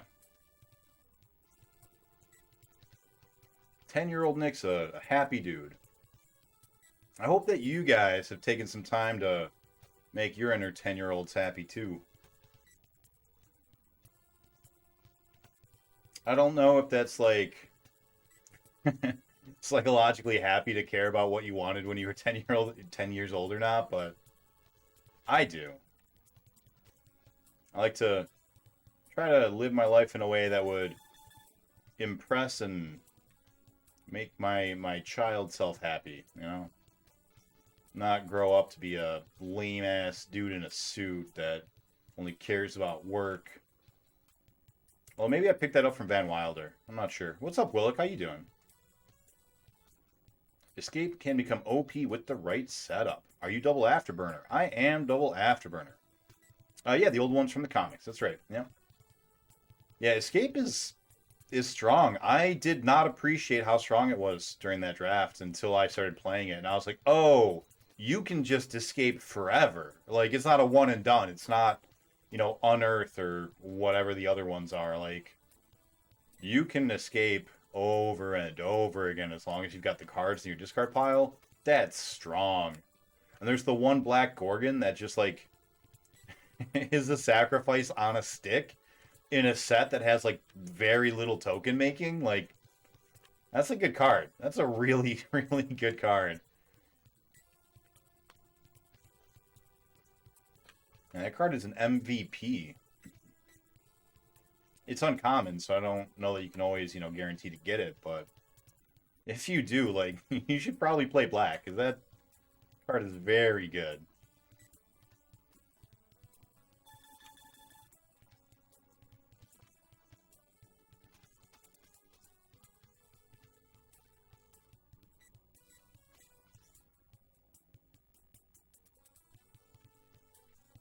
10-year-old me would be impressed by how much crap I have.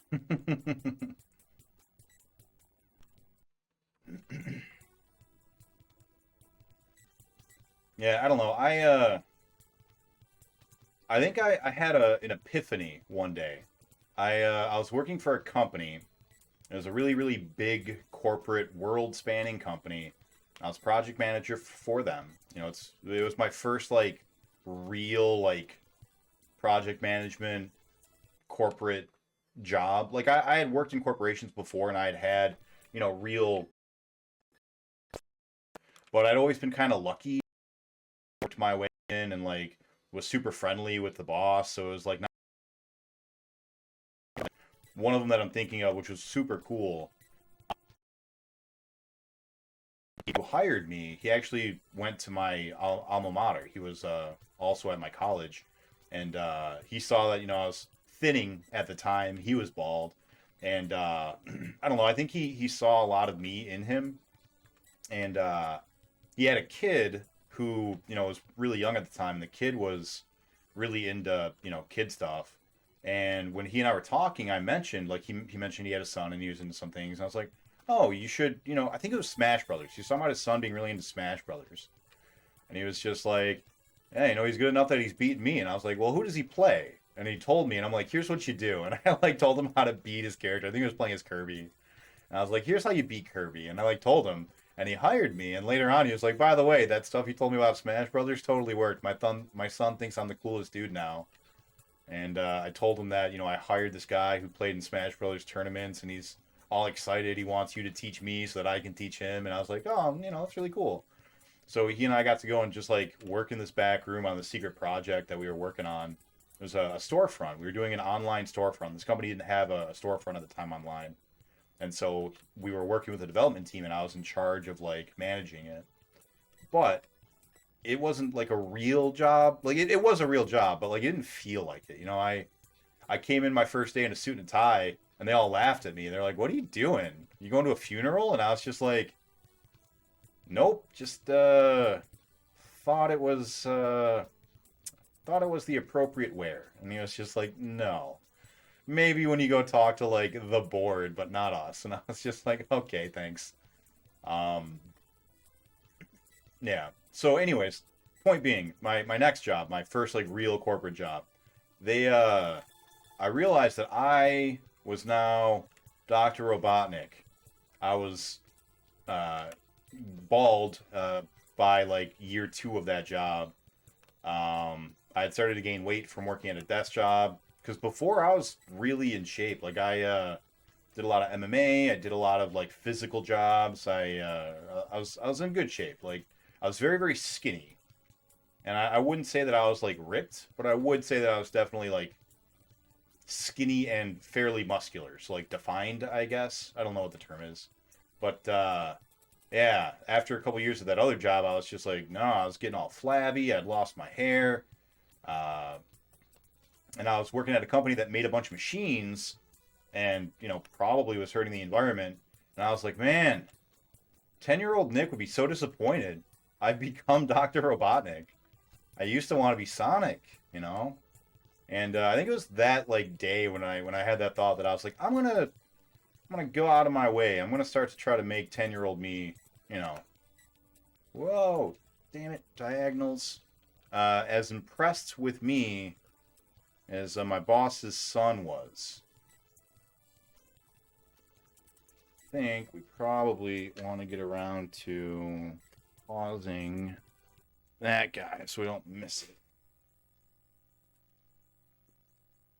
Want to be the best StarCraft player? Did you ever get close? You ever play competitive StarCraft?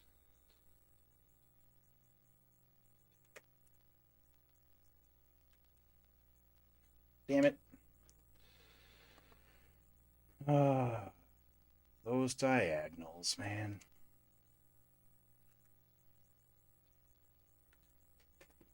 I'm getting greedy. I keep trying to look at chat and read it. Gonna have to stop, which sucks. Cause I wanna chat with you guys and interact. What's up, Knight? But every time I look away, I die. All creatures that cost less than X now have escape. That is their mana cost. That's pretty good.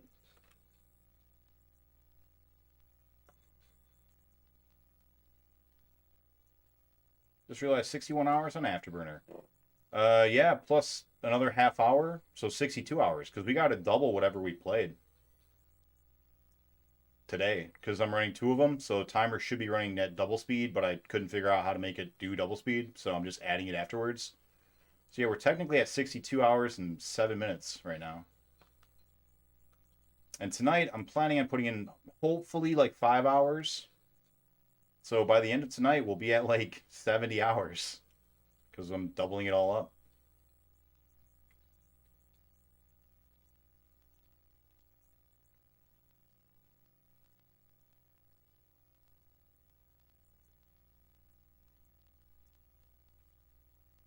Yeah, it's really strong. Knight, how did your appointment go? I believe it was yesterday, right? Your long ass drive forever appointment and then drive all the way back appointment.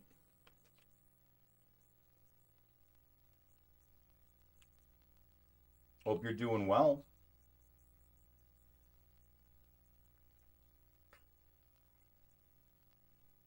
We're going to beat this game. It's going to happen. You know, maybe tonight. Maybe tonight. Tonight could be the night, you know?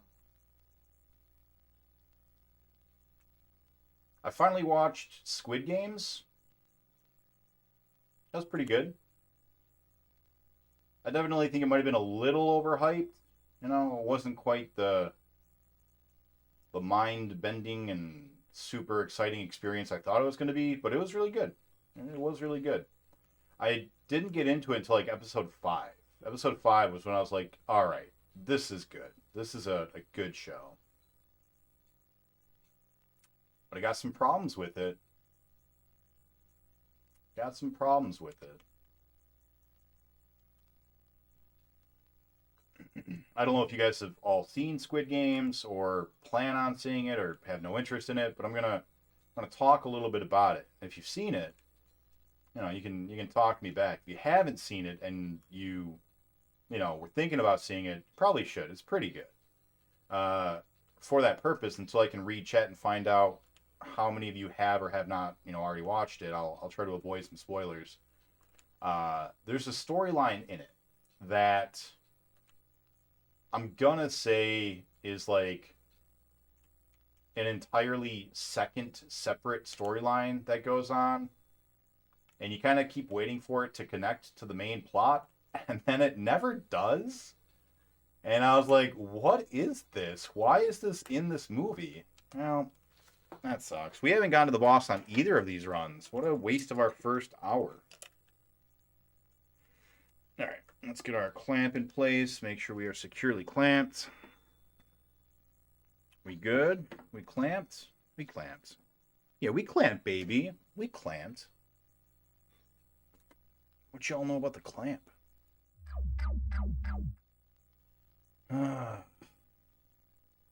Didn't you start at 9:30 or did I get a late notification? Yeah, I started at 9, I don't know, 33 minutes ago.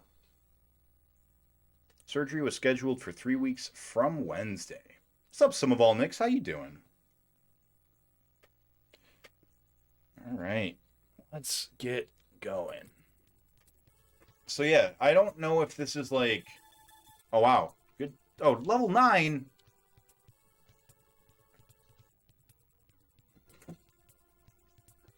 What's up, Nub?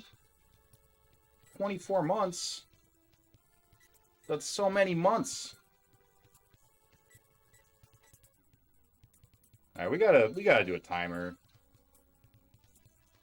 I'm getting real tired of mistiming things.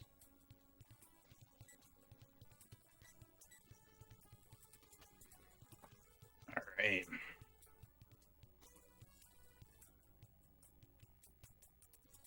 So yeah, Squid Games had this entire subplot that didn't go anywhere. Didn't make sense. Didn't do anything. And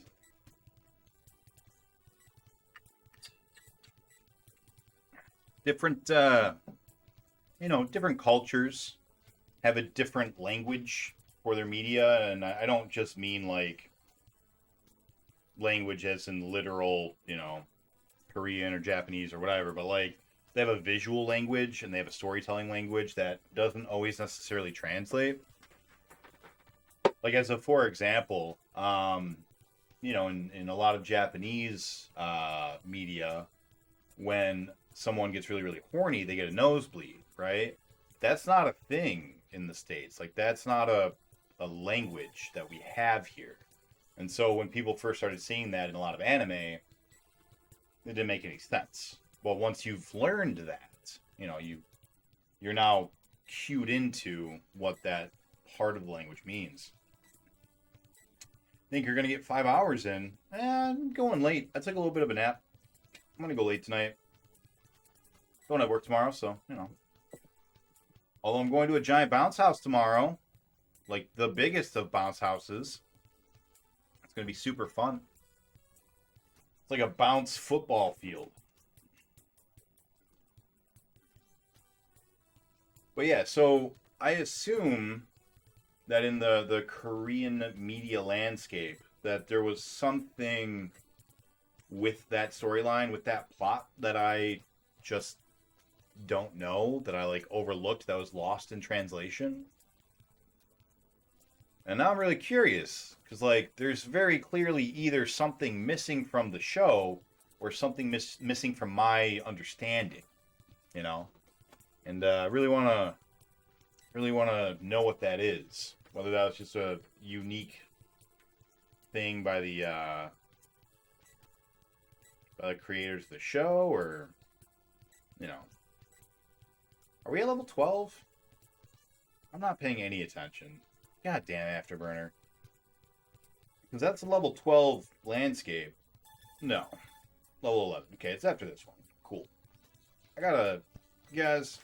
It is so hard to pay attention to Afterburner. Oh, boy.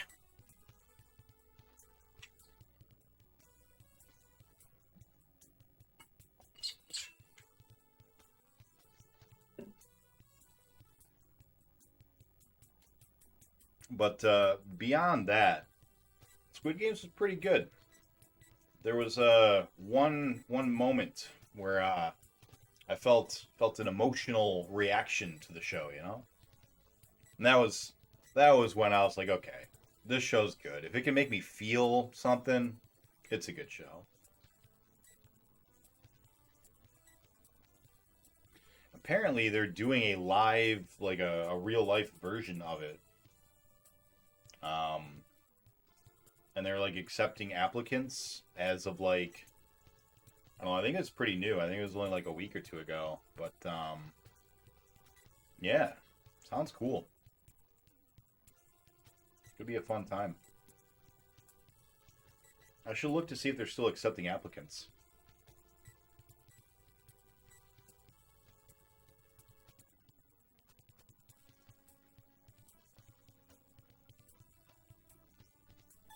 There we go. All right, now it's time. Let's remove the clamp.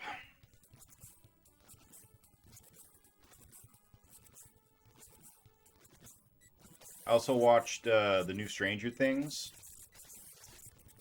Season 4. It was also pretty good.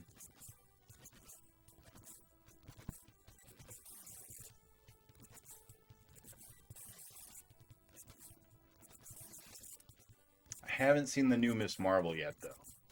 That's on my agenda to watch this weekend.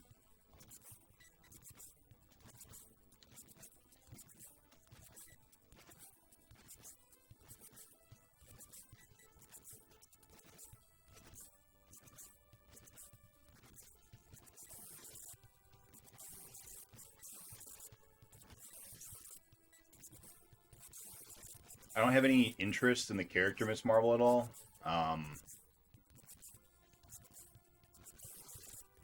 And I don't think the show is going anywhere in particular that excites me.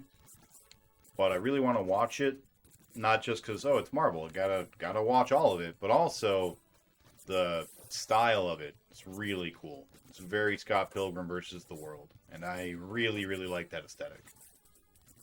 And I like that a lot of it is pretty subtle. Like, there's a scene where she's riding her bike, and as the camera just, you know, kind of follows her as she's riding in front of these buildings, you see that the graffiti on the buildings is matching everything that she's saying. And it's, like, following her across the buildings and transforming into the stuff she's talking about. But it's not the focus of the camera. And so, like, I don't know, I could easily see if you're not, like, actually paying attention, if you just, like, have it on the background, you would never notice it. So I like that they trust the viewers enough to be like, yeah, you know, they'll get it. No big deal. And if not, there'll be 20 YouTube shows talking about all the little hints and Easter eggs you might have missed. That will all definitely show it. Getting them views and that free advertisement, baby.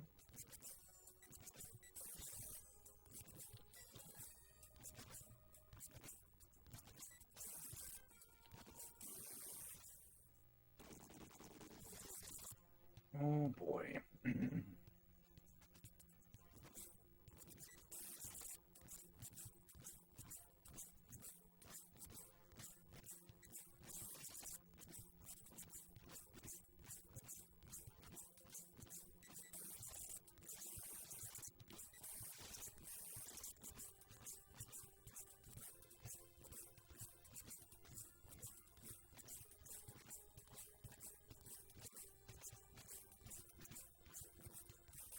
First thing we gotta do is remember how to get to the boss. Jesus. We've been doing so bad the last couple runs.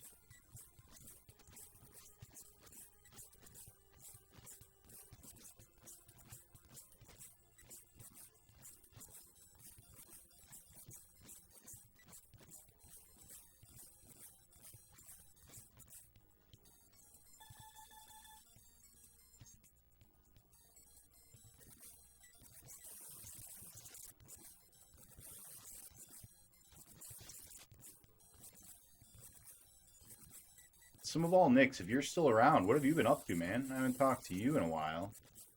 The collective you. Us. I haven't talked to us in a while. Hope we have some good plans for the weekend.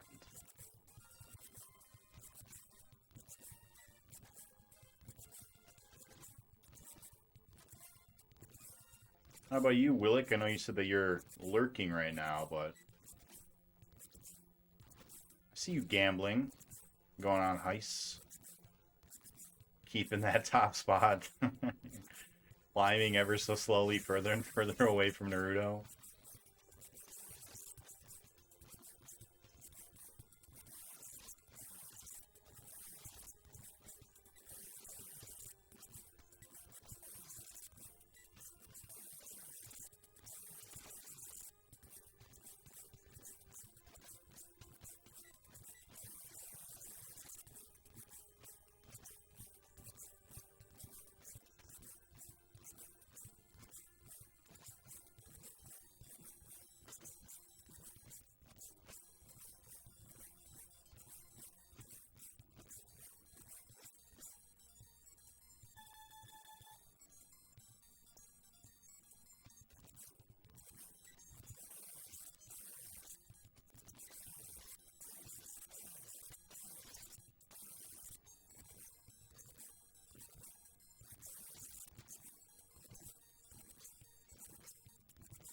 Speaking of Stranger Things, one of the things I really liked about the show in the first 2 seasons was how, like, the Russian communism threat was just like this backdrop, you know? It was to let you know what era we were in, but it wasn't actually relevant to the plot. And then it became relevant to the plot in season 3. And I didn't like that. Like, at all. The character of Alexei was fun, but other than that, I just didn't really appreciate it, you know? Kind of took it into a direction I didn't want it to go in. And then this new one, with Season 4, kind of go even further in that direction. And again, it's like not something that appeals to me. Like when I'm watching Stranger Things, I'm not watching it for the geopolitical, you know, aspect of it. Plus, it's just a little too real right now, you know? It's not fun to look about how, you know, 40 years ago we were worried about the Cold War turning hot and everyone dying in a nuclear holocaust, you know? Not, not when there's a very real possibility of that happening today, you know? So, yeah. I turn on Stranger Things, I want to hear 80s music, cool synth pop, and see Stephen King and that kind of stuff. Monsters, telekinesis, shady government experiments. I don't really want to see the war. I don't know if you guys ever heard of this TV show, but I'm pretty sure that they riff off of it directly, especially with the title screen. It's called Tales from the Dark Side. What's up, Bread Ghost? How you doing? How was laggy plane simulator today? We're grinding, putting in the hours, rolling the dice. How are you doing? I haven't been able to check out your stream in the last like 2 weeks or so. I've been on vacation last week and catching up this week, but hope you've been doing well. You were working on a Yu-Gi-Oh and a Sudoku, I believe, last time that I was in your channel. Can we get a quick shout out for Bread Ghost and also Almasta? We never gave Almasta one. Haven't been streaming. Ah, okay. Hopefully because you've had cool stuff going on in real life.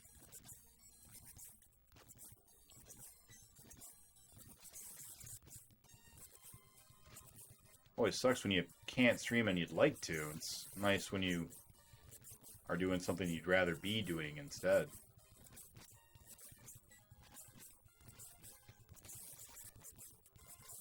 I was just talking about, I finally watched Squid Games and just watched Stranger Things Season 4.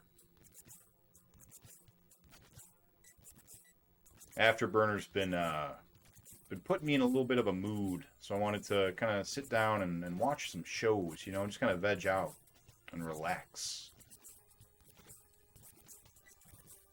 It's been making me less excited to come back to the stream, you know. So, finally caught up on some TV I've been meaning to watch.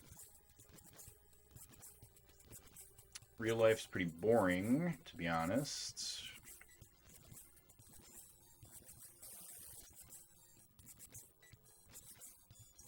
I promise I'll read it in a second. I'm actually going to have to pause the other thing too in a minute here.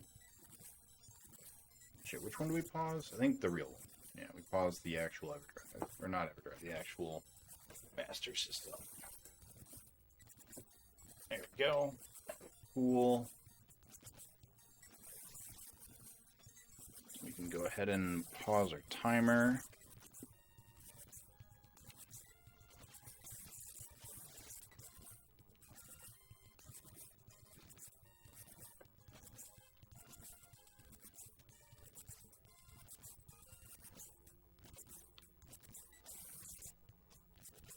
I don't think I would hate this game nearly as much if I could just look away for a second to read chat, you know?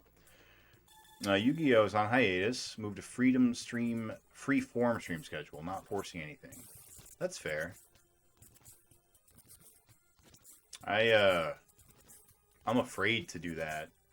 I'm afraid that if I allow myself to step away from Afterburner, that I'll never come back to it.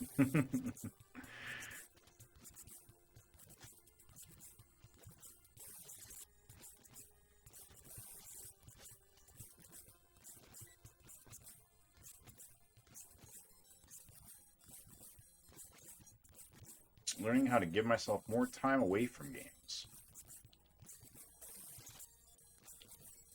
I wish I had more time to give to games. This week is the first week that I've taken time to be like, you know what? I have free time and I'm not going to stream with it. I'm going to watch TV. First week in a long time. I think the last time I did that was last year during pinball.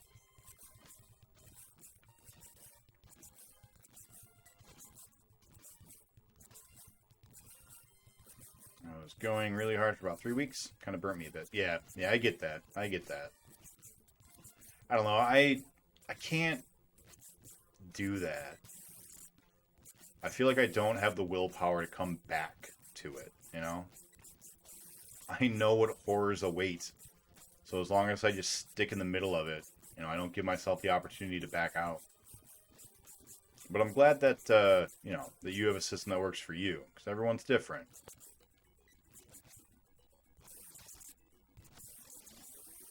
Oh my god. Come on. Wow, that was cool. We survived a wave and a half, but we didn't hit him.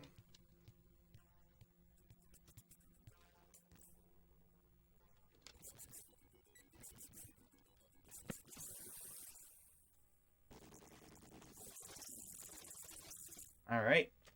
It's all right. One day we'll get him. One day. Let's check our clamp. Make sure it is secure. Clamp is secure. Switch on over. Up our deaths. Start our timer. Let's get to it. That is the final boss. Yep, that's him. Thing is that I've always had too much time for games, to a point where I played them all the time, and I want to start pushing myself to in real life stuff for the sake of my mental health. Yeah, no, that's fair. Definitely gotta prioritize that. I'm kind of the opposite. Like, I think I've got my priorities more or less in order.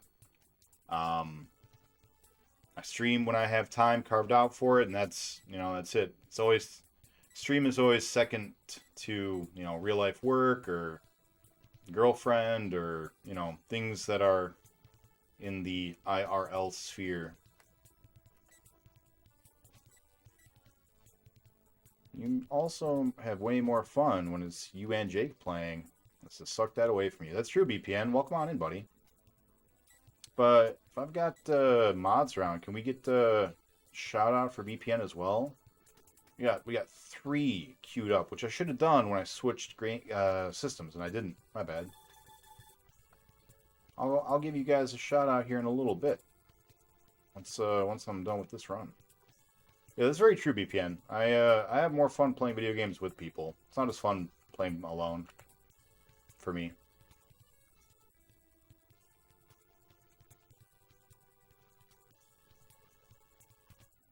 Can't tell you, I never thought I'd be so looking forward to playing Atari, but really looking forward to getting to the Atari and getting to play some more 2-player games, some quick, short games,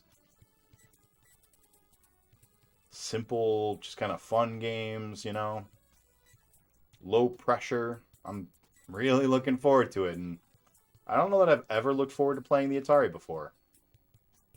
Even when I was little, and like, my mom and stepdad pulled out the Atari for the first time that I could, like, remember. I was like, this doesn't look like a Nintendo. This is garbage. Why would you play this? I want to play Nintendo, or I want to play Genesis.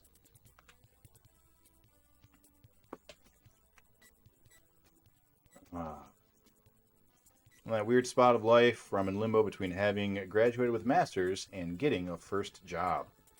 I skipped that part. I went straight into a back-breaking BS job as soon as I graduated because I needed to. As soon as my my college loans and like dorm life and all that were out, I was like, all right, you got your piece of paper, get on out. Go start paying back student loans and paying rent and everything. And I was like, all right, well, let me get the first job I can. And I just worked that until I got, you know, lucky and moved up to a good job. Oh, eyeball itches. It's gonna kill me.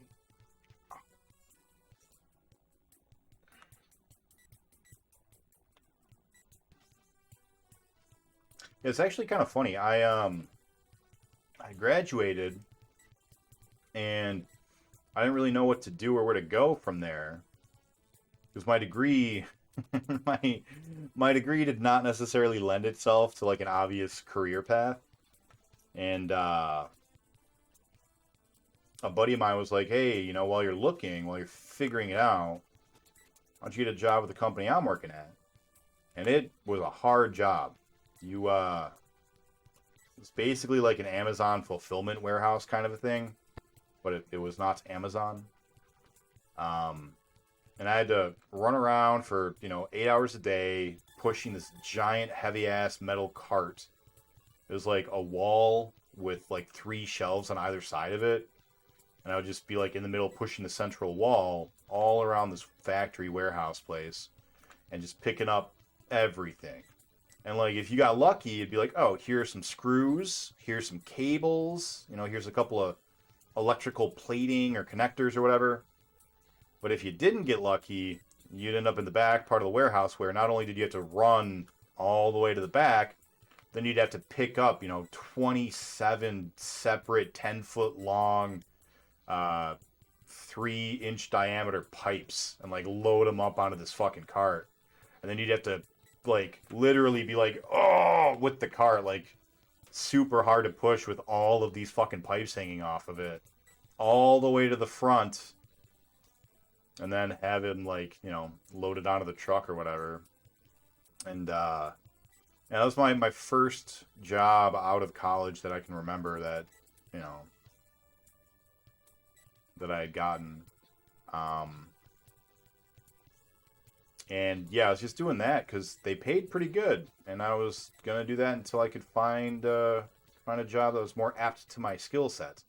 And luckily, when I applied, the guy that I applied to, he looked at my resume. He's like, "What are you doing here? This isn't the job for you." And I was just like, "Hey, man, I'm a hard worker. Like, I know I'm not, you know, built like some of your guys are, but like, I can do it." And he's like, "No. You don't understand. You shouldn't be doing this. You are way overqualified. You should be in corporate."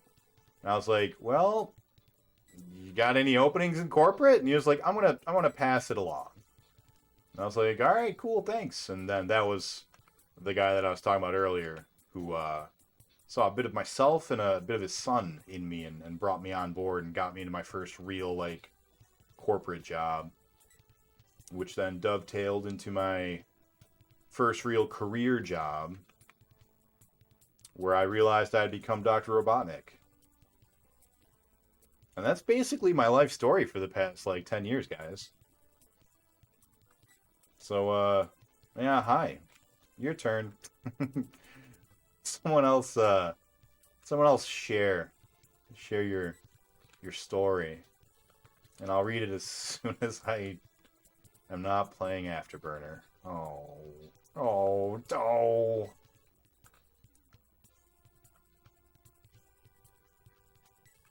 So yeah, motherfucking Squid Games, man.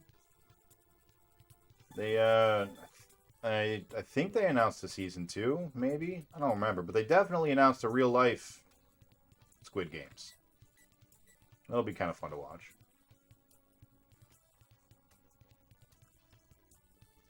I'm kind of mad at some of the games in Squid Games. Because, like, it's not really all of them were skill-based. That frustrates me. I don't consider guessing a coin flip to be a game. Which is why I hate Afterburner. They are the same game, Bread Ghost. That is true. Been having no fun, been sick all week. Oh man, that sucks. Sorry to hear that.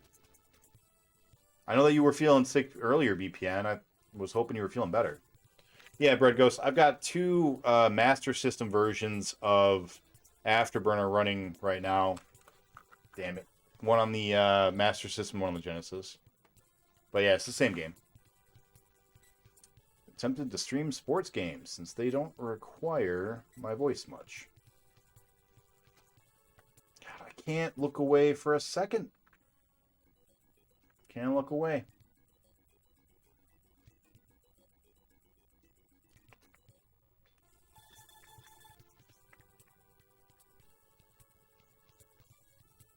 That's right. We'll get into a flow. We'll get into a rhythm. I'll start doing my crazy talk thing where I just like turn off my brain and just start word vomiting at you guys. And from the hours of like 12 to 3, I'll just be in the zone. The danger zone.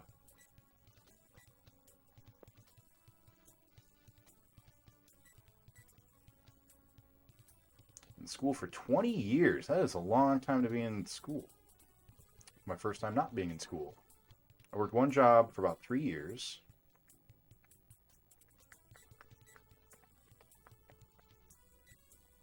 And it was in fast food. Life isn't very interesting. You know, but it could be. Story time. Boy, what's the story time?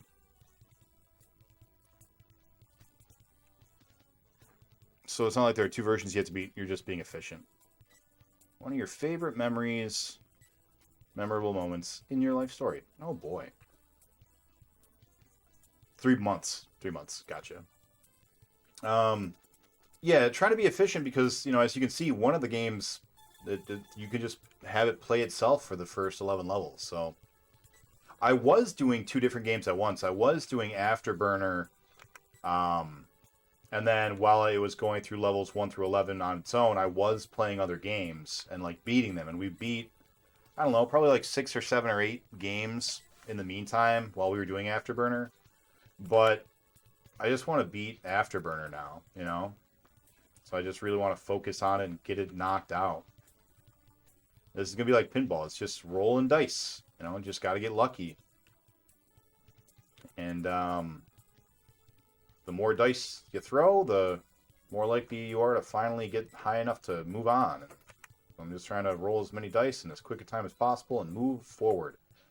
But it does suck the life out of me, and I hate this fucking game so much that at hour 100, which honestly we'll probably hit at the end of next week just because of the fact that I'm running 2 games at once and I'm doubling the time up because of it.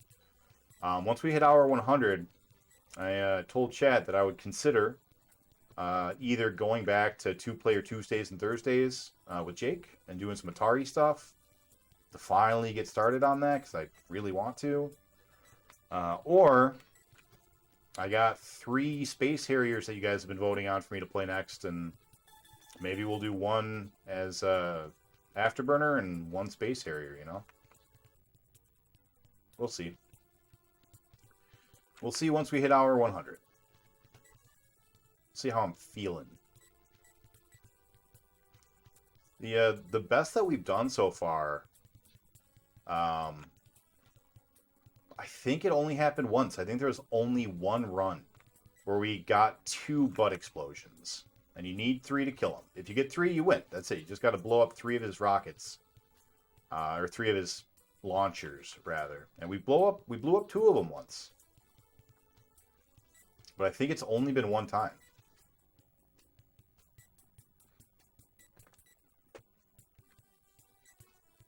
Alright. Story time. Favorite memory, story, my life story.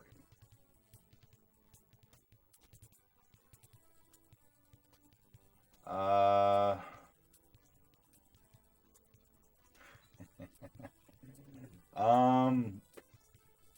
once put a lady in the hospital using my penis. That's pretty funny. It's a pretty good story. I don't think I've told that on stream yet. Boss time. Let's do it. Here we go.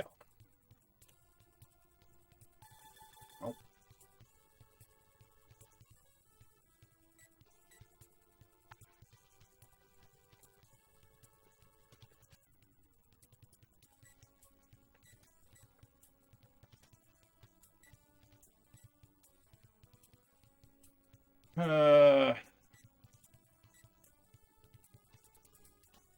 we get even one? Yeah, we got one. We got one butt explosion. God damn it. It's gonna happen. Are we at level 12? Which one are you? You're this one. I think that's level 12. Oh my goodness. Oh my god. Alright, let's make sure our clamp is secure. Start a timer. Yep. Up our deaths. Switch scene. Undo our clamp. And unpause. I assume this is level 12. Could be that it's not. Our timer said we had another minute, but I think we started it late.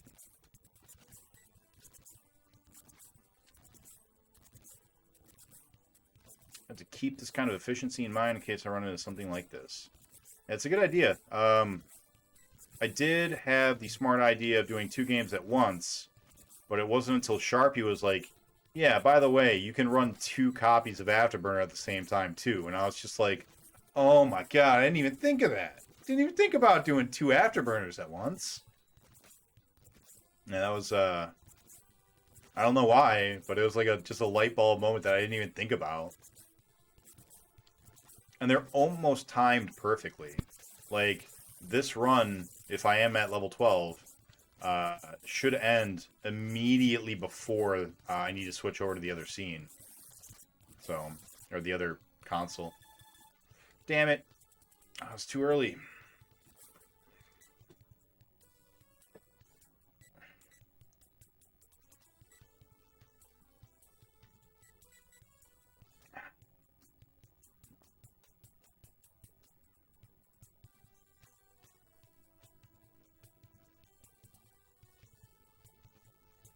I think that's just called getting someone pregnant. Nope, that's not what happened.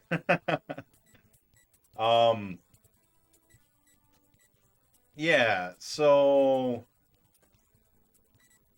this was many years ago, a long, long time ago. Had a lady friend. We were doing what you do, and at one point she's just like, "Ow." Something's wrong. And I was like, what do you mean? And she was like, ow, something's really, really wrong. And I was just like, okay. And like, we stopped doing what you do. And it became readily apparent that there was something very wrong. There was a lot of tears. There was some blood, some wound. And, you know, we freaked out, and we went to the hospital, and they told her that there was a puncture. She had been punctured. I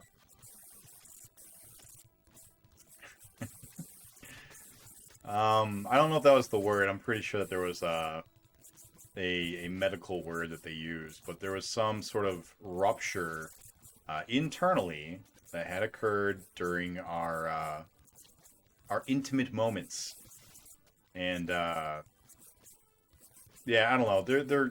There had to have been like some other medical thing going on with her at the time that like caused it to be thin and vulnerable. But like, my friends called me the hole puncher for a number of years after that. Because of that. And that is a true story. That it's a pretty funny story. Probably not for her, but I don't know. I don't think anybody knows who she was, and she certainly doesn't watch this because this was a long time ago. And we have not really kept in touch. So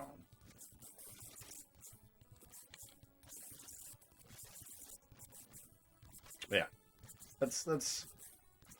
That's a story I like to pull out every once in a while. Just it's pretty funny. Although now as an older man, definitely sounds like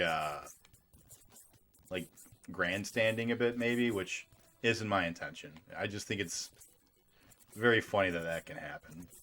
But I really like what you said, Brad Ghost. Just, I think that's called getting someone pregnant because that's valid. That's definitely a solid interpretation of that statement I've made.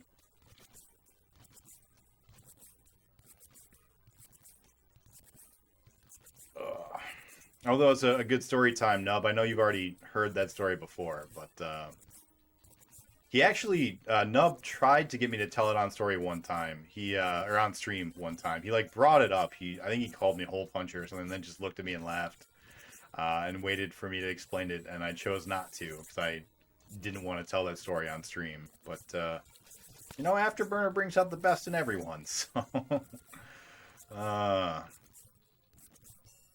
you grandstand all over me. I have no life in that department. I'm sorry to hear that. That sounds like something that the way you phrased it sounds like maybe one of those IRL things that you want to try to dedicate more time to, which is, you know, totally respectable and understandable. I'm pretty lucky. I have a lady friend who is super supportive, and yeah, she's very understanding that I really want to make streaming a thing, that I really want to make this be a viable, you know, thing. And like, she trusts that I won't, you know, quit my day job to do this unless it becomes actually viable. And she understands that, like, it's really important to me, and even if I, you know that it will probably never be enough to live off of,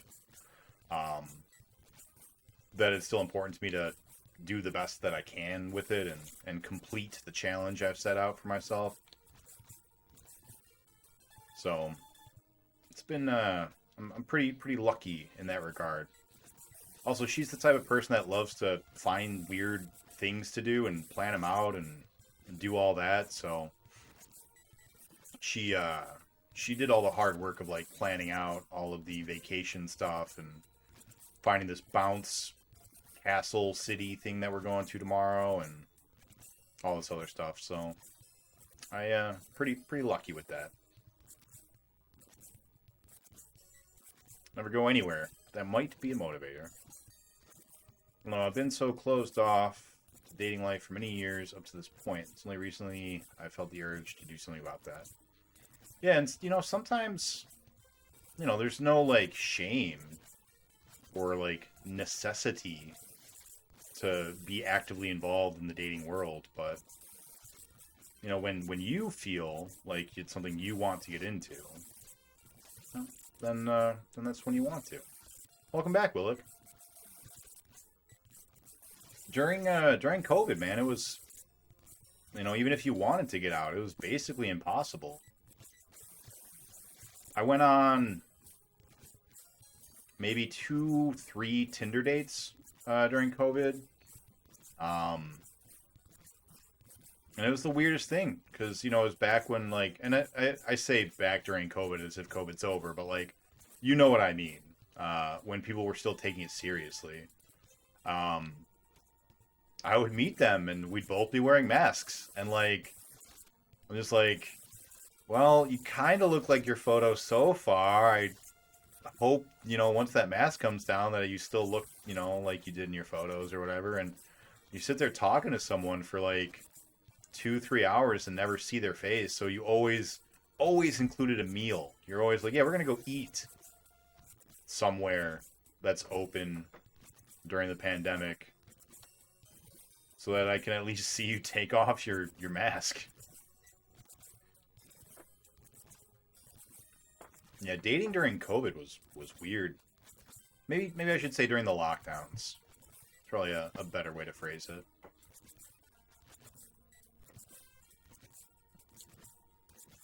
And now that, you know, all lockdowns are done and everyone's kind of over it, people are getting back to normal.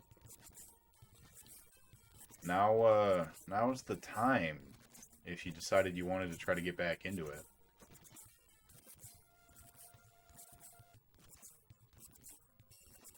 Thanks for the vote, Willick.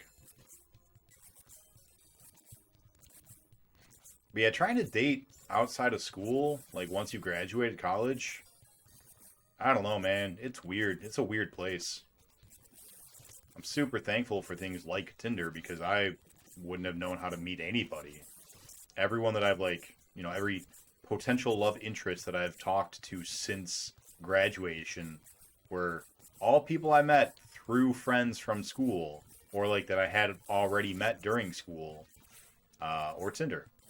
Like I haven't really met, any new groups of people since. So I don't know. I don't know how you're supposed to date once you hit,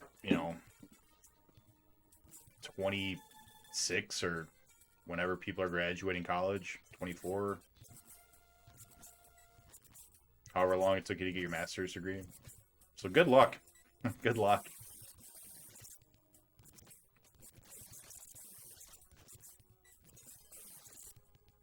Yeah, Tinder and Plenty of Fish, I think, is one, and all those. Bumble, maybe. It's a good way to at least get out there, to get started.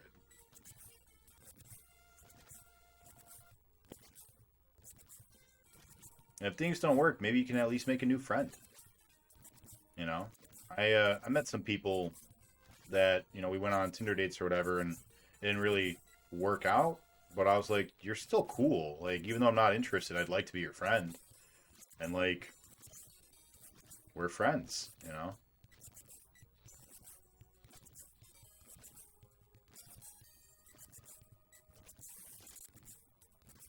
Actually, there is one other thing that I did that helps to introduce me to people.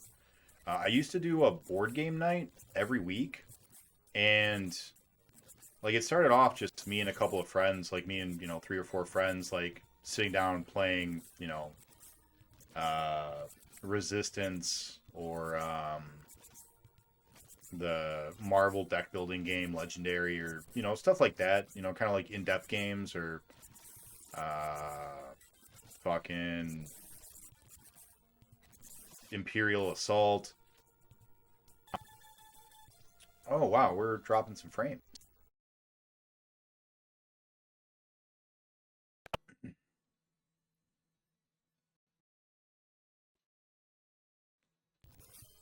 Yeah. Looks like the internet's settling down. Yeah? We good? We good, internet? Don't fails me now. I finally got the motivation to actually sit down and do some Afterburner. Don't take that from me. Don't take away my Afterburner. But yeah, eventually my game nights ended up growing to be like these really big, basically parties. We'd end up having like 20 people show up every night, and the only board games, quote unquote, that we could play were like Werewolf or Mafia, if you're familiar with that. Or like other social deception games that allow for 20 people to play at once. And yeah, it's just a really fun time. And so I definitely made some new friends through that. People would like invite their friends, and they would invite their friends. Definitely met a lot of people through board game night. So I don't know if you like board games, but that's an option. I don't know. I'm talking to you like you need advice, like you asked, but you didn't. I apologize. I'm just talking.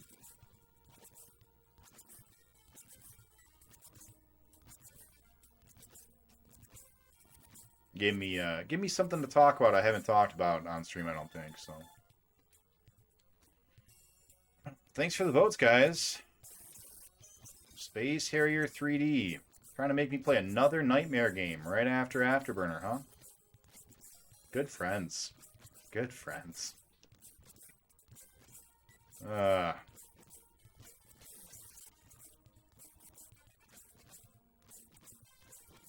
real talk. If you're voting for Space Harrier 3D, I don't think you'd like me. I don't think you care about my sanity. I think if you're voting for Space Harrier 3D and you know what it is, I think I have to have my guard up around you. You're not one of the people I'd put on my team in Squid Games. Oh, boy.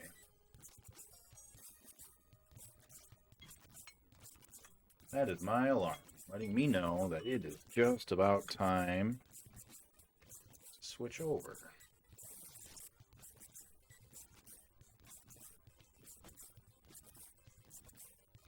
Which one am I playing? I'm playing on the Genesis. Go over to the Master System. Pause that bad boy.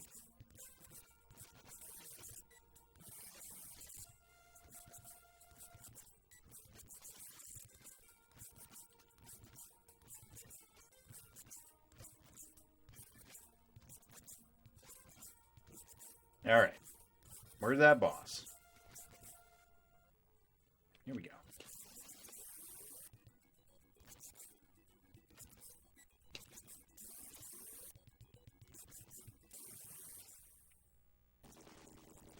Definitely feel like we're living longer on the Genesis, guys. I don't know. They should be the exact same, but I feel like for whatever reason, just I'm able to blow up the. We got 2. Oh, what? How did that happen? Why were 2 dead? What happened? Why? I need to know. Tell me what was different. Game.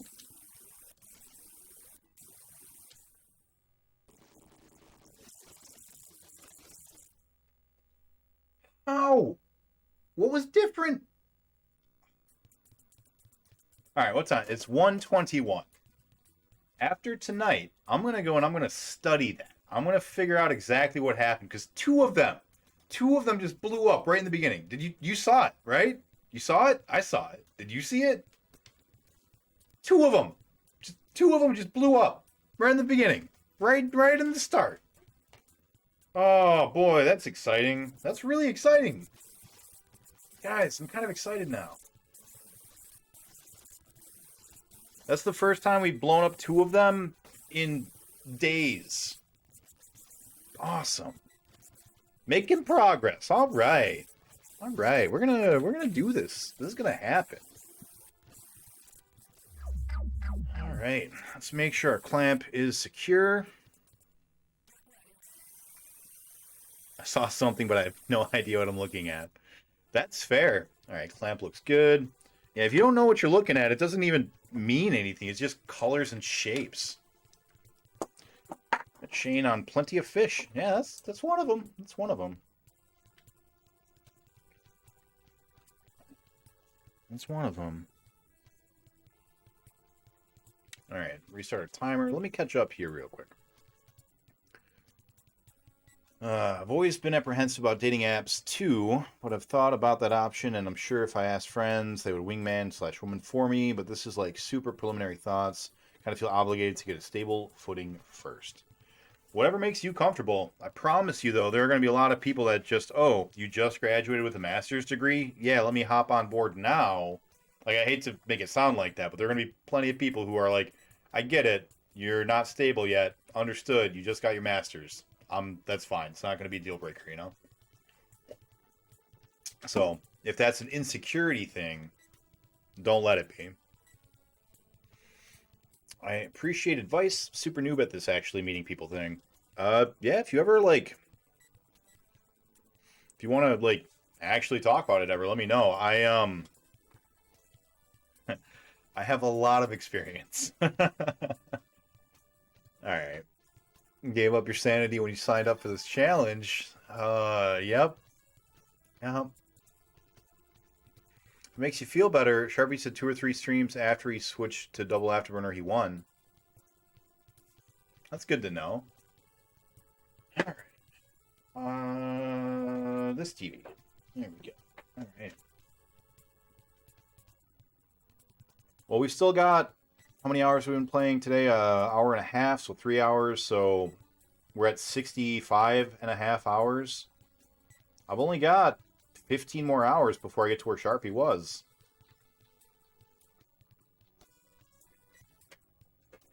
If I beat this at around 80 hours, I'll be super happy. That'll be totally fine. I don't need to beat Sharpie on this game. I just need to beat this game.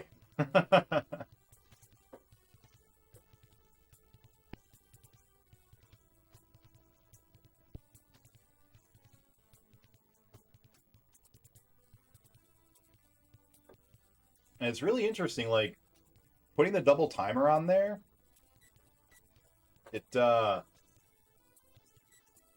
of makes me feel good, you know? Makes me feel like I'm making progress. Like, oh man, we're at 80 hours, we're at 90 hours. Like, just the fact that the hours are climbing so fast kind of makes me feel like it's, you know, like we're making progress. We're not, but like, it's just enough rolling the dice. Gotta roll the dice.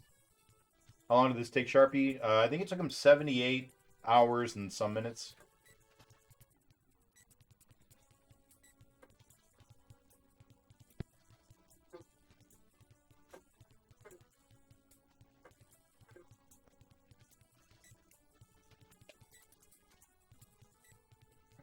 But yes, sir, we are in for the long haul tonight. What time is it? 10:40 already?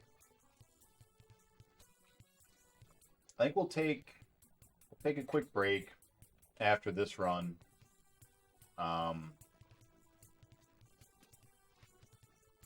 then we will come back and play some more.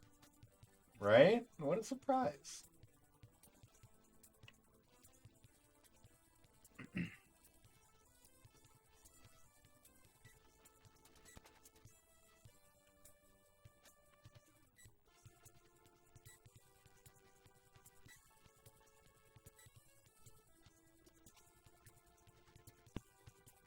Oh, Afterburner.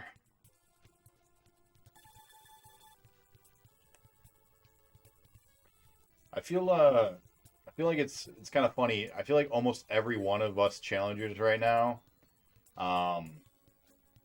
we're in our own nightmare games. I think a lot of people would see such a high time and be like, "How are you still going?" Well, for stuff like Sudoku and even Yu-Gi-Oh, on the grind. Oh, the grind can bring some good solids. Yeah, no, I agree. It's really a double-edged sword, you know, because on the one hand, you're like 60 fucking hours. What else could I have been doing, not just on the challenge, but with my life, you know, for 62 hours? That's 2.5 days, like real-time days that I have dedicated to this piece of shit. That's wild, you know? And for me, what I'm really frustrated by is I'm supposed to be playing the Atari right now. And 62 hours, that's probably enough time to beat one of them, like one of the libraries entirely. Like, easily. I could probably have beaten like the 5200 library by now with 62 hours. No joke, no exaggeration. I imagine there's going to be a couple of games on it that are hard, but there are going to be a couple of games that take 10 minutes. And yeah.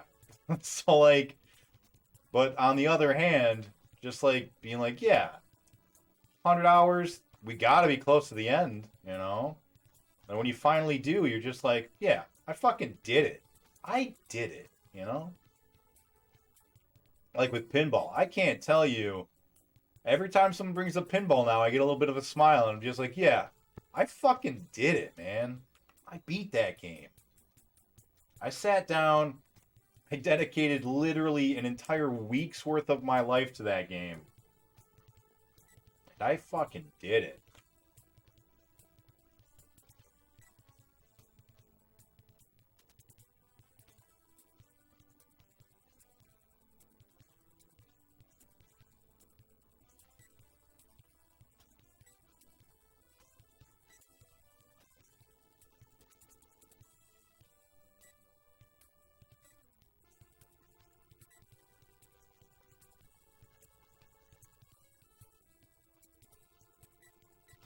Hey Willick, are you actually around, or are you just jumping into Gamble and Heist? Because I forgot yet again to give you guys a shout out. Although, I don't know, we've only got 10 people right now, and pretty sure they all know who you guys are at this point. If you don't, go throw a follow to BPN, Bread Ghost, Elmasta. Good guys.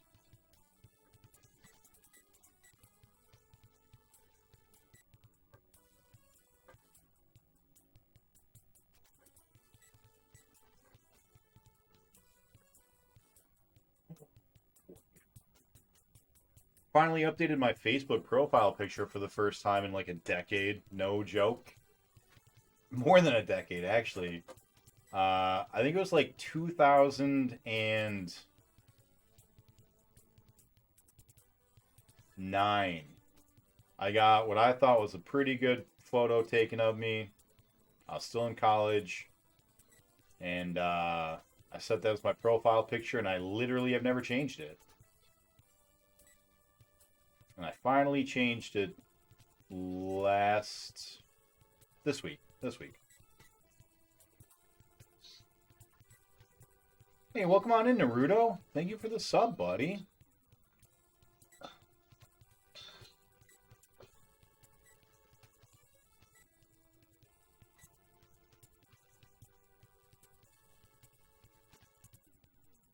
What a good song.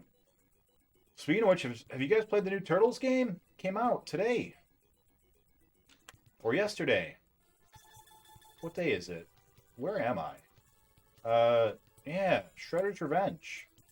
I think I want to pick it up and play it. But I just haven't yet. Jake's not really into beat 'em ups, so I don't know if he'd be super into it. My brother is in Texas, and he's really into beat 'em ups. He's the one that I played Streets of Rage 4 with the day it dropped. But I don't know, I don't really have anybody that would want to play it with me, I don't think. I don't really like playing games alone, so...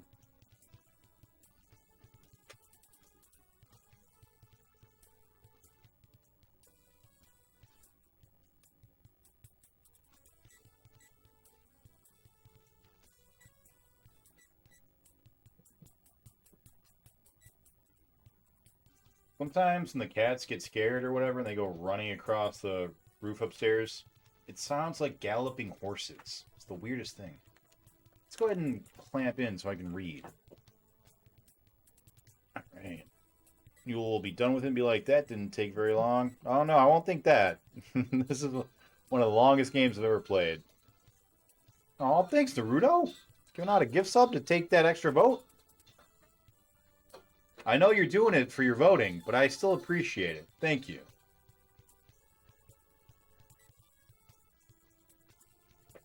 I'm glad that you care about the vote, you know? Keeping me from going crazy with that Space Harrier 3D. Because I swear to God, guys, if I beat this and then I immediately go into another Nightmare game, you're all going to make me go all out up in here. All gonna make me act a fool up in here. You know? I'll do it. I'll act a fool. Don't think I won't. I can be very foolish.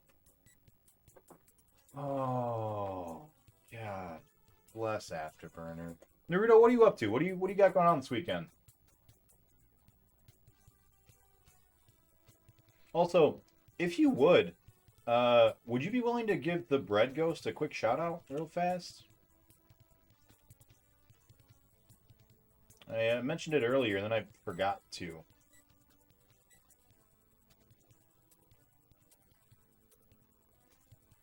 About to head out and go dancing. That sounds fun. If you guys don't know, Naruto is a dance machine.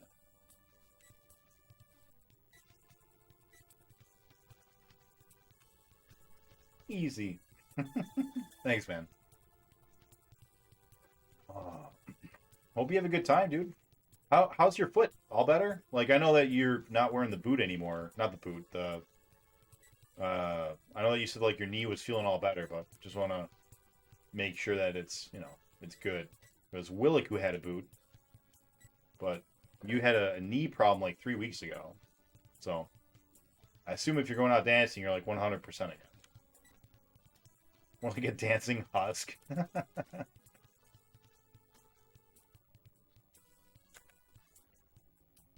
Have you lost it?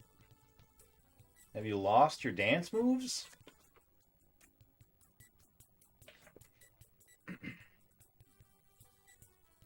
My little brother was getting married, and I was, you know, gonna walk in, and I was like, well, I gotta do a dance. That's the thing, right? You do a dance when you walk in.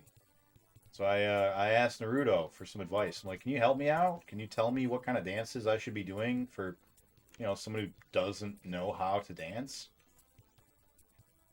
Give me some quality suggestions. Lost my stamina. Yeah, that'll do it. I played DDR for the first time last week, right before going on vacation. And yeah, I feel you. I could not keep up. Nose. Nose. What's going on with my nose? It's all weird.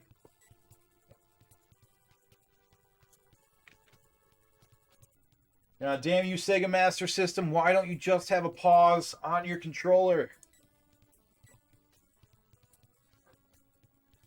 Oh, there's a cat hair in my nose. Oh boy, this is awful. Ugh. Ugh. Oh boy. Don't worry, guys. Don't worry. I'm fine. I'm fine. I'm not allergic or anything. It's just like it's tickling.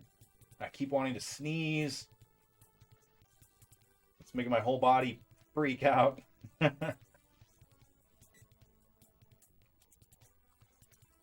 All because the Master System doesn't have a pause button on its controller for me to deal with things.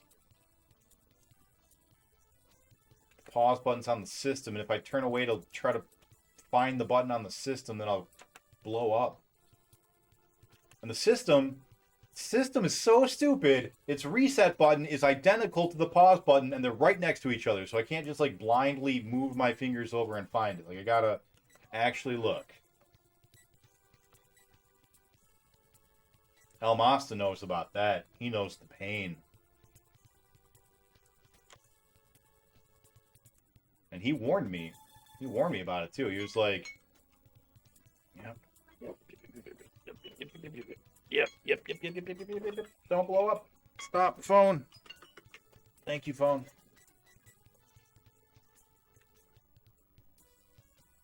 Alright, that was my alarm. It means I gotta go and pause the other system here in just a second. Damn it. Let's pause now. Is it this one? Yeah, it's that one. Alright, here we go. This is the one. Here we go. Here we go.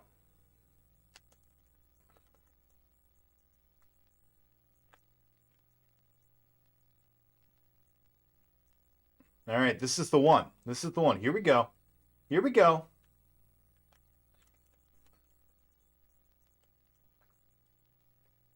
It wasn't the one. That wasn't the one. Ankle problem, but yeah, I'm good. Glad to hear that you are doing all right.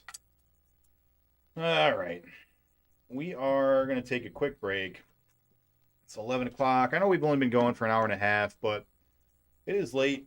So I'm going to take a quick break tonight. Right now, we'll be back around 11:30, and then we're probably going to go until like 2 a.m. my time. Let's go ahead and pause our timers. Upgrade our deaths one more time. Oh boy. All right. All right. All right. What did I miss?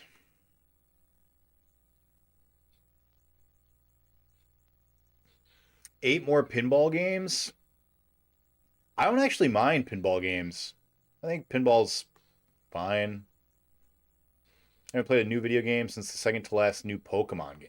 Second to last new Pokemon game. Is that the one on the Switch? Let's Go Eevee and Pikachu or whatever?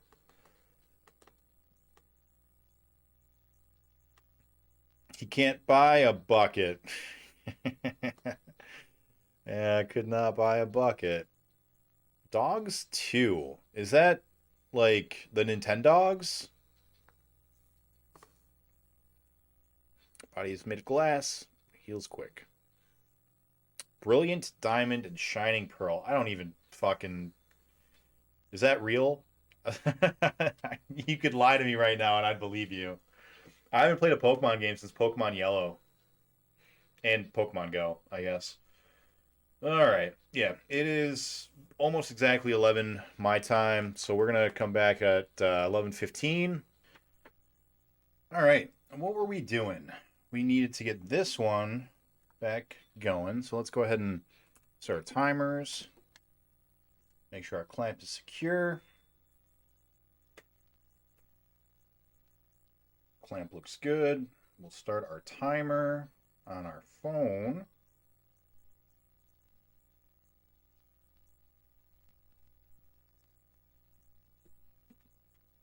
Move the clamp from the other game and unpause it. Here we go. Yes, I did, Willick. Yeah, I saw it. They posted it up on YouTube. You going?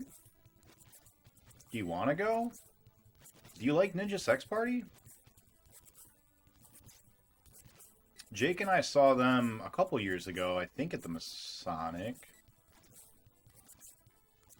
They're really good. I think it was their 10-year anniversary tour. That was when I was introduced to Planet Booty, which is a pretty good band.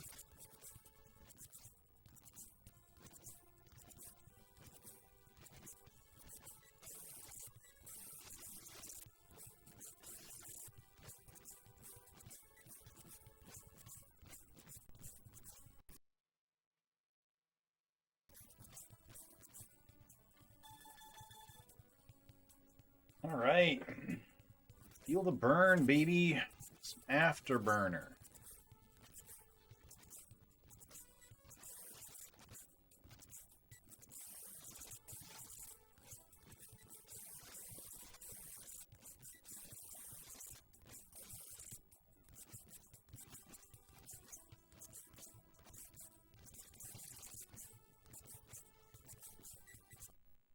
Oh, no.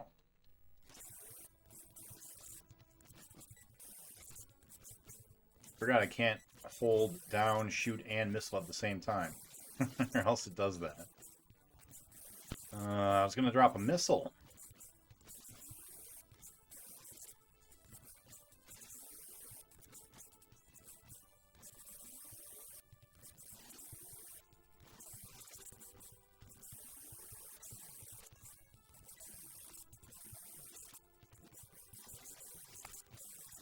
Well, look, have you seen the new Ms. Marvel yet?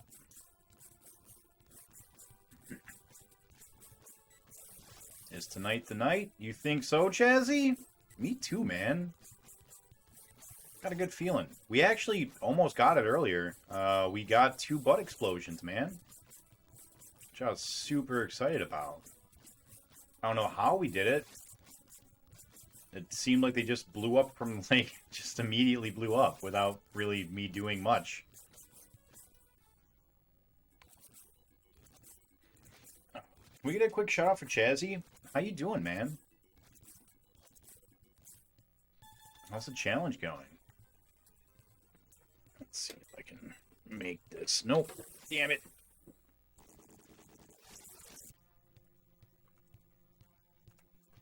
There we go.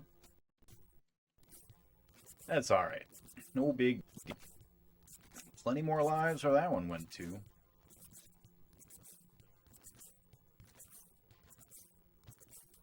Already 34 games in. Man, you're making good progress. How was 2K16?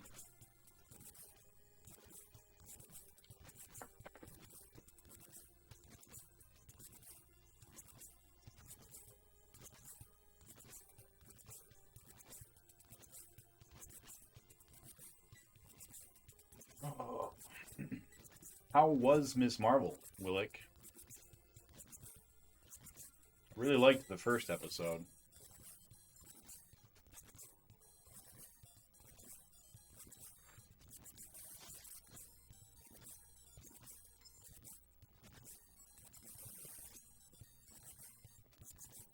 Doing alright. Challenge is going alright. Still plugging away with the horses on PS1. 2K16 is alright. It's gonna get to more of it tonight. Not sure I want to stream. That's fair. Yeah, anything in particular keeping you from wanting to stream, Chazzy? I had a day or two this week that I was planning on streaming and then just didn't, you know? Just wasn't feeling it. Of course, my problem is Afterburner. I have very seldom do I feel any sort of motivation to start up this game. But I did tonight. I got a boost of like, you know what? We're gonna do it.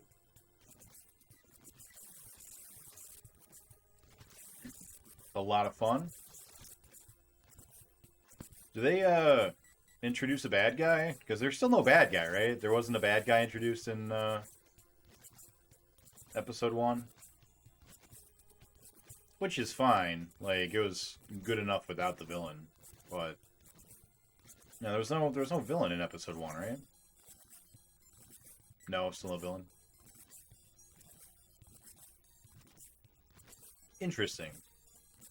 I wonder if they're gonna have like an origin story where there's just not a villain. That'd be kind of neat. That'd be different, unique.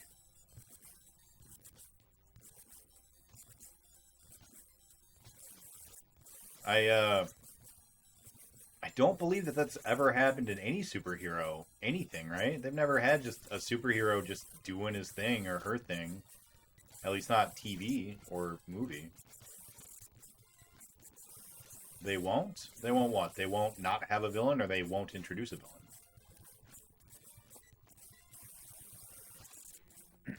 Is the villain just teenage angst?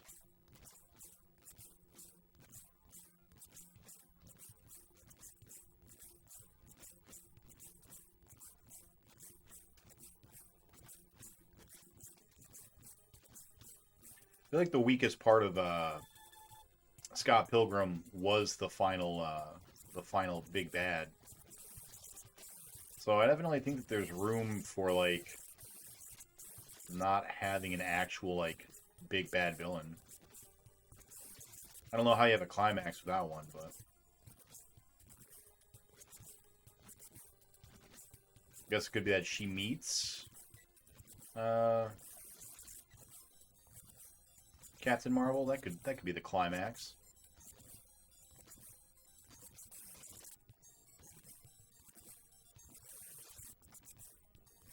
Speaking of big bads, gotta say, Stranger Things, little disappointed with the direction that they decided to take with their bad guy this season.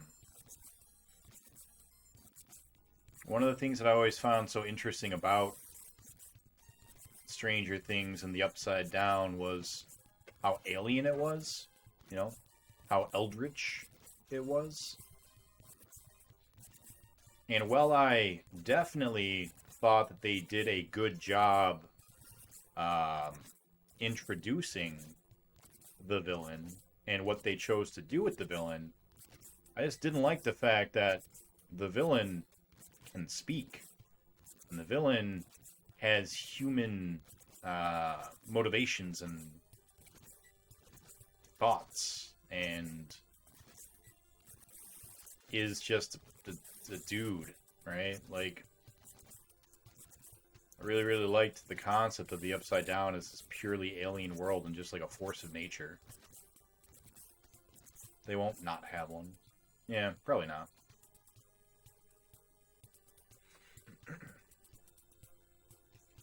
I felt the same way with Attack on Titan. I really, really liked when the Titans were just this force of nature. I don't know why that, I don't know, storyline, that archetype appeals to me and speaks to me, but I really have been kind of enjoying that type of a storyline where the bad guy is not like a bad guy. You can't reason with them. You can't barter with them. You just want to watch the world burn, you know? They're just a force of nature.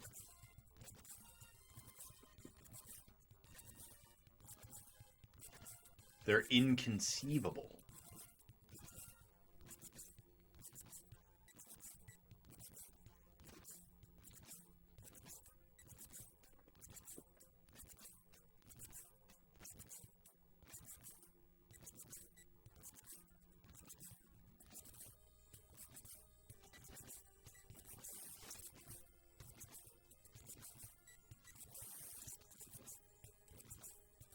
Have you watched Stranger Things? Like any of it?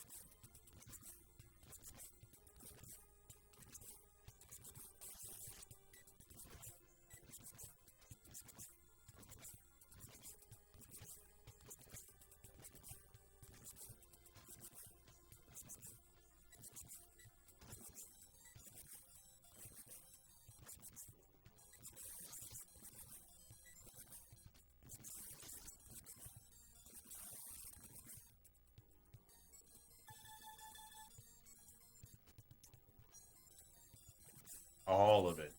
So what do you think?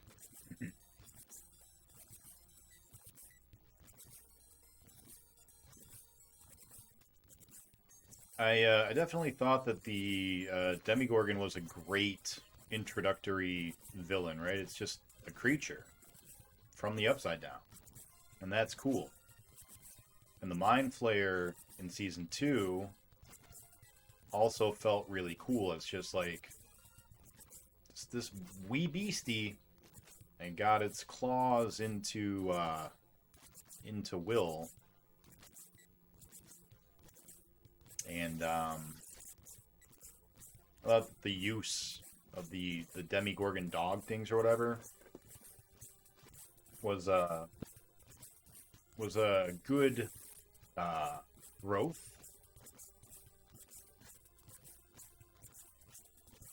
The stakes were raised, you know, as is wont to happen on a TV series as it proceeds through its seasons.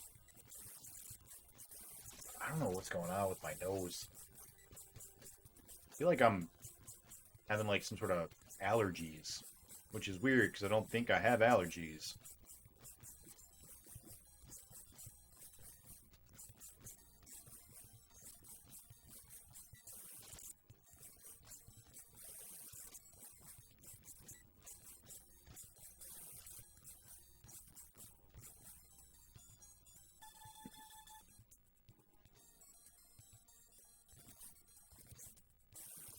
In Season 3,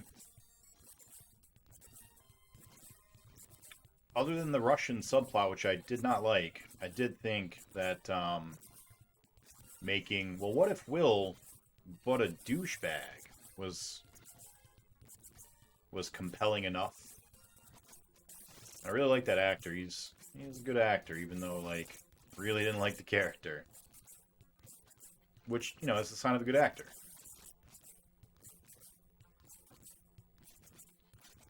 Season 4's villain, I like a lot of what they're doing with it. Just don't like its humanity.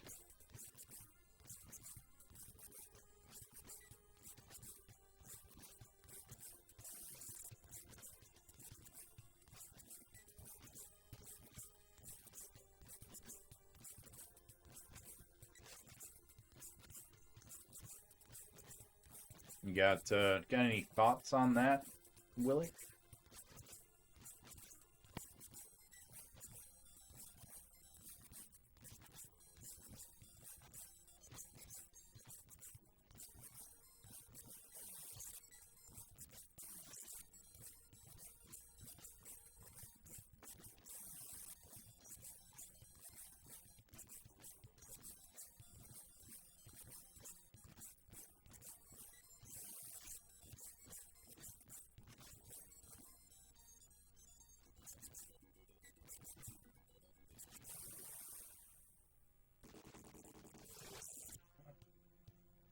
How do we win?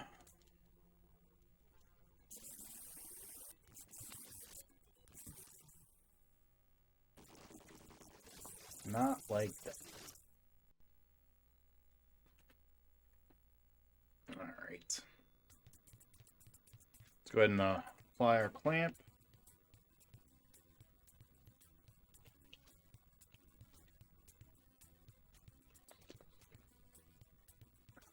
Clamp should be good. Let's double check. Confirm the clamp. Clamp is secured.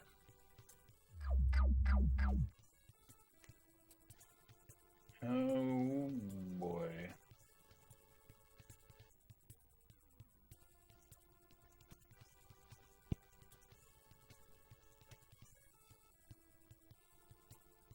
Start our timer. Ah.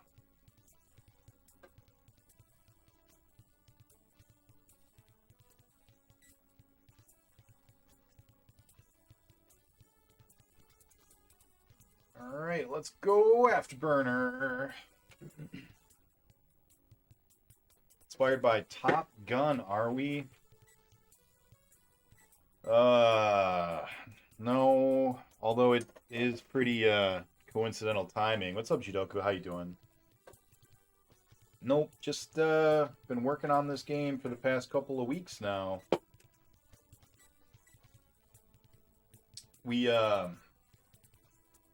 beat the entire 32X library, and one of the games on it was Afterburner for the 32X.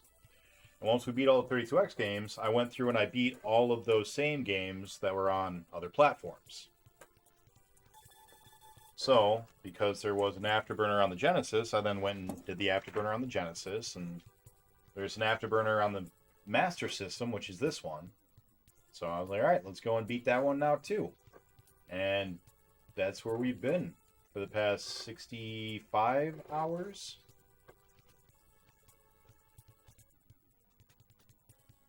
It says 63, but I need to add 2 more hours to it because we're playing 2 of them at once.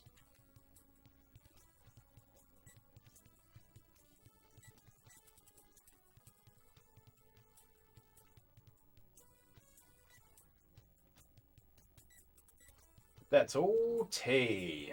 We are going to figure it out. We're going to get it. Gonna beat it. And once we beat it, we're going to move on to other games that are going to be fun. We're going to have a good time. Why are you flying in circles? So, this game, levels 1 through 11, if you just have your ship going to either the left or the right, upper left or upper right, none of the missiles can hit you for the first 11 levels. So I have a literal clamp held onto my controller, flying to level 11. Once we beat level 11, we'll switch over to that one and we'll play that one. And then we'll have this one auto-running to level 11. That's why we're running 2 of them at once, because the game plays itself. Here's one of our 2 clamps. The infamous clamps.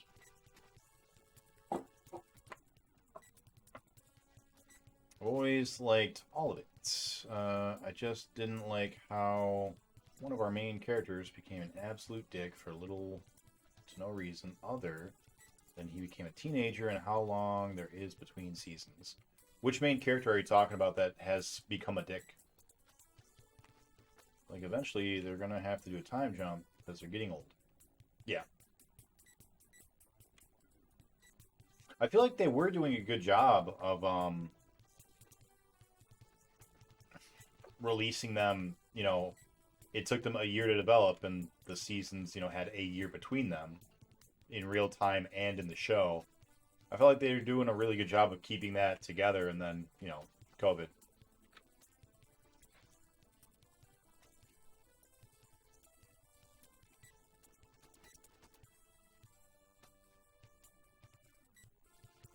But I don't know. I mean, they're freshmen in high school right now, and they basically all hit puberty at the same time, so I think they're still close enough.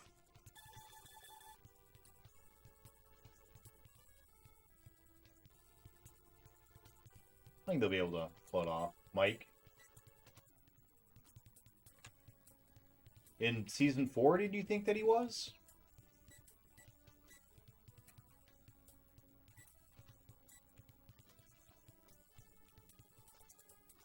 I didn't really feel like he did anything, really, in season 4.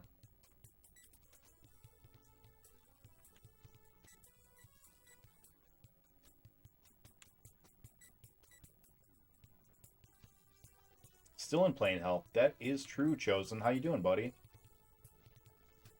Have you officially expanded your challenge to beyond the Wii?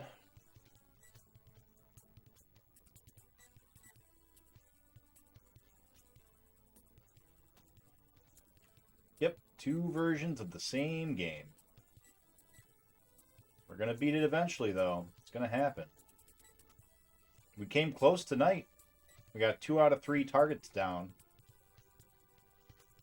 It's only, I think, our second time ever doing that. So, if we can do that a couple more times, we'll be, we'll be moving forward, making some progress.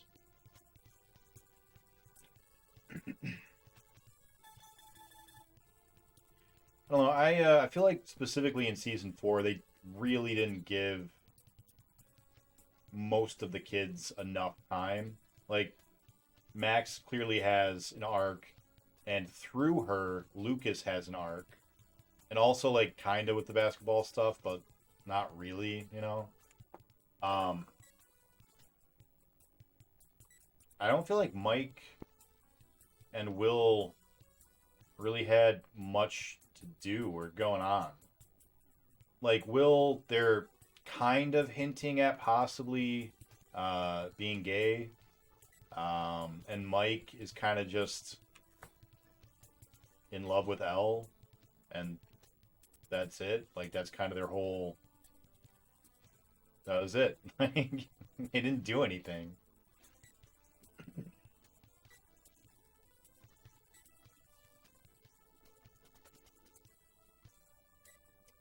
I didn't like the fact that they split up the group.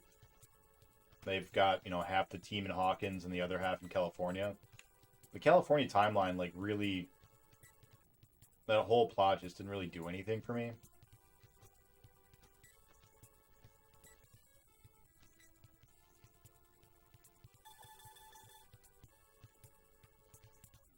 I liked Elle's development, and, the skate scene was cool. I liked seeing that.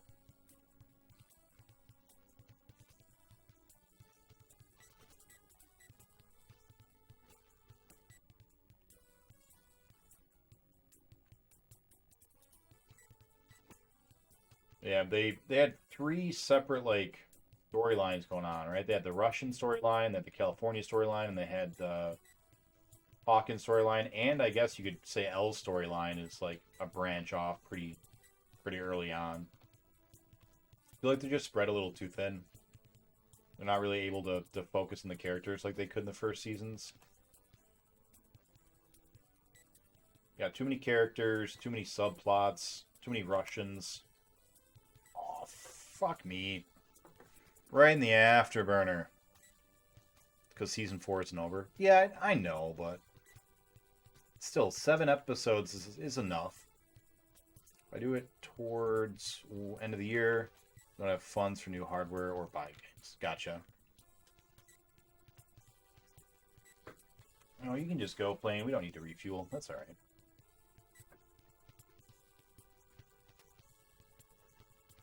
I didn't start season 4 of Stranger Things yet. I've been trying to keep it relatively spoiler-free, Cafe Man, so I apologize if I said more than you wanted to hear. Appreciate the lurk as always, Willick. But, yeah, short of it is, it's still good. Stranger Things 4 is still good. Yeah, I'm just not a fan of some of the directions that they decided to move into. I still think that the characters are enjoyable, the actors are all good. General tone and atmosphere and everything is still great. But yeah, I'm just the Russian subplot from season 3 like is kind of continuing a little bit, and I'm not a fan of that. And there are a couple of new characters, and yeah, just feel like they're spreading it out a little bit too thin, going a little too big, and I don't like the new bad guy, because the new bad guy feels different from the previous upside down bad guys.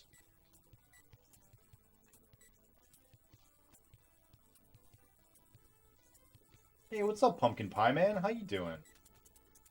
Welcome on in, Raiders. Welcome to the Afterburner double feature.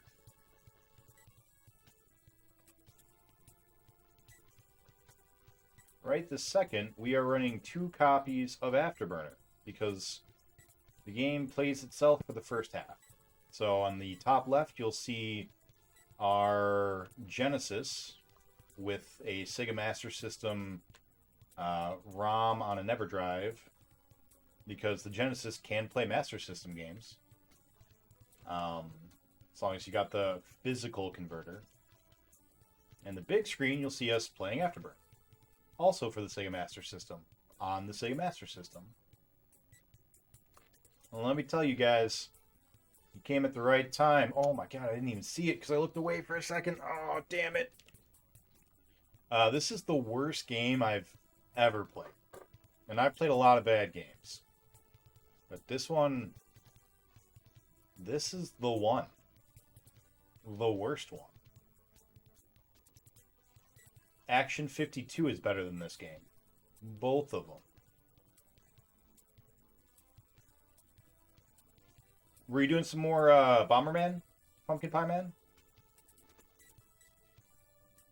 Also, what is your streaming schedule? I feel like I see you on really, really early every morning.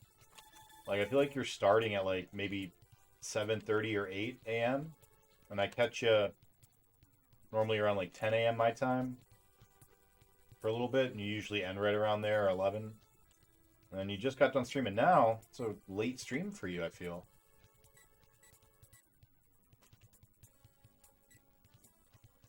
Oh, playing some Shredder's Revenge? Oh, and you're doing a biphasic sleep? How's that working for you? I tried doing alternative sleep schedules during college. I just couldn't keep it up. Life was just too demanding of me to be awake during, you know, core business hours of this hemisphere, I guess.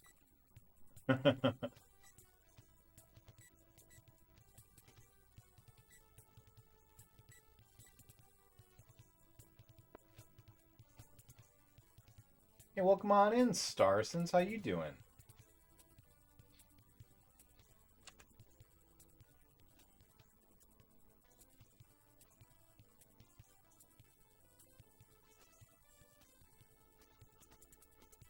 Kids look much older now. They are. They are much older now. Yeah, they all hit puberty at like the same time. And they had, you know, 2 or 3 year gap because of COVID.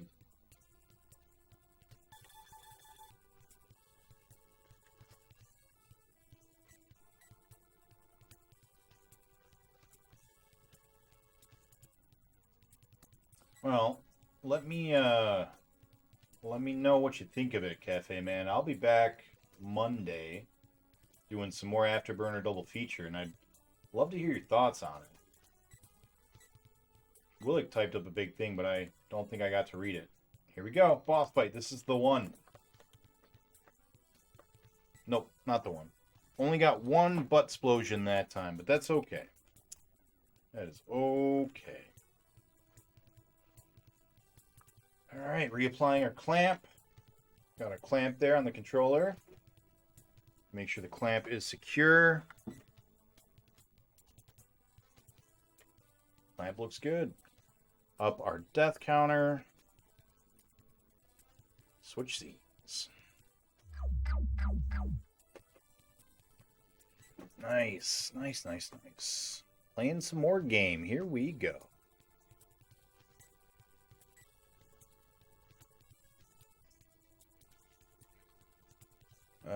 He did not write a thing. I don't know why I thought he did.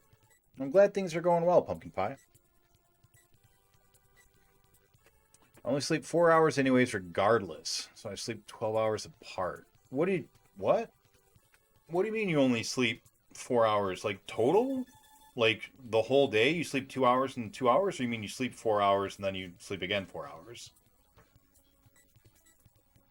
I tried doing that, and I tried doing the, I think they call it the Iron Man or whatever, where you sleep for like 2 hours every, or, yeah, 2 hours every 6 hours, I think. 4 hours, I think. Gotcha. Every time you say clamp, I think clamps from Futurama. Yeah, that's what I think of too. Restarting our timer so we know when to look. I'm almost out of Wawa.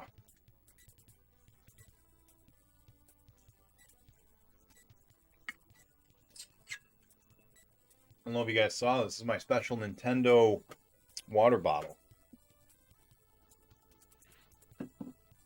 I use it to, you know, store water in bottle form. And then I drink it. You know. It's pretty innovative tech. How is Shredder's Revenge? I was seriously considering not streaming Afterburner tonight and streaming that instead. But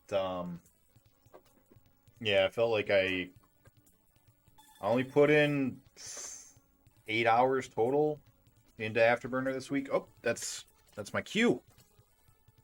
This is our baby clamp. You see it? Baby clamp. That's for our second controller.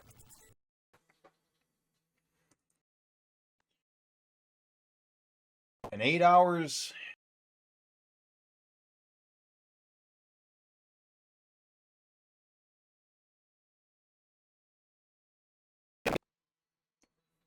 I decided to do the responsible thing? Question mark. Play some more Afterburner. But what's cool is we've already put 5 hours in to this game today because we have to double up our timer because we're playing it 2 in 1. So that's cool. We get twice the credit, man. Who's there, buddy? You're going a mile a minute. Whoa there, buddy. You're going a mile a minute. Yeah, I gotta talk or else it's silent and I can't look at the chat very much or else I get blown up.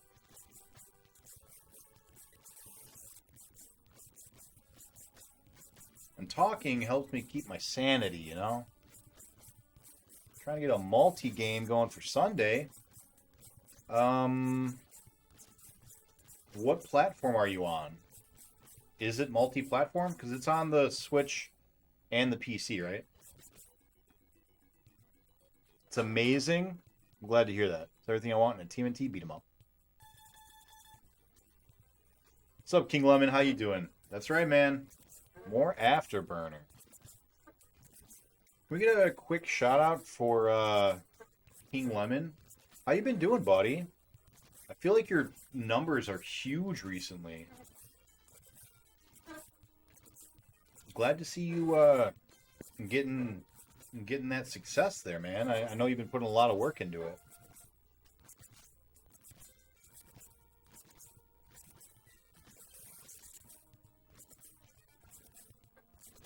What are you doing last? Solo queuing Valorant. Nice. It has crossplay, so I think the Windows Store and the Steam version can play together. Is that what you're on right now? Is Steam or Windows? And Xbox? Oh, it's on Xbox? I didn't know that. I haven't decided what I want to pick it up on yet. I feel like getting on the Switch will be easier to make couch co-op a thing. I'm not really sure how many people I'm going to actually be able to play couch co-op with. I don't think that my girlfriend likes beat-em-ups. I don't actually know, though. I guess I could find out. I know Jake's not super into beat-em-ups. I can probably convince him to play it with me, but, like, I don't know if he'd actually want to.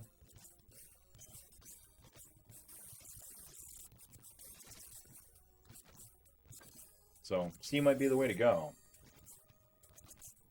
Depending on what time you're doing it, I'd be down to jump in on Steam if you're doing it late enough. I'm hanging out with my girlfriend for the weekend. Tomorrow we're going to a giant bounce city thing. It's like, I don't know, world's biggest bounce house or something. It's this huge bounce thing. And then it's gonna still be over there Sunday, but I don't know what time I'm coming home. So if it's late, might be able to jump in if you're looking for someone. freaking miss couch co-op games. Me too. I still play them every chance I get. I try to meet up with my brother every once in a while to do something, but the last thing we did was Streets of Rage 4 when that dropped.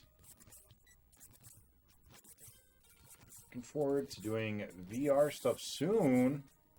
That's exciting.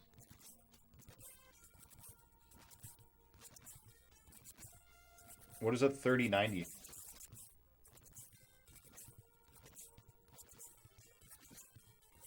Yeah, Bounce House should be fun. I'm looking forward to it. The only time I've seen so far is 3 p.m. EST on Sunday. Okay. Yeah, that'd be probably a little too early for me, but if you guys are still going later. Are you gonna be streaming it?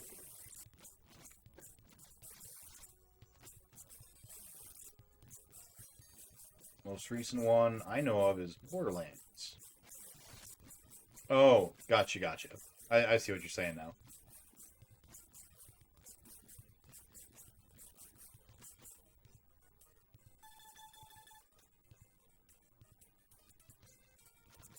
Oh boy. Guys, I am so looking forward to beating this game and moving on to Space Harriers. And hoping that we're able to beat Space Harriers quickly. But one of the Space Harriers is 3D. We're going to be playing Space Harrier in 3D with 3D glasses. That's going to be kind of fun at first. And then when we're done with the Space Harriers, it's on to the Ataris. And I am so stoked to be playing Atari. Almost every Atari game is 2-player, so that's really exciting. Me and Jake are going to be playing through a lot of them. Most of them are really short, so that's also cool. No more Nightmare games. Well, not many Nightmare games. We got a bunch of light gun games. That'll be fun. It's going to be a good old time.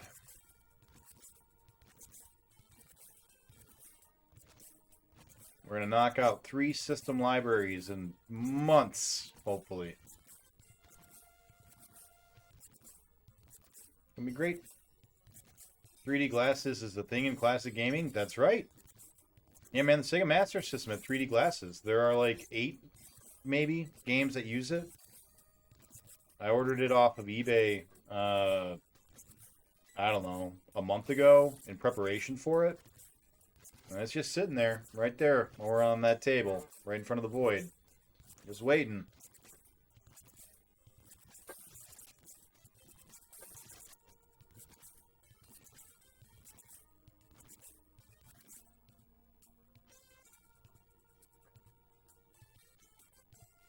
So big I had to buy a new power supply. The electric bill is going to suck. Sound interested? Yeah, let me know. Like I said, if it's late enough on Sunday, I would love to jump in. I haven't played it at all yet. And I love TMNT. Big fan. Love all the beat-em-up games. I even enjoy the tournament fighter games, man. That's how you know I'm a diehard. I beat the tournament fighters, man. All 3 of them. And I can tell you which one's which just from looking at it, because all 3 tournament fighters are 100% different games. Even though they have the same box art and the same name and the same commercials. I even know who Venus de Milo is. Fucking, yeah, man.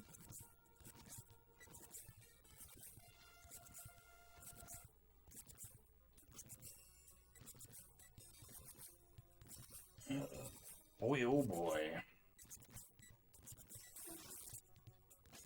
Who is the best turtle? Who is your favorite turtle? I feel like we've not had a turtle talk in a while. I'll tell you something. If there's something I like talking about, I like turtles. I know she is too, but we don't talk about that. Yeah. I haven't done any of those. For me, it was long plays of TMNT 2 and 3. Turtles in Time. Yeah.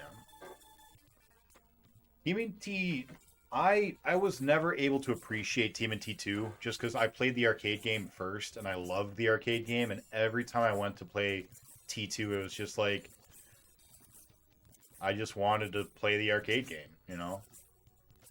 I was like, it's so similar. Like, sure, it's got an extra level or two, but it's the same game, just worse, and I wanted to play it. And then I had played Turtles in Time and Hyperstone Heist before I played T3. So T2 and T3 are like kind of the black sheep for me. They're still good. They're still fun. I still enjoy them. But I missed playing them when they would have been like, oh man, this is so good. You know? So I already had better things that I had played. Yeah, Turtles in Time, amazing game. Big Apple, 3 a.m.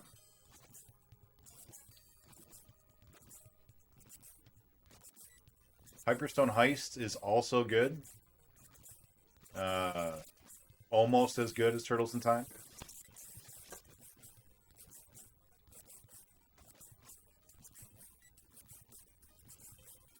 Willick's favorite turtle is Michelangelo.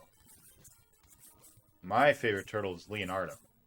But I think Donatello is usually the best in the video games, so I usually pick him.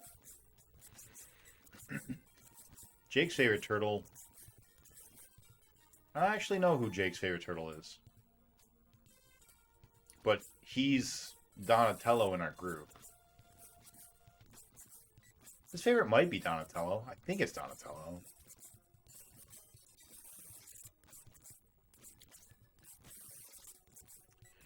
For us, we didn't have access to those titles, so the home console, specifically NES, was all that we had, so I played those two a lot. I'm a Donnie fan. Have you heard the Four Humors theory that turtles are sort of the primary colors of personality, and most people's favorite turtle is the one that they relate to the most?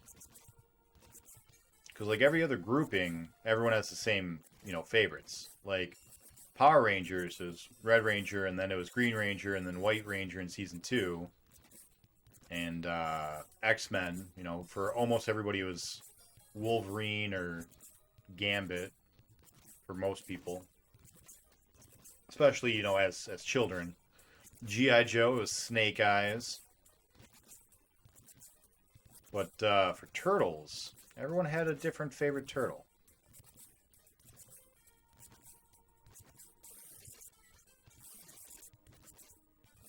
And the theory is because each of the four turtles represent the four Greek humors so well.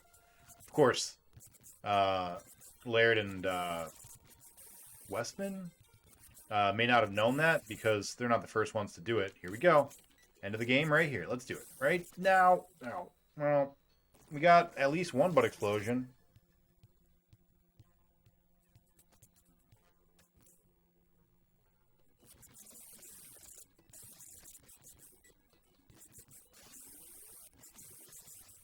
Got two there.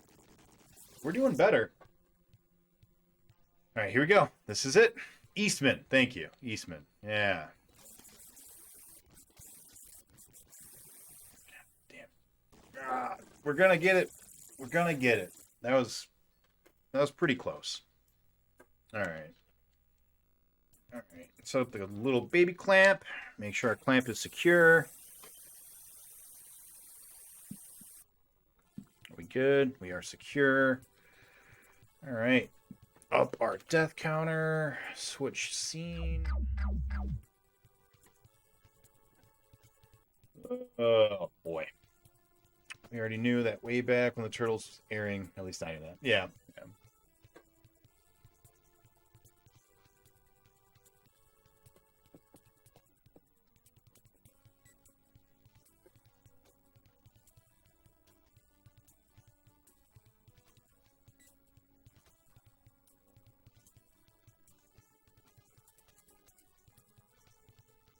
Let's go, Afterburner.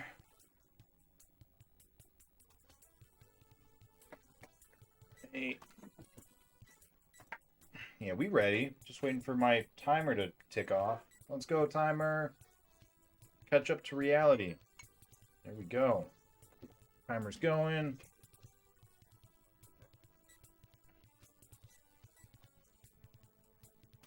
Yeah, Turtles weren't the first one to do it, you know. Scooby-Doo did it. Fantastic Four did it. Sex and the City did it.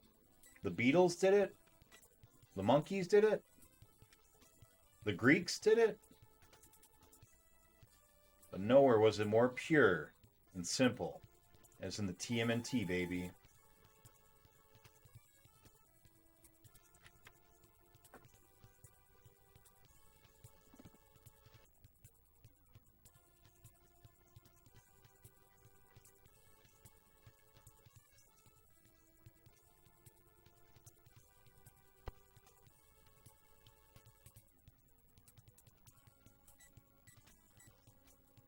I think talks about this every time someone brings up their favorite turtle. It's just a. That's true. I do. But I really enjoy it. I really appreciate it. It's a really, really neat concept, and it fits so well. And it really explains why in a lot of groups it's hard to like delineate character traits in a way that means something.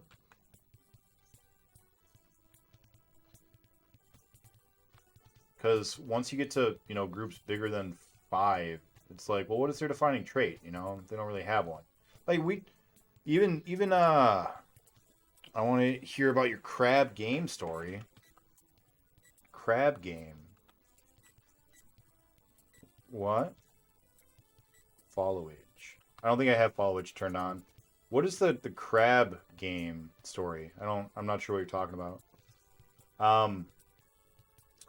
I think Stranger Things could fit into that, right?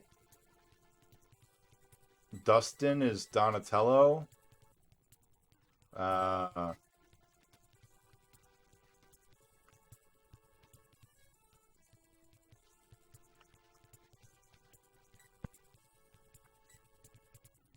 Maybe they don't fit perfectly. Do they?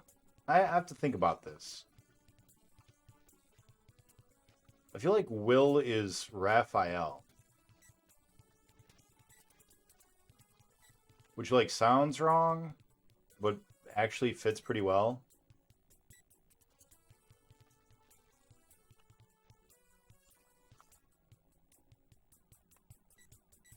Mike is Mikey. And Lucas is Leo? Is that right? I feel like that's true, especially with the most recent season. Like, I don't know. I have to think about that. But that's like a group of 4. They should, in theory, fit the TMNT mark. The 4 humors. Oh, Squid Game. Squid Game. You want to hear my Squid Game story? What Squid Game story? Human mind wants to categorize people and organize people, but life isn't 4 personality traits, cookie cutter over, or 12 personality traits or anything. Well, I don't disagree with you, but we're not talking about real life people now, are we? We're talking about fictional characters. And fictional characters do often play into stereotypes and cookie cutter styles. We use fictional, or rather, we use shorthands in fictional storytelling all the time. And stereotypes, motifs, archetypes is what I was actually looking for. Character archetypes is a thing that we reuse over and over again to shorthand, get people to immediately know what this character is, you know? So, while I agree with your assessment that trying to categorize people into 4 classes or 12 personality types isn't really useful, I do think when you're talking about fictional characters, it's usually more applicable than not. I wonder how this works in regards to friend groups, because amongst my in real life friend groups, we got all the turtles covered. So it's funny you say that. That is our group as well. If you go into my Discord, you'll see that I've got a Leo. Alzo, who is not very often, he's Raph. Jake is Donnie, and Willick is Mikey.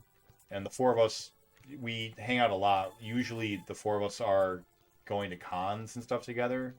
I made a video game, and we would go out to conventions all the time to like demo it, and it was the four of us for the most part.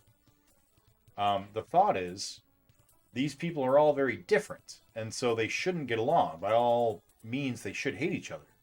But those four archetypes depend on one another, rely on one another. You need someone to be the ambitious one to be like, hey guys, we're going to go and do this. You need the smart guy to kind of make things happen and make things work and know how to get stuff to actually go the way it needs to go. You need the guy who's driven by emotion to kind of tap into everyone else's, emotions, to read them and to be like, hey man, let me be your mom for a minute and like check in on you. How you doing? And you need the fun-loving guy to keep the spirits going, to keep everybody uplifted and upbeat.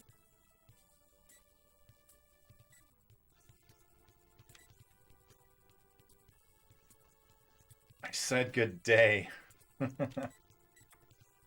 What's Squid Game? I'm uninterested in this conversation. Will see myself out. Thank you. What's Squid Game discussion were we talking about? Have you seen Squid Games yet, Starsons?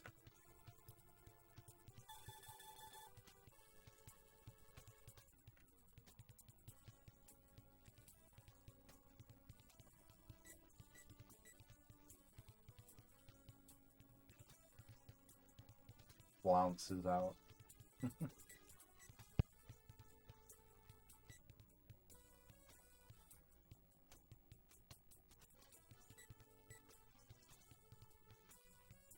Don't mind Starsons. He's Raphael. Just thought, I wonder what would happen if one of the questions on a job interview is which turtle are you? And organized groups based on that. Huh. That's actually a really interesting idea.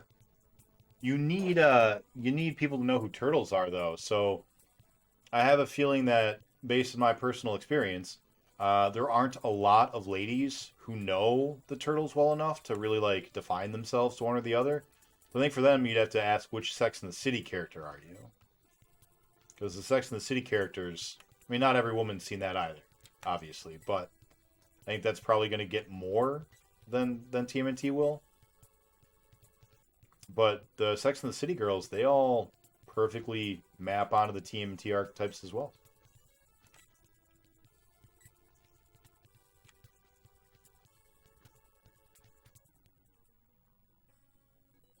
I think Starson's really left.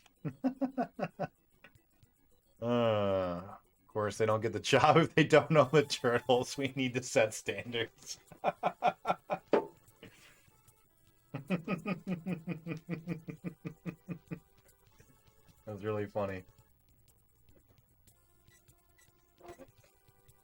My nose has been bothering me all night.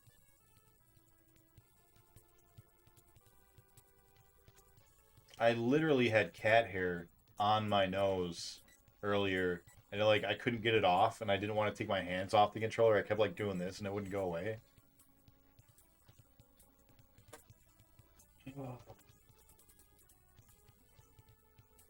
We're gonna beat Afterburner. It's gonna happen one of these days, and then we'll have other games, and it's gonna be the best. I'm going to be so happy until we get stuck on Space Harrier 3D. And then I'll be sad again. But then it'll be fun again. And I'll be in unknown territory, uncharted territory. I only know of one person that seriously tried to do an Atari challenge. And he was also doing a different challenge at the same time. And that one really took his focus, Hippolito Picardo. He was doing a second generation challenge. So Atari and ColecoVision and all that. But his primary goal was to beat all the adventure games. And that was really his main focus. So I don't think he got super far. in the Ataris. I don't know. I haven't checked his challenge doc in a while, and he hasn't streamed in a while. He's been really busy the past couple months, and I guess he just hasn't had time to stream for a while. But yeah, other than him, I don't know of anyone that made an honest attempt to play through all the Atari games. So it'll be exciting.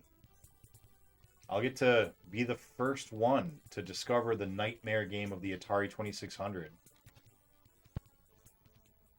As far as, you know, challengers go.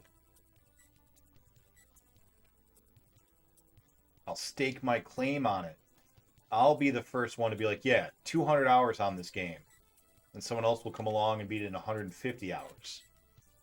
'Cause that's how our challengers go. Basically, every single time a new challenger comes up to the game, they beat it quicker than the one before.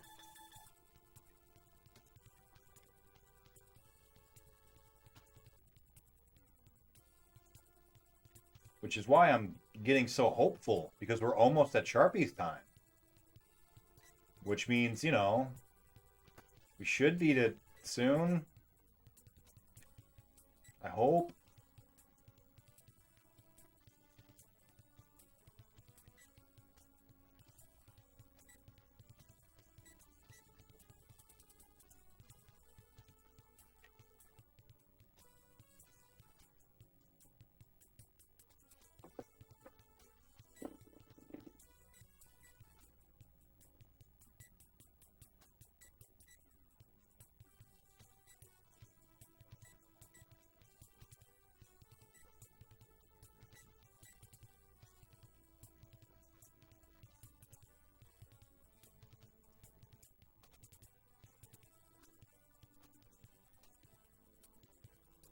I looked away for 1 second to see what time it was.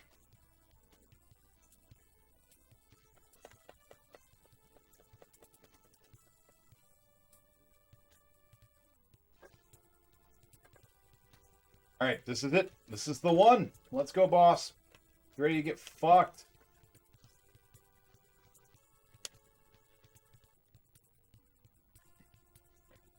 Did we get any butt explosions there? I think we did. Nope, not one. God damn it. Whoop. Wait, our clamp. Yeah, clamp is good.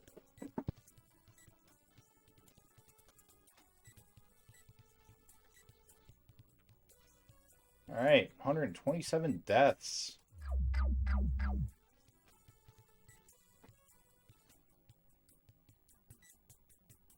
Get our timer going again. At least we got a little bit of a break. What do you have to hit on this guy? So he's got 3 rocket launchers on the back of his on the back and bottom. So it's called the Flying Fortress. And there are 3 little red, they look kind of like the afterburners themselves. 3 little red circles. One's right in the middle, the other 2 are on the ends. And what you have to do is line up your missile reticle with them, hit the missile button, line it up with the next one, hit the missile button. The problem is you can only have 2 missiles on screen at a time. So what you end up having to do is like perfectly shoot, and hopefully the first one hits and you can get the second missile back on the screen again with another shot. The problem is he doesn't seem to go in the same direction when he spawns. He like goes in different patterns. So I don't know if you can just learn a pattern and like get him. Yeah, I don't know. The biggest problem though is that he shoots a missile, those little rockets that I've been dodging. He shoots one of those out of each of his launchers, and you can't dodge them. You have to shoot them. The problem is you can't shoot them consistently at all. It's a total crapshoot. So that's why this game is so hard, because you can only have 2 missiles on screen at once, which means you have to survive at least one wave. And if you get really lucky, you can blow them up after that first wave. But so far, we've only been able to get 2 butt explosions. Give them the clamps. That's right. That's right, Chazzy. Give them the clamps. Oh, game.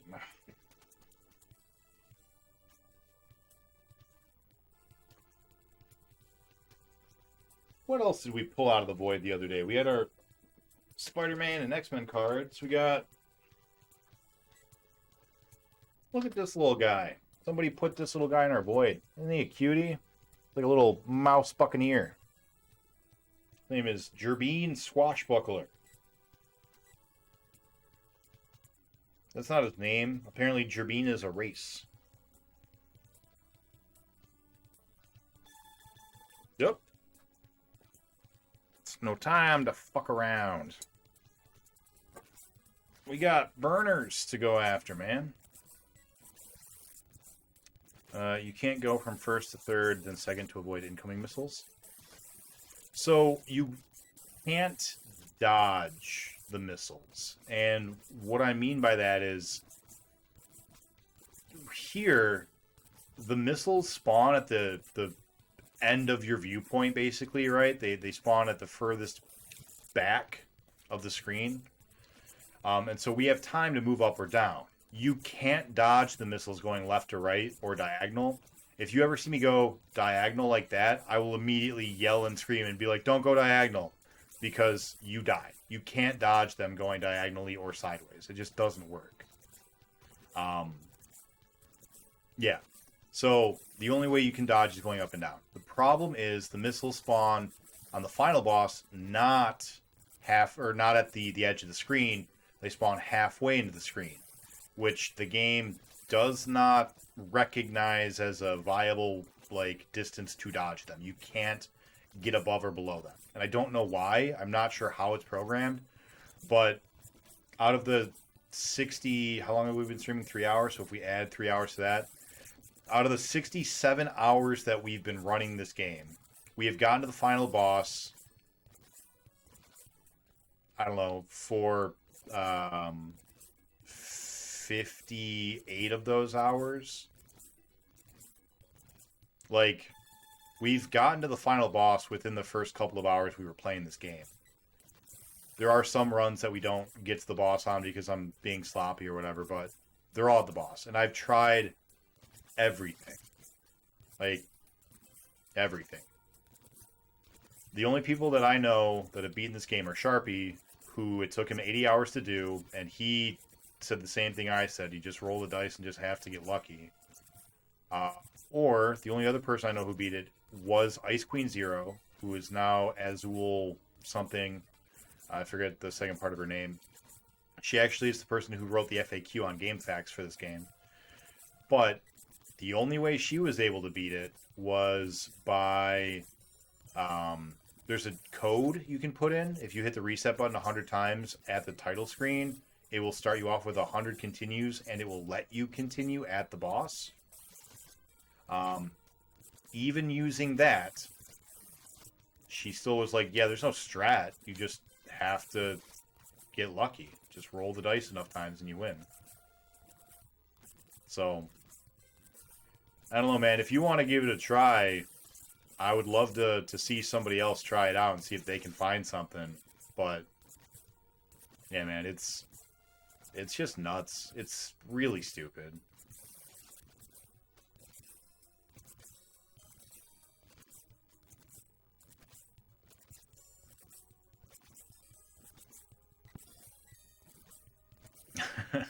I genuinely mean that, by the way. If anybody wanted to play this game just to be like, I'm going to figure it out, I would 100% be there. This is your flogging, not mine.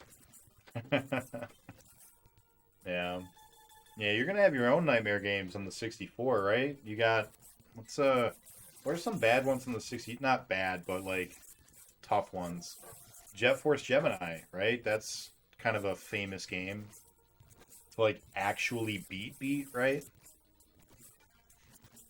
I've never played Jet Force Gemini for more than 10 minutes, so I don't really know the details, but my understanding is you have to collect people. You have to find hostages or something and collect them all, and they're hidden really, really arbitrarily, and was easy and already done. Oh, alright. Well, maybe not. Did you 100% that one? I thought that one was supposed to be really hard to 100%.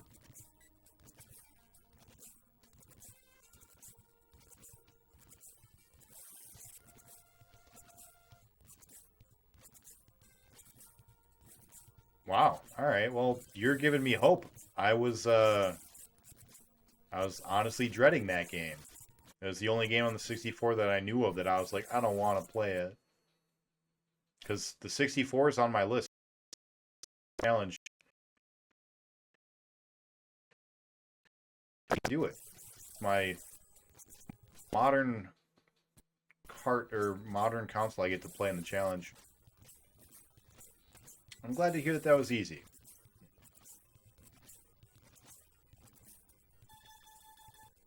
You heard it too? Yeah, like I said, it's pretty... Oh, I didn't... What is up with my Twitch? My Twitch has me frozen. Let me see if I can refresh without dying. There we go.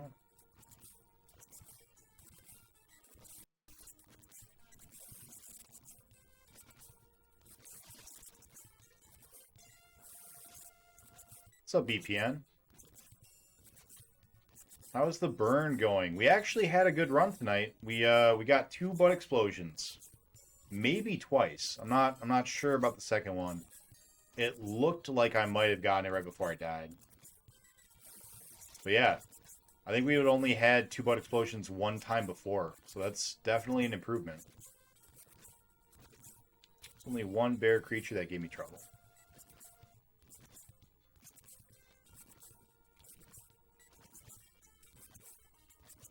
BPN, is there any game on the 64 that you can think of that is going to be a challenge to beat? Like anything on the 64 that stands out to you as difficult? Pumpkin Pie Man is trying to beat all the 64 games, and I was trying to think of what nightmare games might await him. Pokemon Stadium. Oh, yeah, because you need to upload your actual Game Boy Pokemon, right? Was rental is supposed to be a nightmare? Yeah, that's right. That's right. My very first Game Boy game that I play might be Pokemon just for that reason. Just a heads up, when the game gives you flares, use them to light up where you find them. Pokemon Stadium has made some people quit their challenge. I'm outright going to go and get my Pokemon. Like, that's allowed. I'm going to do it. Why would I not? In fact, that's the point of the game. Already got that covered. Already have 100% text red blue. Yeah, that's right. You know, that's what I'm saying. That's what I'm going to do too. I'm not playing around. Fuck that. I'm planning on adding the Game Boy to my challenge anyways because of the fucking Super Game Boy. Might as well just do it.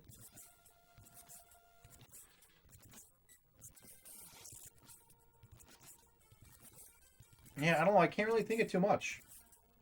64 games are pretty, you know, I don't want to say easy, but I can't think of any that are what I'm calling nightmare games. Which, by the way, BPN, that's my official term for them. That's a thing now. There are nightmare games. They're the ones that get a 5 out of 5 on the difficulty curve. And so far, there's only been 2. Virtual Pinball and this guy. I didn't even give Battletoads 5 out of 5. I gave it a 4.5 out of 5. And that game, that was a hard game.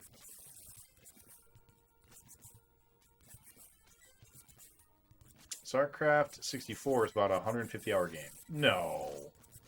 No, it's not. I owned StarCraft 64 as a kid. It's not.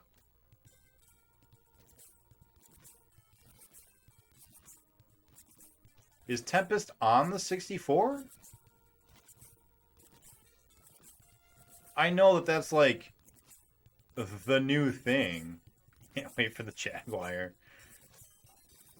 As soon as Afterburner will get out of the fucking way, I'll get started on it, man. My plan is to do all the Ataris as soon as we're done with this and the Space Harriers. But this piece of shit just can't let me go. Can't let me go. It loves me too much. StarCraft 64 has 6 episodes. Did you play them all? Yeah, I did. And I beat them. I beat the whole game first on PC, and then I beat the whole game again on the 64. Don't get me wrong, it's not super fun on the 64, but say it's a 150-hour game? No way. No way. I'm pretty sure there are 10 missions in the first 3 campaigns, and then I think 8 missions in the second 3 campaigns. So you got 18, 36, 54 total missions. And the first 5 of each campaign, so the first 15, well, of each of the first campaigns, are done in like 20. So that's 5 hours right there for 15 missions.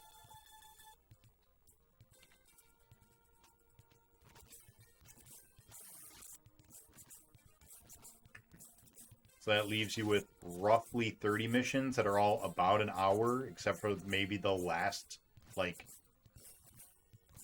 4, which are going to be about an hour and a half. Yeah, no way. And let me rephrase that. If you have any idea what you're doing in StarCraft, like if you've played StarCraft before, you're going to beat the whole thing in 50 hours, if that. Yeah, no, probably around 50. Yeah, 50 is probably fair.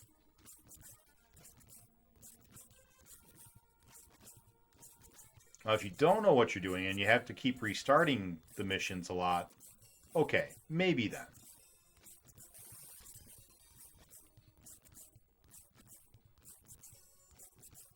But yeah, if you've played StarCraft before, then it'll be easy. Not easy, but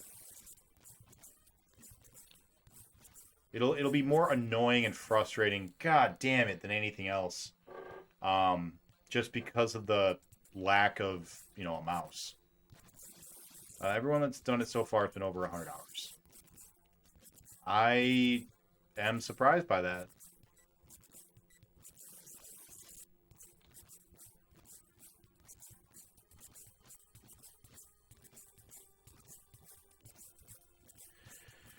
I don't know. I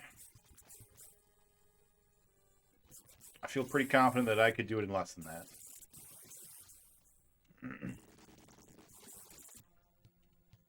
Who's done it?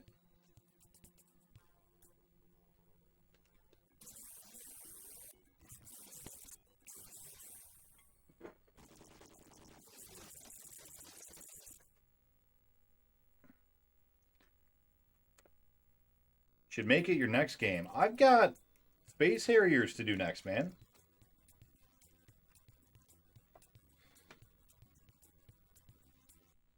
Alright, let's make sure. But I would actually be happy to do it.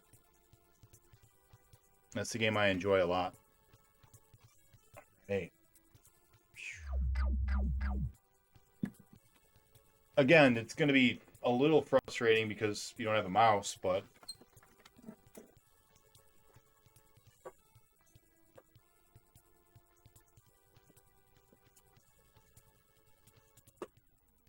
oh, what time is it? 12:30.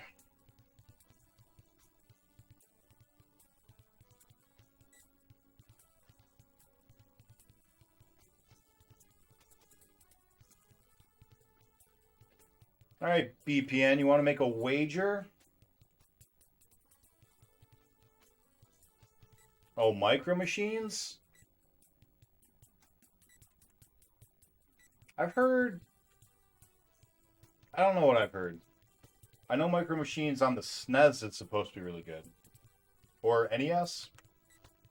I don't know. PSX Maniac is, like, obsessed with it.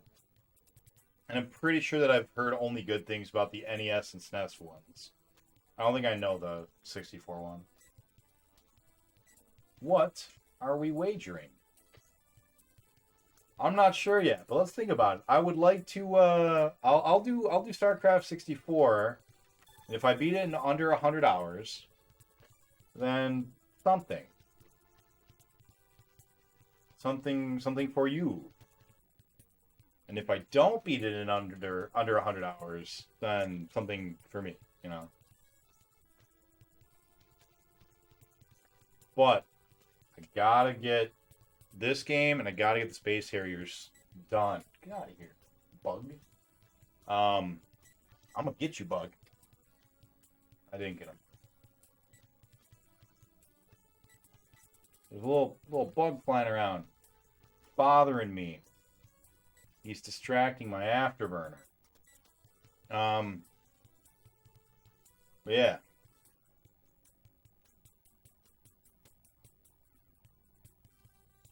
I don't know. It's not gonna be fun. I'm not gonna have the mouse when I play on a controller. That's gonna suck.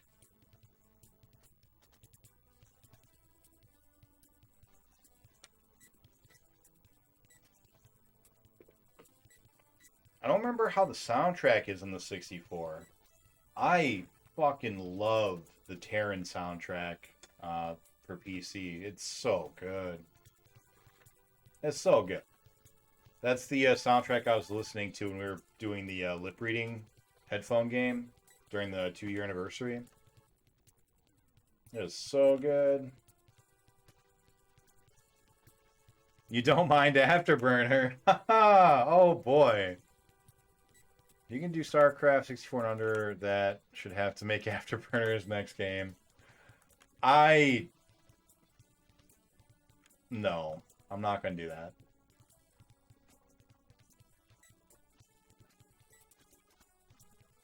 Nope, I do not wish this on you.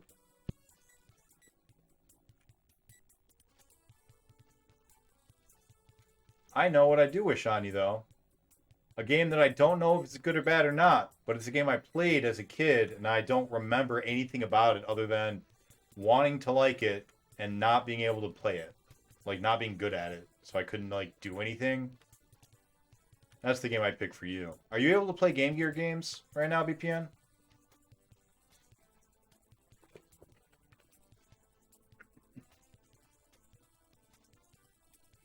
Or do you want to do Tempest Jaguar just as curiosity? I've got my Jaguar. Whoop! Don't look away, Nick. Oh my god, I almost just died. I've got my Jaguar sitting right there with the EverDrive with Tempest on it. Ugh, I could give it a try.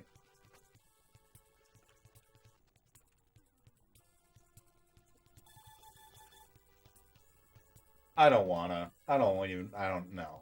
Nope, don't even wanna. I've got at least one Nightmare game sitting in front of me. Potentially Space Harrier 3D, from what you guys are saying, is another one. So I'm good with skipping Tempest for now and just not even acknowledging that it exists for a while.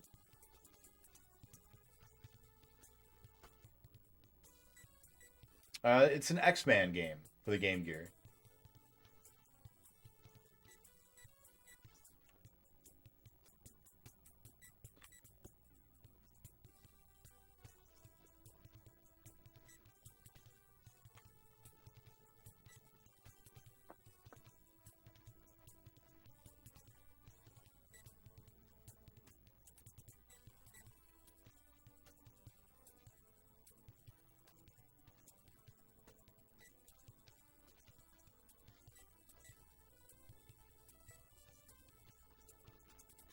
I don't know what it's called. I don't know if there are multiple X-Men games on the Game Gear or not. But I had an X-Men game, and you could pick probably Nightcrawler, Cyclops, Storm, and Wolverine, maybe. Might be those four. And I owned it, and I could never get anywhere. Whoa. Just ones with broken controls. This wouldn't bother you? It's just bad? Alright. Everyone's got a different anti-kink? I don't know. I don't know what the word is. Peeve, I guess. Mine is dice rolling games. I don't like if I can't increase my chances. don't like when there's not a strategy to learn.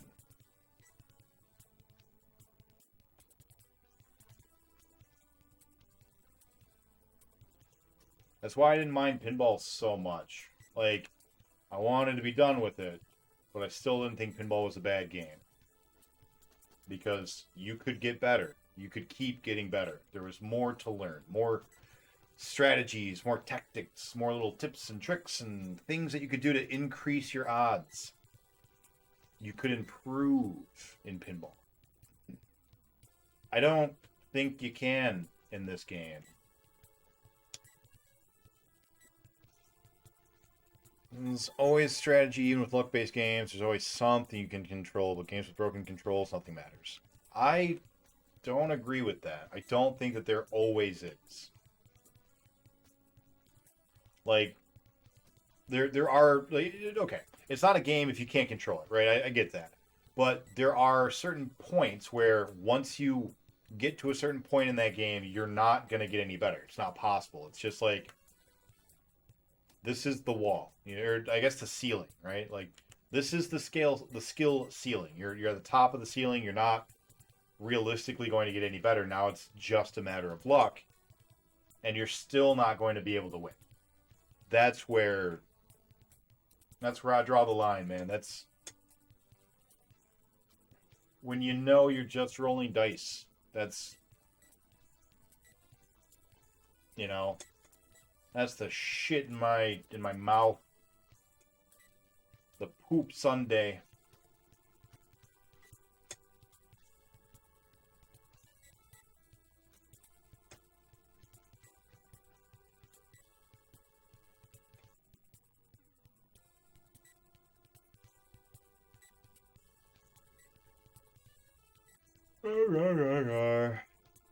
You'd absolutely hate South Park 64. Are you talking about the shooter? The first-person shooter?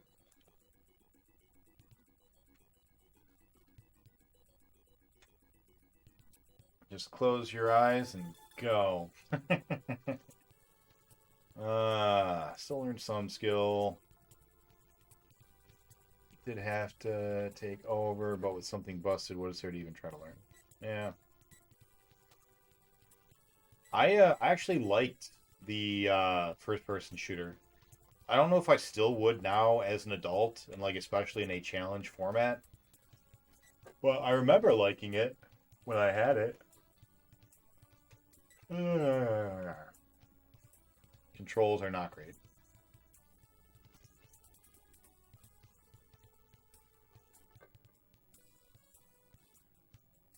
I don't know. It could have just been because South Park was new and cool and exciting because I shouldn't be watching it, but I was, But, yeah, I remember enjoying the game well enough. I never played the other two, the Kart Racer, South Park Rally, or Chef's Love Shack, I don't think.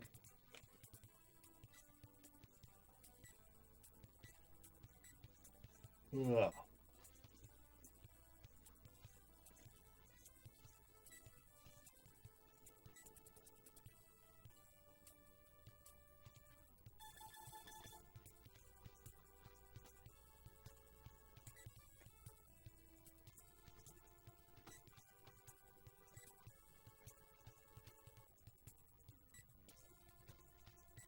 Is that 2 deaths?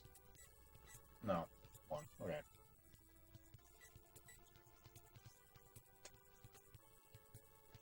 Brutal. Brutal. You know what I saw today? So, June...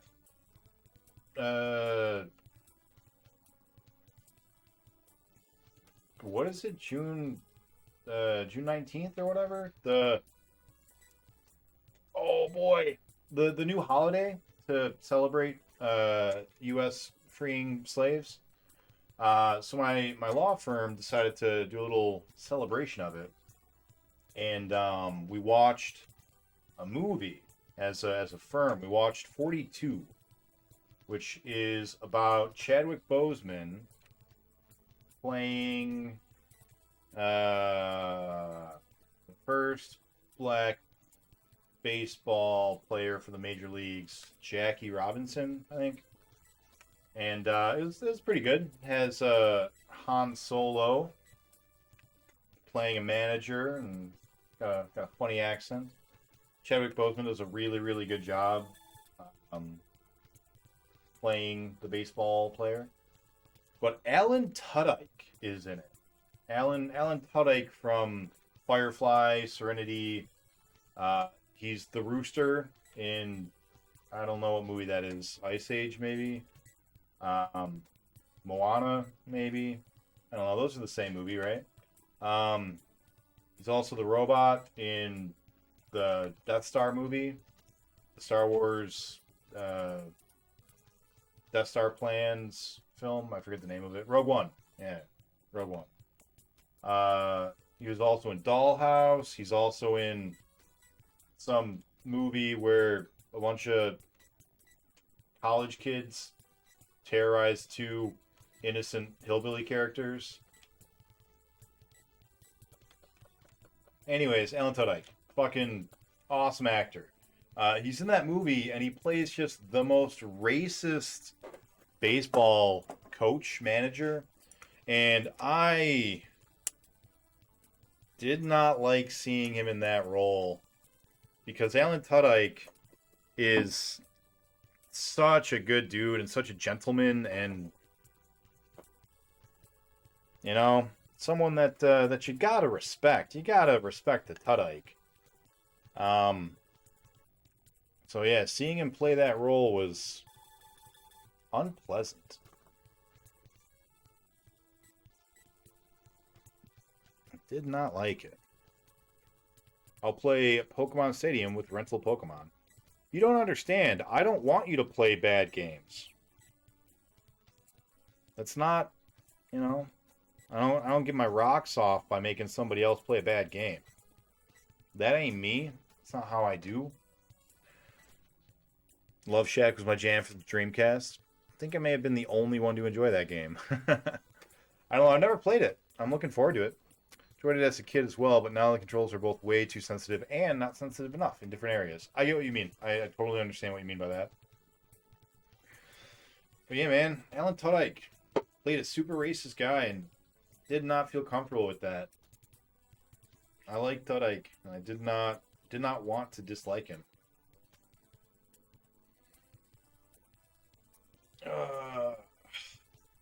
Yeah, I know you gotta play him someday, VPN, but I don't want you to associate those with me because I want to give you a good experience, you know? I'd rather you think back fondly on the games that Seganick put in front of you.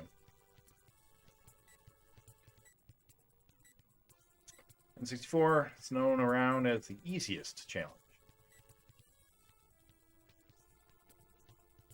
Yeah, I feel that.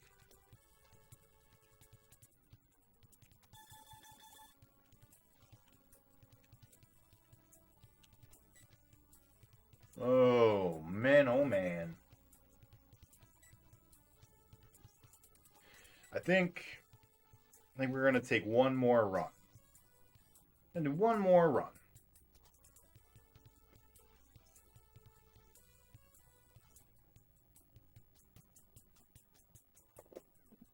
One more run. We're going to do it. We're going to do it. And this is going to be it, guys. This is the one. I got a little fire flower out of the void. This was cute. You guys see that? It's a little it's hard to see because it's all green, but you get the idea. It's a coaster. It's a Mario fire flower coaster.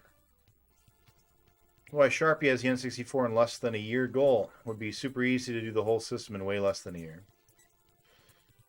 We'll see.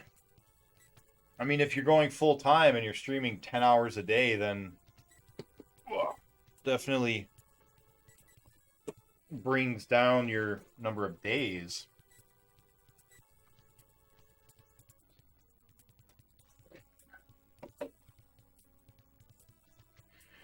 I don't know. I'm not going to weigh in on it until I've done it myself.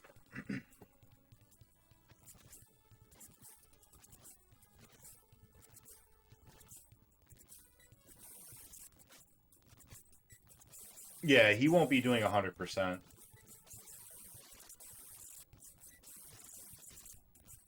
Yeah, Sharpie does the same rules that I do. I think just get to the credits. Once you see the credits, you're done. Unless, you know, something dumb like there are no credits, or you see the credits in the beginning and you gotta do something else. But you know, that's the rule we do. Miserable Radon is the only one with the stones to 100%. Yeah, well, Pumpkin Pie Man is also 100%ing it, but yeah, he's 100%ing the 64 as well, and he's basically done with it, right? Isn't he only like a handful of games away?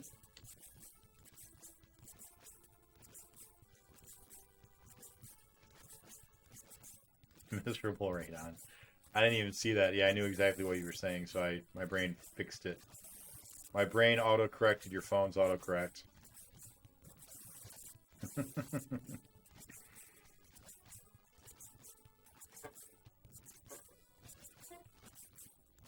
He's on 95. Who am I thinking of?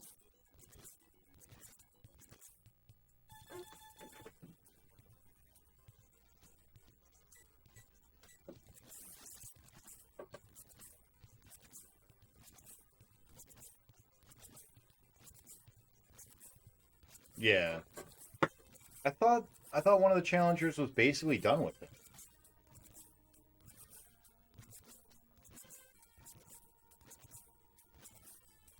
I don't know, there are a lot of 64 challengers that like pop in and out. Like there's a Prince somebody. It's out in California, I forget his name.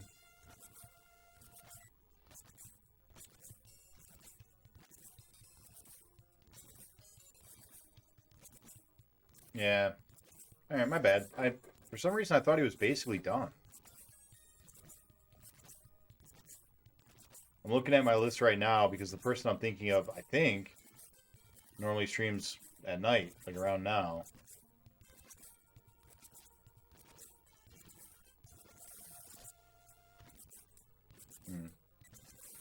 I don't know. When I remember, I'll, Ace Gamer Sam! Yeah, there we go.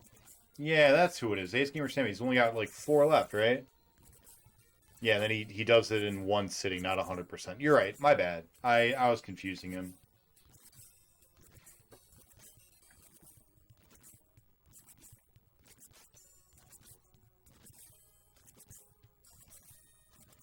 Yeah, that's nuts, man. I would not want to sit down and beat a game in one sitting. I mean, I want to do that with every game, but like, I would not have the time, like, for a lot of games. Some of them you'd like sitting down and just playing through a whole RPG or something in one sitting. That seems miserable. Aiden Chronicles is one sitting. Yeah, yeah. That's what I'm saying. Like that would just be awful. And what do? You just don't go to work? Like I don't get it. How does he have time?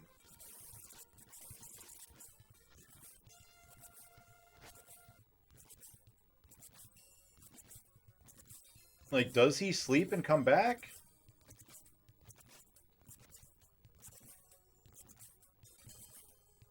How does he do the 40-hour games?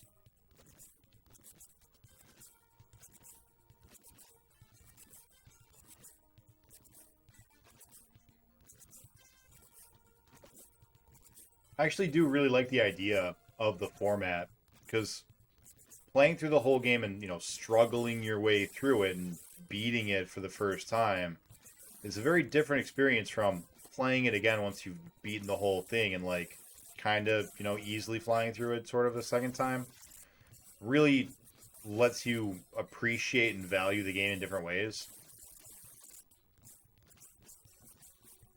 I do really enjoy having multiple angles of a game, you know?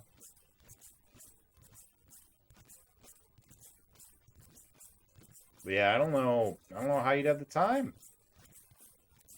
I have a hard enough time finding 5 hours in a day to stream.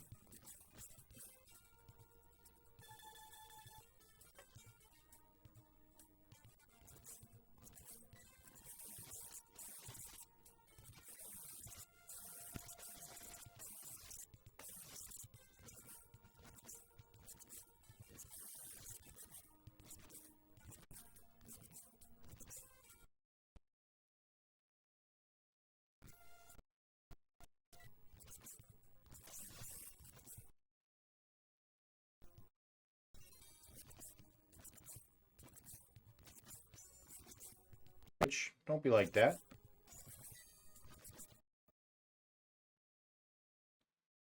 It's easy for me. I just give up sleep. Can't do that. Man, no more.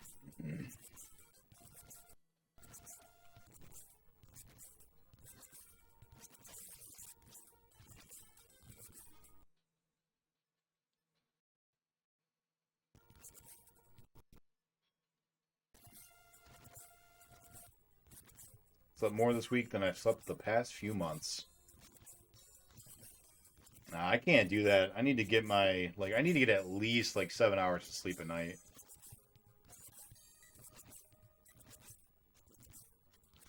Eh, 6.5. I can do 6.5.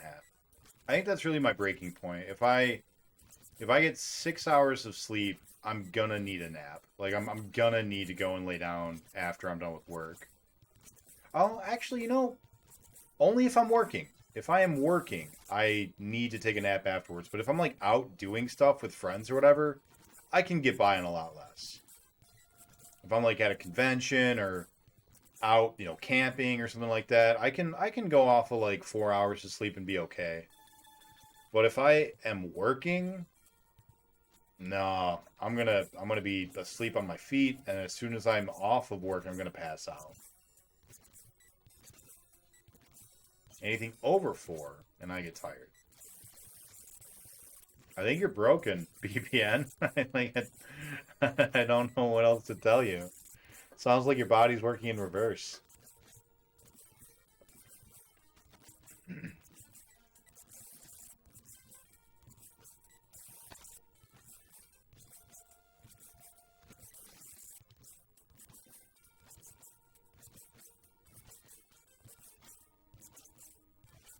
Been like that since I've been a teenager.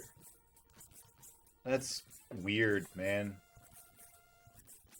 You ever see a doctor about it? Like legitimately. Have you ever, like, talked to a doctor and been like, so for the past, 20 years, I've been sleeping for 4 nights a week. Or 4 nights a day? Do you want to study my brain? Because, like, I feel like that's a medical oddity. Might be of note. So boring being awake while everyone else is asleep. I'll believe that. Did my boring go off? Because I didn't hear it. Which means there's a problem and I should fix it.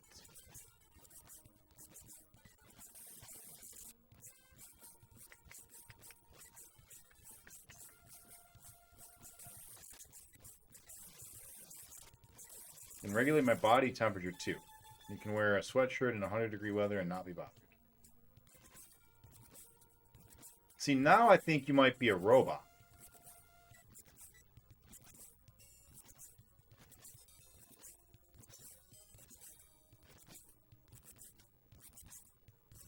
Girlfriend likes to call me an alien. I don't know, man. You sound like the Terminator. Terminator did that shit all the time. That's how they knew he was a robot. Because he walked into their base wearing a sweatshirt, and they were in Texas.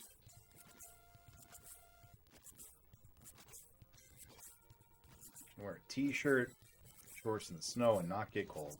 Yeah, actually, I know a couple of people who do that. Jake is like that. He'll go outside in the snow and just shorts, no shirt, and, like, sandals. And just, like, go outside and hang out for a while and, like, be fine. That ain't me. I fucking hate the snow. I'll be shaking and shivering regardless of what I'm wearing. Even robots can overheat. Yeah, that's fair. All right. Well, current robots. Future robots just take all that thermal energy and turn it into, I don't know. They use their their alternators to store it away in batteries.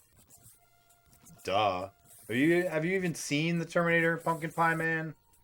They go really in depth with it when he shows up wearing a Santa Claus sweater during the summer. I don't. Yeah.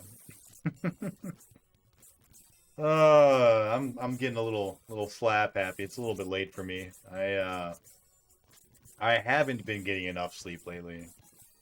I've been staying up all night binge watching Stranger Things and Squid Games.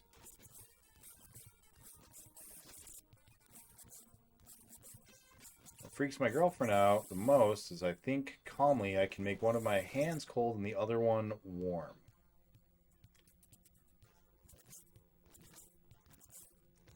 If you're telling the truth, BPN, you really should go and tell a doctor. Like, that seems like something that should be studied.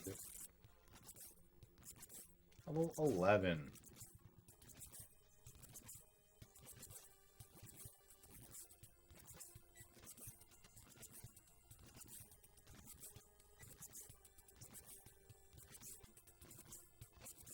Like, I've heard of monks who can, like, regulate their heartbeat. And I assume with that, they could also do temperature of their bodies to a degree. I don't think that they can make individual parts of their body hotter and colder, though. Like, that's... You're a robot. You're just a robot. That's all. BPN stands for Non-Biological Processing Network.